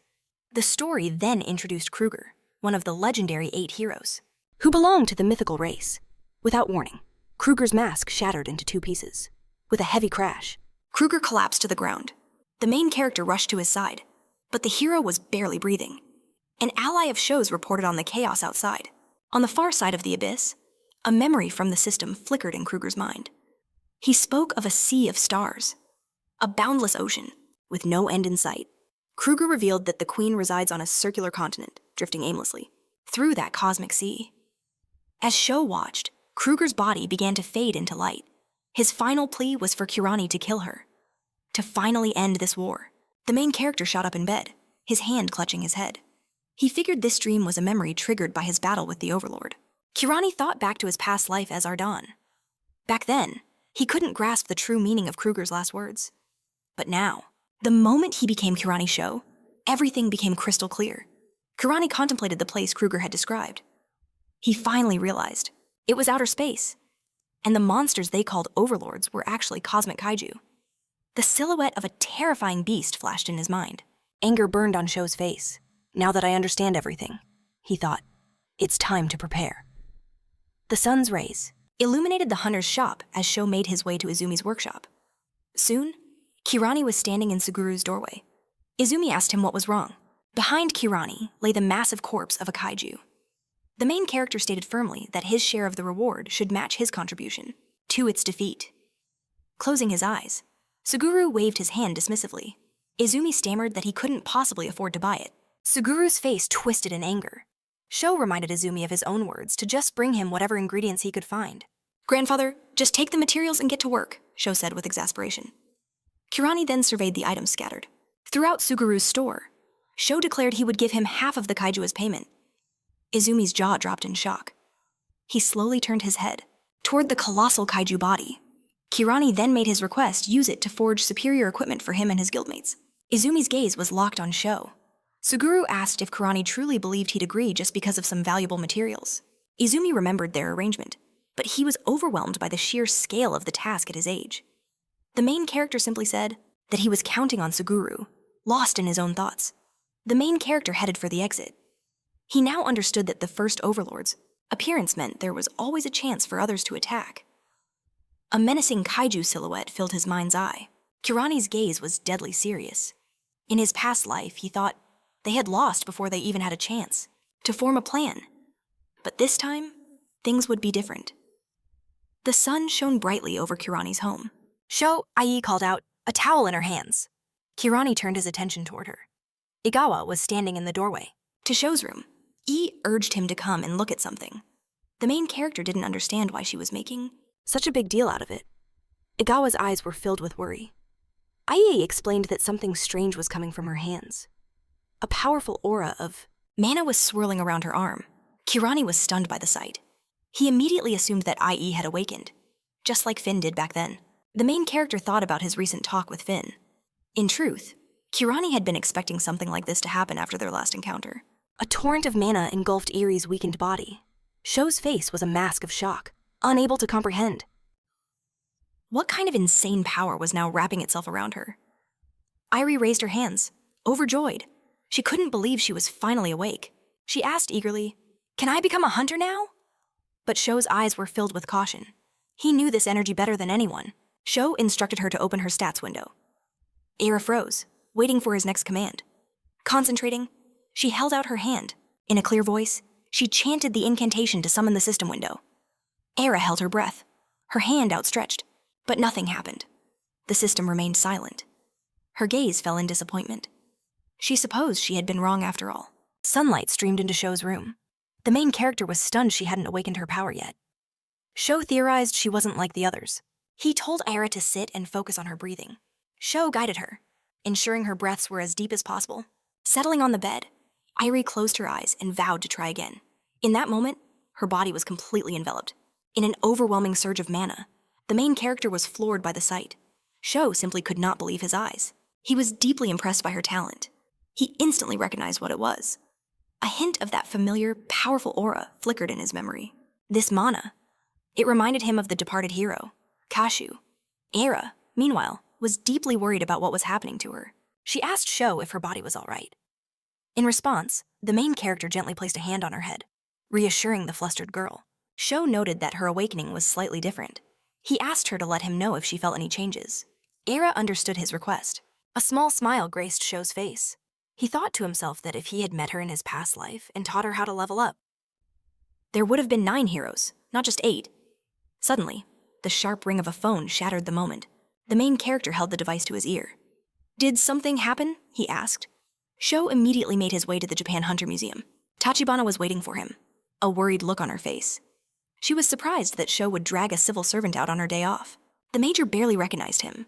The main character was in a full disguise, complete with glasses covering his face. Sho remarked that people had started to recognize him lately. He then cut to the chase. Does this place have a connection to Inamoto Gaku? Standing before the memorial, the major closed her eyes. Tachibana admitted she wasn't sure if this was the person's. Sho was searching for The major added that they found a mention of him in the most unlikely of places. Their eyes were drawn to the memorial stone. "Look there," the major urged him. Countless names were carved into its surface. She reported that these were the names of all the hunters who stopped Japan's first SS-class rift disaster. Tachibana noted that the event, the Hellfire, was engraved upon this very stone. Sho pulled his hood down, thinking the name sounded strangely familiar. The major placed her hand on the cold stone. The main character's thoughts drifted to Kishida Mamaru, Shin's own grandfather, the man who had taught him Ridella. Tachibana was surrounded by a wall of heroes' names. She confirmed that among them Was the name Inamoto Gaku. The major explained he went missing 12 years ago and was eventually declared dead. The sun's rays glinted off the memorial. Tachibana added that he was a famous rookie, an A-rank hunter. At just 19 years old, Sho recalled his special ability was mana bombardment. He remembered that Gaku would accumulate mana like projectiles, then unleash it at incredible speeds. The major was shocked he knew such details. She said it was absolutely correct. The main character's expression hardened. Sho confirmed his theory Kishida was one of the butterflies. Tachibana looked stunned. She stammered that if Sho was saying this, it meant he saw it with his own eyes. The major assumed that Sho had killed him. A memory of Kishida's ferocious attack flashed in his mind. Sho stated coldly that Kishida was the one who attacked him first. He was certain that Kishida's sole purpose was to end his life. The main character finally understood the source of that hostility. Removing his glasses, Sho stepped forward. Tachibana hurried after him, protesting that it didn't give him the right to kill. Sho shot back. "A hunter who should be dead is attacking people. A hunter control officer should understand what that means." His hood fell back slightly. "To punish those the law cannot touch. Isn't that why we teamed up?" he asked with unshakable confidence. His cloak billowed in the air, changing the subject. Sho said they should stop the serious talk for now. He noted that since they were already here, they might as well see the exhibition. Their group began observing the displays. Sho recalled that a massive explosion occurred at the rift's center, causing its core to be destroyed faster than anyone expected. He still didn't understand who could have caused such a blast. Beside him, Tachibana stood with her hands clasped behind her back. The major stated that according to the incident records, the explosion happened after Kishida Mamaru's ability went out of control. Sho finally understood why Mamaru's name was mentioned first. Just then, a stranger's voice echoed. "They are a ray that lights the way for others, so that they do not get lost in the darkness." Startled, Sho whipped his head around, searching for the source of the voice. In Tabana's hands was a single sheet of paper, a report confirming the words she'd overheard. The very same motto Kishida had created. A knowing smile crept across Katani's face, his gaze fixed upon the massive crater carved out by the rift. Our hero's mind began to race. The battle cry of the 8 heroes, the secret mana ability of the ancient dragons, Radiel. In Z's mind's eye, the silhouette of a warrior, completely clad in armor, took shape. Katani theorized the explosion was a mere side effect of the perpetual motion machine. Z's thoughts drifted to his master. Katani smirked, a hand resting on his hip. He realized his master had come to this world long before he ever did. The scene shifts to the Reload Guild, where screams echo from within. An explosion erupts from the training field. The raw impact sends Shin flying through the air. Staggering, Kishida fought to get back on his feet. Z's voice was cold. "Get up, we go again." Shin clutched his injured shoulder. Kishida couldn't understand what had gotten into Kurani. He noted that his master was never this ruthless in training. A fragmented memory of Radiel's training surfaced in Kishida's mind. He remembered the shocking order to capture an innocent person and make a mockery of them. The man had beckoned him closer. Shin recalled studying under Radiel when he was just a child, but now his memories were a blur. Kirani advanced on him again. Z explained that Radiel's original purpose was to forge the human body, pushing it to its absolute limits. A special energy began to coat the main character's hand. Sai declared that if Kishida truly learned the technique, his body would remember everything. Kirani's voice dropped. "The warm-up is over. I'm fighting for real now. Brace yourself." In the next instant, Kishida was slammed against a wall, leaving a massive crater. A stunned Shin realized everything up to this point had just been a joke. His eyes widened as he saw the scales forming on Katani's arm. Suddenly, cold steel pressed against the back of his neck. Kishida still couldn't fathom why today's training session had become so brutal. Chandra stood behind a startled Shin, weapon in hand. "Mind if I join the party?" he asked. Shin stared back in disbelief. Mana crackled and flowed around Kurani's body. He smirked, declaring he would be more than happy for Chandra's participation. He then ordered Finn to heal Kishida. Stunned, Shin remained on the floor, completely lost as to what was happening. Chandra told him to just trust them.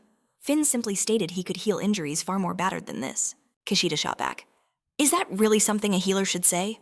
From his point of view, it looked like innate. Finn was just giving Z permission to beat him to a pulp. Chandra told him to shut his mouth. Karani put a hand to his head, lost in thought. He couldn't believe this boy was his venerable master's chosen heir. He muttered that they had a very long road ahead. Just then, Tamira approached, observing that Karani was as strict as ever. He waved a greeting, saying that he needed to speak with Z. Can you spare a moment? He asked, behind our main character. Explosions from the fierce training continued to shake the ground. Karani suggested they talk somewhere more private. They relocated to his office. The MSS Symposium, Tamira began, placing a mug on the table. He explained that it's an international conference, focused on the world's latest mana-related technologies. Tamira emphasized that it was arguably the most important event in the entire scientific community.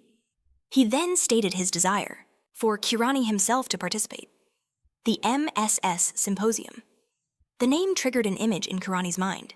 A man standing behind a podium, gesturing toward a large board. Our hero considered the proposal. If it was dedicated to mana-related technology? Kirani asked. By any chance, will Professor Steve be there? Tamura's gaze sharpened. That's right. He noted that the professor is one of the symposium's founders, so his attendance is guaranteed every single time. And he's not the only one, Tamura added. Other titans of science will be involved, including Professor Boris and Professor Chan. A memory connected to those names sparked in Katani's mind. He realized all three of the people Tabana had named, as the potential developers of the mana suppressors, would be gathered in one place. I'll go, Karani declared. Tamura leaped from his chair, overjoyed. He couldn't thank him enough. He then asked if he should arrange a private meeting with the scientists, considering Kotani's interest in their research. But the main character refused his offer. Z knew the video of him killing the kaiju had already gone viral. He was certain that because of his newfound fame, the professors would try to approach him first. As Tamira spoke, Kirani reached for his mug. Tamura added that the curiosity of a scientist can sometimes be overzealous. Images of the mana-suppressing bracelet and the man who used it flashed through his mind. Kirani was certain that the mastermind who invented the suppressor and leaked the false kaiju alert was definitely one of those three professors. The professors believed Z had to be captured by any means necessary. On Katani's desk sat a massive folder of documents. Tamura was pleased that Shill had answered his call. He revealed that a top-tier hunter was arriving as Professor Steve's personal guard. Without Z's cooperation, their plans were impossible. Kiritani was stunned by the news. A dark, oppressive aura filled the room where Tamura and Shill plotted. Tamura declared that this hunter was a powerhouse, just like Kirani, an SSS rank legend. The scene shifts, soaring through the sky somewhere over the Pacific Ocean. A lone jet sliced through the night. On board, a woman stared intently at a tablet. Why is the professor making such a scene? She sighed. A flash of annoyance crossed Steve's face. Rowan reminded him that she volunteered for this protection detail. Steve couldn't grasp her obvious displeasure. Karina, coiled in her chair, shot him a look. I've never been happier, she said, her voice dripping with ice. Now stop your babbling and go to sleep. This was Karina Wade, the world's #2 ranked hunter. A legendary SSS class hunter from America. Wade, sitting nearby, gestured at him. Take a good look in the mirror. She scoffed. Karina's voice was dangerously low. You should be grateful the rookie whose ass you grabbed decided to leave you breathing. Wade noted Steve's face was pale with fear. He stammered, claiming it was an accident. Rowan quickly added that he just slipped, grabbing onto Karina to break his fall. But Wade was already moving. Leaning in, her presence was overwhelming. An old, perverted man? She whispered. Is that what you think hunters are? She focused a terrifying amount of mana into the tip of her finger. If you use that pathetic excuse again, she warned. I'll put a hole right through that head you're so proud of. Steve immediately apologized for his actions. Rowan begged Wade to lower her hand. With a flick, Karina dispelled her technique. Her gaze was now locked onto her clipboard. Steve seethed silently. No wonder she can't get a boyfriend with that attitude. Wade was watching footage of Karani's battle with Maxby. Rowan also turned his attention to the screen. Ah, Steve said. Now I understand why she volunteered. Stop talking nonsense, Wade snapped without looking up. Do you know about the bounty on Z's head? Karina asked. She handed the clipboard to Steve, who leaned in for a closer look.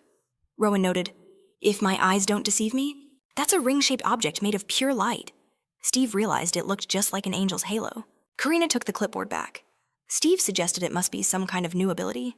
Rowan admitted Karina would know far more than he. Wade held the device close to her face, analyzing every detail. I don't know what you expect from me, Karina finally said. She then glanced at Steve. For a second, I almost forgot you were a professor. I thought you might actually have a clue. Rowan sputtered indignantly. Have you no respect for your elders? Steve had heard enough. I'm going to bed, he announced. Wake me when we arrive. Wade simply zoomed in on the image of Katani's technique. The angelic halo. Karina's mind raced, trying to decipher the impossible power she was witnessing. Sunlight glinted off the hotel as the group arrived at the MSS exhibition. Guests were everywhere, but it was the professors who descended like vultures. They swarmed the main character from all sides. I never expected to see Z here in person, one exclaimed. It seems Japan is finally taking this symposium seriously. Tell me, Katani, how many abilities did you use against Maxby? Another tried to poach him. You must visit our lab in Switzerland. Z's expression grew tense under the barrage. We would be honored to welcome you in China, another offered. Overwhelmed, Kurani turned, looking for an escape. Just then, Tamura appeared. So glad you could make it. He smoothly shielded Z from the crowd. Gentlemen, you can ask your questions at another time. Tamura then handed a cold can of soda to Kurani. Standing apart from the noisy crowd, the main character exhaled. You saved me back there, Z said. He noted that the interest in him was far more intense than he'd imagined. I was the one who called you here, Tamura replied calmly. It's my duty to ensure your comfort. Z's attention was caught by an approaching figure. As Kurani took a sip of soda, he realized the true power players were arriving. His gaze followed Professors Boris and Chan, flanked by an entourage of guards. Then, his eyes fell upon a stranger standing nearby. The main character paused, his senses on high alert. This man didn't carry the air of a top executive. Kurani felt he was interested in something, or someone else. Z's gaze was drawn back to Boris as he passed. A faint, unpleasant scent drifted towards Kurani. The main character's eyes narrowed. He could detect the faint, sickly sweet smell of dead meat. As Kurani watched Boris disappear into the crowd, he began to understand why such dark rumors followed the professor. This was certainly worth watching. The young professors looked on in shock as our hero turned his head, in the direction of the newcomer, Professor Steve. Tamira took note of him and raised a hand in greeting. Assuming the professor was interested, he asked Z if he'd like to say hello, but Z's attention was elsewhere. His focus was completely locked on the woman standing next to Steve, Karina, and she was beside a startled Professor Tamira. Tamira announced, This is the SSS class hunter from America I was telling you about. Z's gaze drifted to Professor Wade walking beside him. Tamira boasted that she had survived the calamities of the split 41 times, and even destroyed 2 kaiju. He added that she is the world's second-ranked ranged attacker. They call her the Eternal Idol, a walking artillery battery, Karina Wade. Our hero was stunned by what he saw. An overwhelming torrent of mana coiled around Karina's entire being. He knew she was trying, and to conceal it, but to his eyes, it was perfectly clear. This was too much power, even for an SSS rank hunter. Z was struck by her monstrous reserves of mana. His eyes narrowed. He suspected Karina was the same as Shin, and if that wasn't the case, what was she? Wade followed Steve, her attention suddenly locking onto Z. He knew he couldn't just ignore her intense stare. Meanwhile, the professor at the podium continued his presentation. The host announced that Professor Chan would be next, asking for a round of thunderous applause. Chang began, explaining his report was on applying mana to create a new generation of weapons. Tamira leaned in close. He whispered that Karina had been staring at them for some time now. Have you two met somewhere before? He asked. Our hero considered the question. Wade's eyes never left him as she elegantly sipped her wine. He closed his eyes, pressing a cold can of soda to his lips. You're probably just imagining things, Z replied. And even if she is looking at us, it's part of the job. The main character thought to himself. After all, he is also an SSS rank hunter. Tamira figured his intuition must be wrong. I'll try to become a better person, he declared, so that my little sister won't have to blush because of me. Z was surprised. Tamira has a sister. The image of Akisora flashed in his mind. You two seem to be close, so I assumed she must have told you. Tamira then revealed the truth. He is the older brother of the famous huntress, Aki. The news came as a complete shock. Now that he thought about it, they did look somewhat alike. Z never knew that Sora even had a brother. Around them, the symposium buzzed with activity, the hall lavishly decorated. Aki doesn't like to open up much, so it's no surprise. Tamira noted, Please, keep an eye on her. Z observed. You know, they can't live without each other. It's like a symbiosis. Tamura froze. The word made him flinch. Symbiosis, he repeated, his voice strained. Z's gaze was fixed on the shaken professor. Is everything all right? Z asked. Tamira immediately backtracked, saying he must have misunderstood something. In any case, I trust her completely. Our hero was confused by his words. What did trust have to do with it? Suddenly, Z's eyes locked onto something in the crowd. 2 children, holding hands, were walking past. What were they doing here, especially in those strange costumes? The children glanced at each other, and a chill went down his spine. He remembered what Oda had told him, look for the twins. A mysterious and unsettling aura radiated from them. Kiritani realized no one else was paying them any mind, despite their bizarre armor. This had to be an ability. Without a second thought, our hero shot off in their direction. Tamira was baffled, while Karina's eyes widened at his sudden movement. The professor's faces filled with alarm. Z reached the event entrance just as the twins were heading outside. He dashed for the door. He burst through the doors they'd just passed, grabbing the railing for support, only to find nothing. There was no one there. He was amazed they had vanished in the blink of an eye. Z turned his head and found Karina standing right beside him. "You have the look of someone who was just deceived," she remarked. She leaned against the front door, a finger playfully on her cheek. "You ran out of the hall as if you'd smelled a monster eat." "So I followed you. Find anything interesting?" she asked. The main character headed back to the hall's entrance. He must have been imagining it. He'd been dealing with too many problems that demanded his attention lately. He froze at Karina's next words. "Those issues," she began, a smirk playing on her lips. "Perhaps I should address them for you." Karina pointed her finger up. "I didn't come here just to protect the professor, you know." The bright green exit sign illuminated her face. She had been listening as Z explained he was following suspicious people who had simply disappeared. Z declared he would handle things personally, telling Karina she had nothing to fear. Nearby, Wade stood quietly, wearing green earrings. Karina revealed she was there for the exact same reason. Wade spoke of a dangerous organization, one that was already being monitored by the CIA. The news startled her. Karina then asked if Z had heard of Aiz al-Malik. Z's eyes narrowed. Z realized that if he wasn't mistaken, this was the leader of Mutaka. Scenes of devastation flashed, showing planes dropping bombs on military forces. Karina explained this was a man who became a king overnight, subjugating a nation with his awakened ability. Flames blazed around a fallen soldier. Wade added that Aiz al-Malik is a hunter who earned himself a terrifying nickname, the Necromancer Devourer. It was all because of his horrifying ability. Karina explained that this power allows him to control those he has slain, making his personal army grow after every single battle. Wade reported that there were many drawn to such overwhelming power, and from them, the MLAC terrorist organization was born. We see its legions, standing at the ready, waiting for the command. The main character was stunned. They were making their move at the very moment he was hunting for the leader of the masks. Z's eyes flashed with suspicion. This couldn't be a coincidence. Just then, Tamira approached him, taken aback by his intensity. He asked if something was wrong. Z insisted everything was fine, but around him, an ominous aura began to swirl. He pieced it together. If the terror attacks and the symposium dates were the same, then it meant someone important here was a traitor. Z was certain the twins who appeared during the presentation were also part of this puzzle. Meanwhile, Professor Chang continued his speech from the podium, believing they could accelerate the development of mana-powered weapons. Z observed him closely. If Professor Chang was on stage at that moment, he was definitely not the poet. Elsewhere, Professor Steve and Karina sat at a table when Rowan asked where Wade had gone in such a hurry. Forgetting her duty, Karina snapped at him to shut his mouth. The main character remembered hearing that Professor Steve had personally made many changes to the symposium schedule.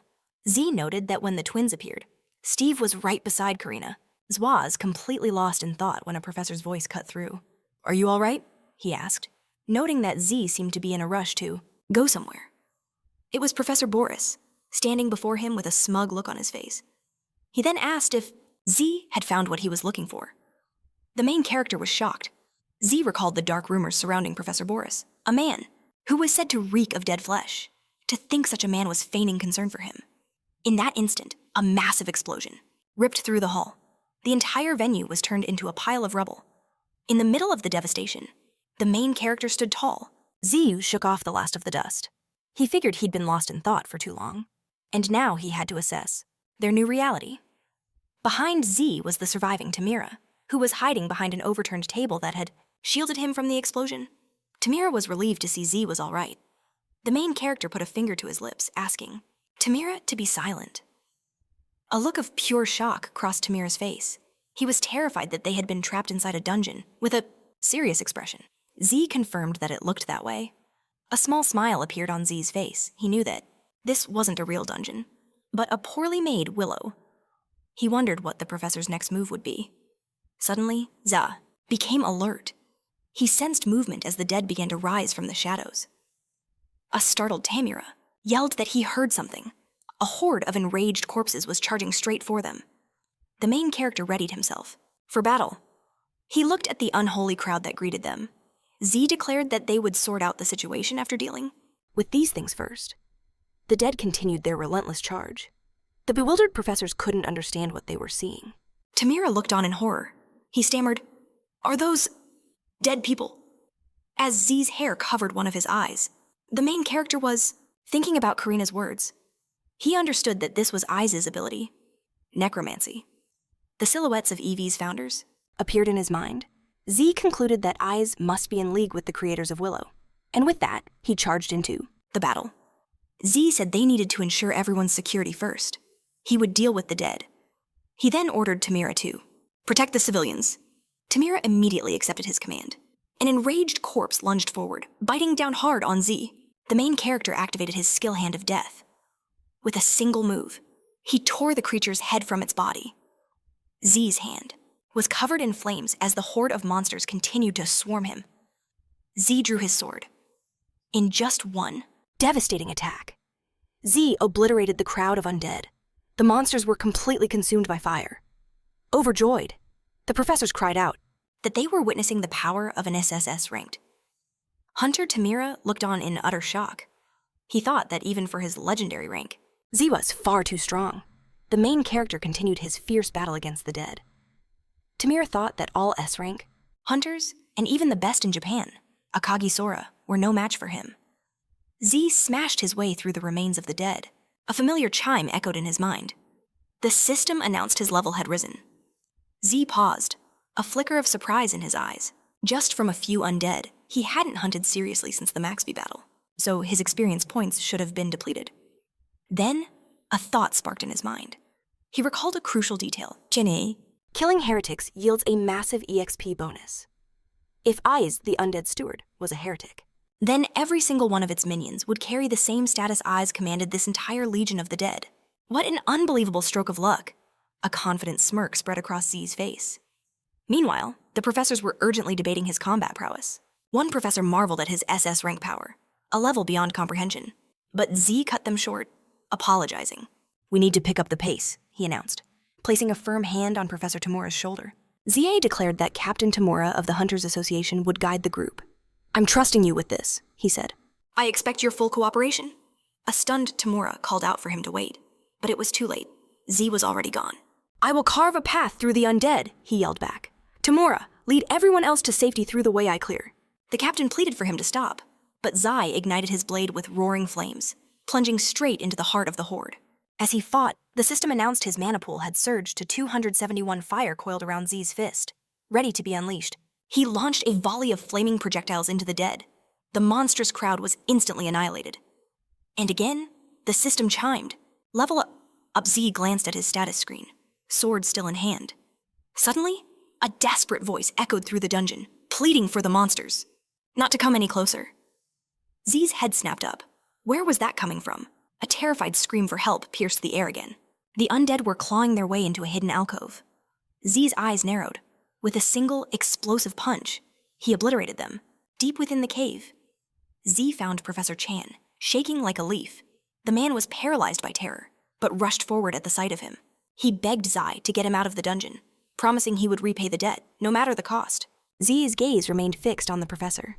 "We haven't found the exit yet," he stated calmly, "but I've cleared all the undead along the path." Just then, Tamura and the others arrived. Z turned back to the professor. "You should join them," but Chan was horrified and flatly refused. "No, with an SSS rank hunter like you. It's 100 times safer," he kept pleading, promising he wouldn't be a burden or get in the way. Zai glanced back at him. "I understand your fear," the main character said, "but staying with me will only put you in more danger." He looked to Captain Tamura. "Take care of him." The captain's gaze was resolute. "I won't let you down." Professor Chan finally reluctantly agreed, with the group's safety entrusted to the captain. Z once again ventured off into the darkness. He had to find whoever was behind this deadly trap, elsewhere in the dungeon. Another voice broke the silence. Steve was on his knees, struggling to clear his throat.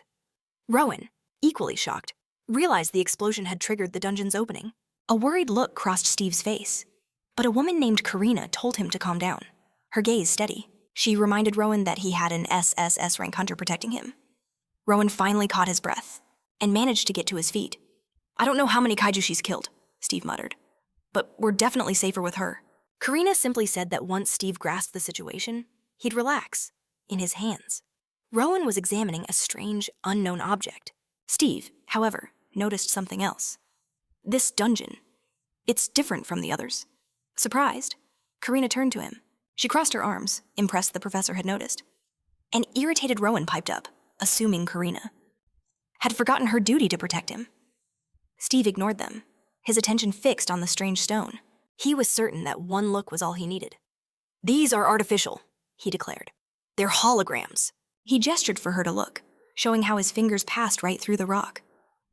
A smirk played on Karina's lips as she fixed her hair. Karina thought to herself that no matter how foolish Steve could be, he was still a professor. His deduction wasn't that surprising. Steve looked over at her as Rowan asked, "Do you know where we are?" Karina's response was confident. "I know exactly where we are." She added that if she were him, she would start backing away. From the depths of the dungeon, the shrieks of the dead began to echo. The sound startled the professor, who began flailing his arms in a panic. He couldn't believe it. A massive horde of monsters was charging straight for them. Karina just smiled. "Looks like the appetizers have arrived." Instantly, sleek armor materialized over her body. She was fully prepared for battle. With a confident smirk, she whispered, "Bon appetit!" An enraged monster leapt at her, but with a single devastating blow, Karina shattered its skull. Satisfied, she drew her twin pistols and opened fire on the dead. Their bodies exploded in every direction as the muzzles of her guns glowed red hot. When the last one fell, a happy Karina holstered her weapons. Peeking from his hiding spot, Steve saw guns aimed right at her, and he finally understood why so many people called her a madwoman. The professor couldn't grasp why Wade relied solely on firearms. Steve explained that countless other weapons run on mana. But just then, a monstrous horde descended upon them once more. Rowan realized the gunfire had only drawn in more beasts. An endless tide of death swarmed in their direction. Clad in state-of-the-art armor, Karina braced for the onslaught. A monster launched itself from the floor. Striking at Wade from above, Karina fired. Her bullet finding its mark, the creature's body was instantly consumed in a torrent of brilliant flames. Yet they kept swarming her from every angle. After Wade dispatched them, a new wave of the dead surged forward. A wry smile touched Karina's lips. "So, they've come to escort me home, have they?" She dropped her pistols, now holding a submachine gun. Karina unleashed a storm of lead on the charging monsters. She glanced over the growing mountain of corpses left in her devastating wake. A wide grin spread across Wade's face. "Is that all you've got?" she taunted.